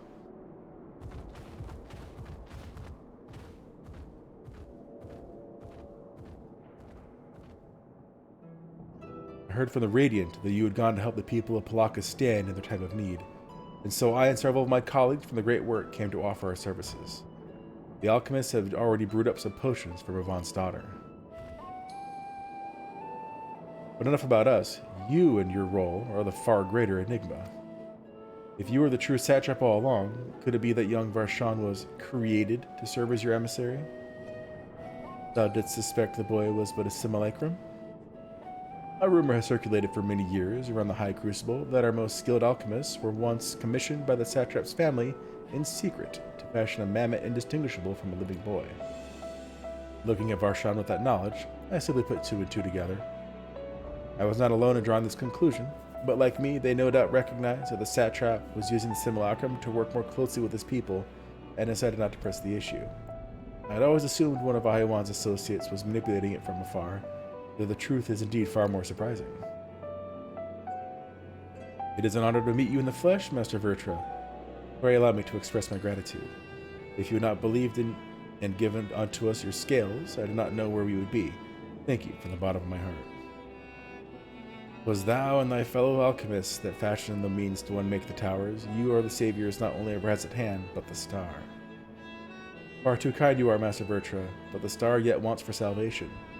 Once more will my colleagues and I commit the knowledge and resources at our disposal to the mission of aiding the people in this, their darkest hour. It would seem this place is in good hands. I would return to see how Razat Han fares. What will you do, Scions?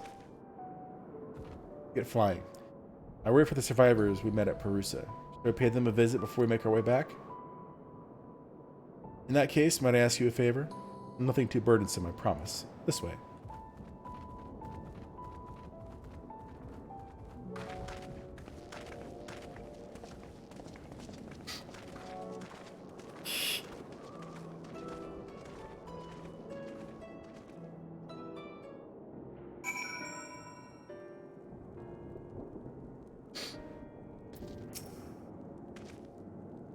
Needs to simmer just a bit longer, I'd say. In the meantime, I was hoping I might ask you a few questions. The red sky, these terrible beasts. What in the name of the sisters is happening here in Favner? Explain, explain. Explain, explain, explain. Oh my, that's rather a lot to take in. It would seem the situation is even more grave than we suspected. Thank you, Fred. My colleagues and I will use your knowledge to see if it can further our own research. And with that, here we are. A pot of piping hot chai, brewed from my own secret recipe of spices and tea leaves, together with hearty helpings of rich milk and purest sugar. I made enough for everyone in the village. Might I trouble you to deliver a few cups? The drink has medicinal properties, then? Not in the least. The ingredients are quite ordinary. It's so very tasty, though, that it has a way of lifting the spirits. The spicy aroma and distinctive sweetness of chai is a simple, everyday pleasure in our island. Sometimes the best medicine is the simplest. A lovely sentiment, Nadana. By all means, allow us to assist. Busy work.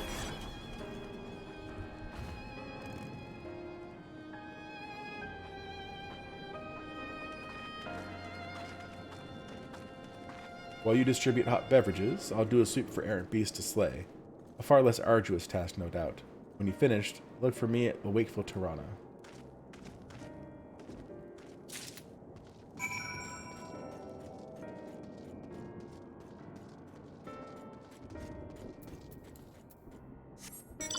There's one over there.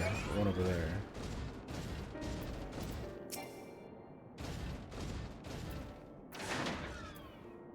Wait, I know you. You're the one who saved us from the beasts back at the temple. Were it not for you, well, let's not even think about that. At times like this, we mustn't dwell on what might have been, but look to the future. But what future awaits us? How can Razat Han hope to recover from this? Most of my friends are gone, and I don't know where to turn.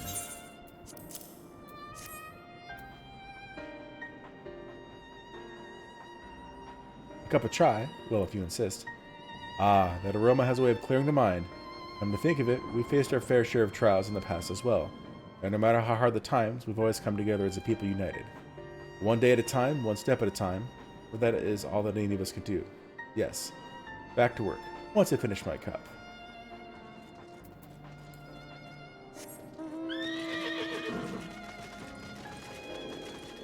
Oh, there's a whole chocobo key. Why don't they show up on the minimap anymore?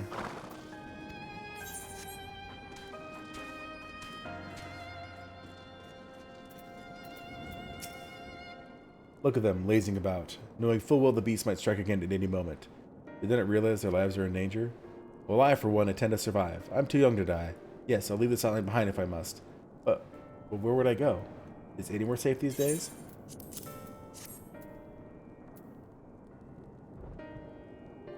A cup of chai? Can't you see I have more important things to worry about? No, you're right. It is precisely in times like these that we must strive to remain calm and steady. I do believe I'll visit the Elder, see what needs to be done. If there's any way I can aid my village and my friends, I will do it. Oh, I saw one.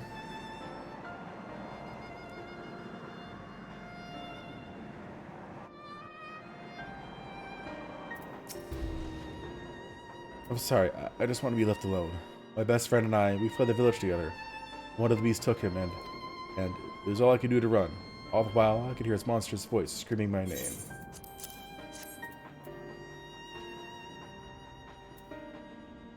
This is for me? We used to drink chai together often. Share stories over steaming cups after a hard day's work. Thank you, friend. The pay may never pass, but I must press on all the same. For his memory, and for we who must remember. And look at that, the blue quest just showed up. Yoink.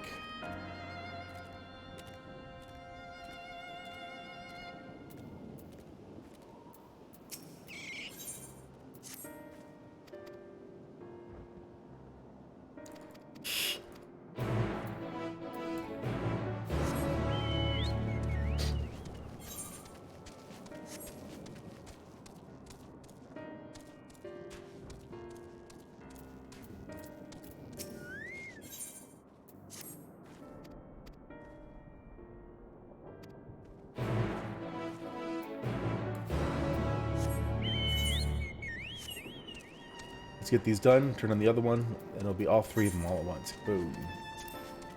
Fly and get the map, and then move on.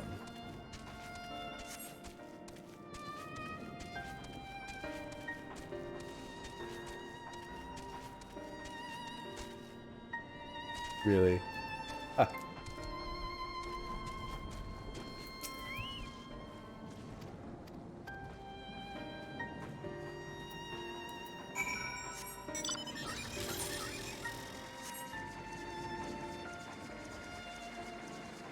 A lot of busy work now, out of a, I don't know where. Come on, really?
Oh, purple.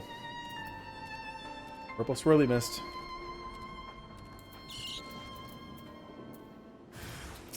Whatever.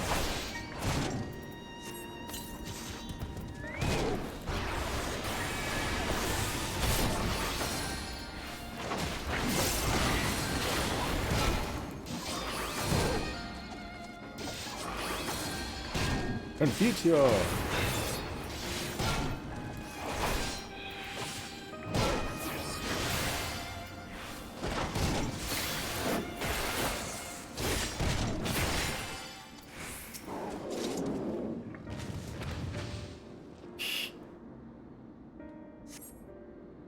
Oh, is it gone? Oh, wait, never mind.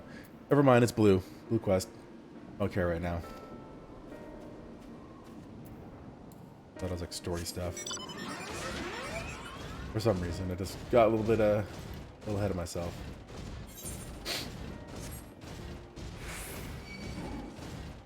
Really?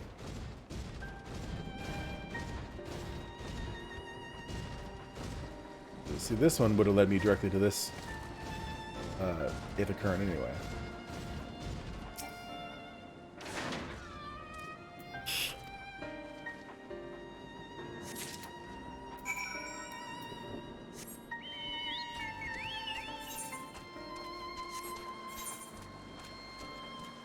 I'm just gonna walk it. Not that far.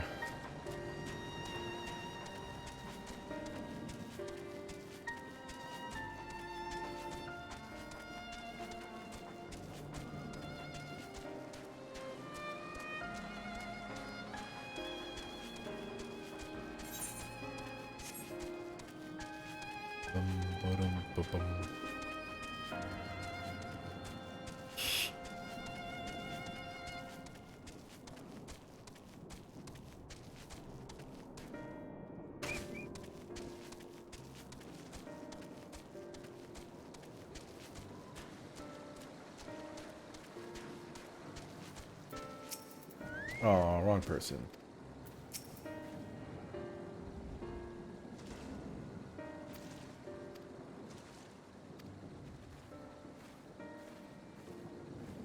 All right, one down.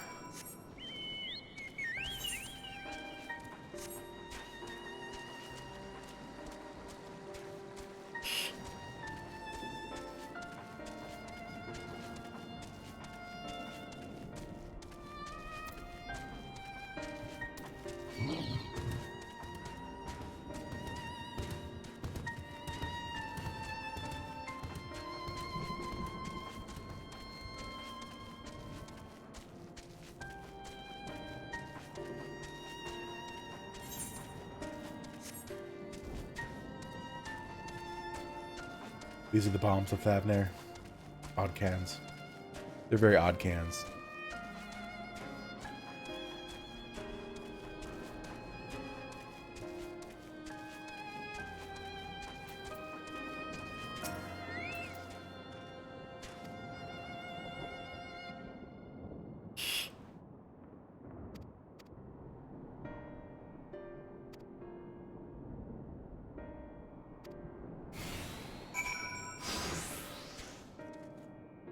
Come on, dude.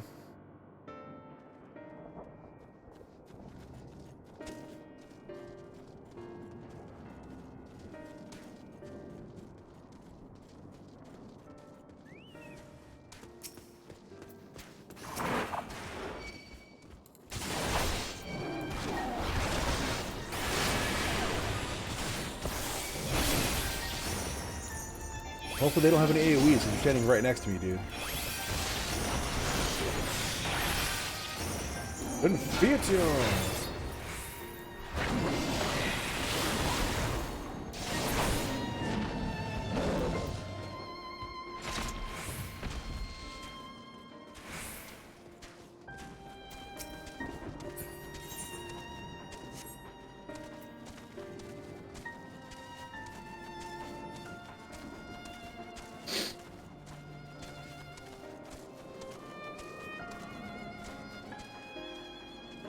Hopefully he doesn't want us here. Yes, that's why we're heading back to town.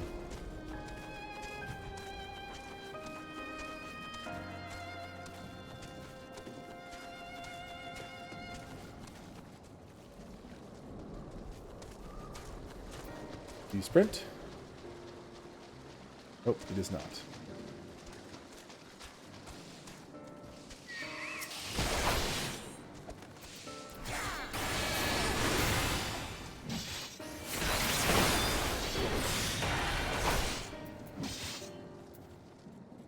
Come on, dude. You dummy.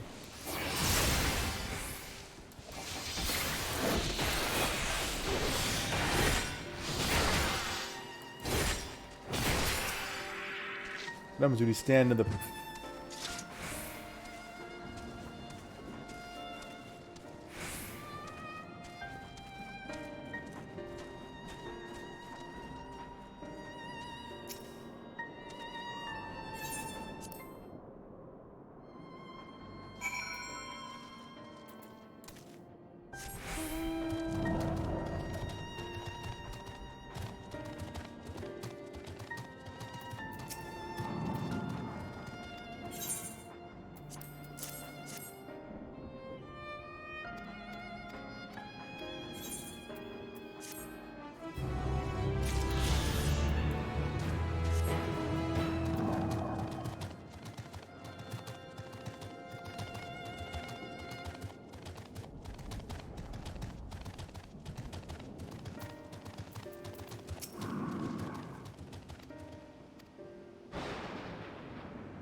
Alright, let's turn this last one in now. Thank you for delivering the Tri Malkazer. Did it help to lift the villagers' spirits?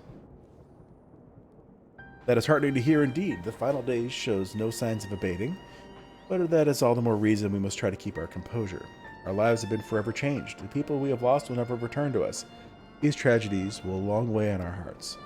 But we have the capacity to live with our suffering, to carry the agony until we too join the fallen in death.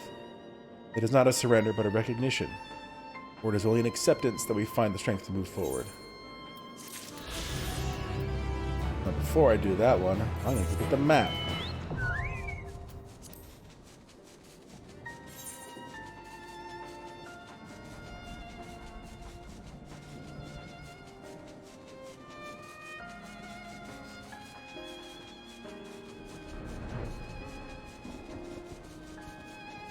There's a whole bunch of places that I didn't get.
I know there's a teleport there, but it'll be faster just to fly by. And hey, there might be a sightseeing spot up here too.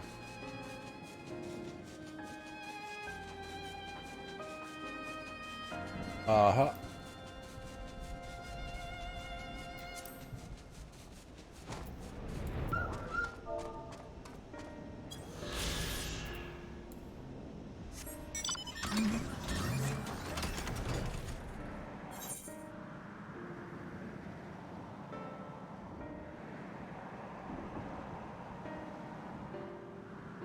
What's this out here?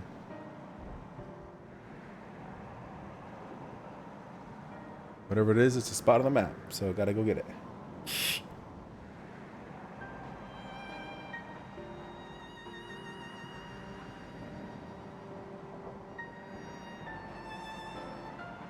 There's a sightseeing thing out here too.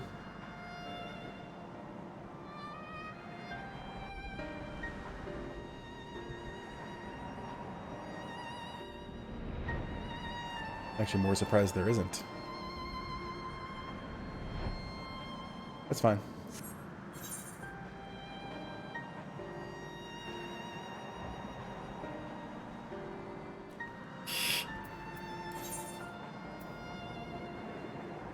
Three zones down now.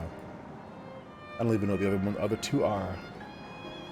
Not like it's, you know, most of the expansions where it's like, hey, here's everything. Especially Shadowbringers. Here's all the zones in one spot. Except for the last one, which is kind of cool. I was like, oh, it's question marks. Okay. Oop.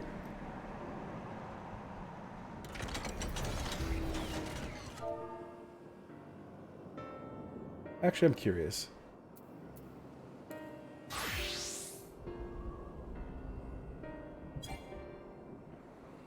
Must be level 8. Yeah, that way you can't just... oh, buddy. You can't just be like, I'm going to save all these and just fly around and farm it up.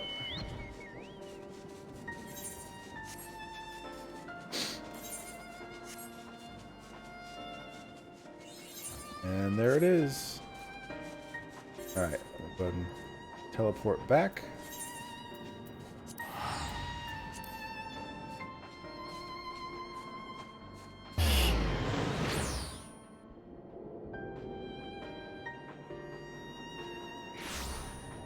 Perfect.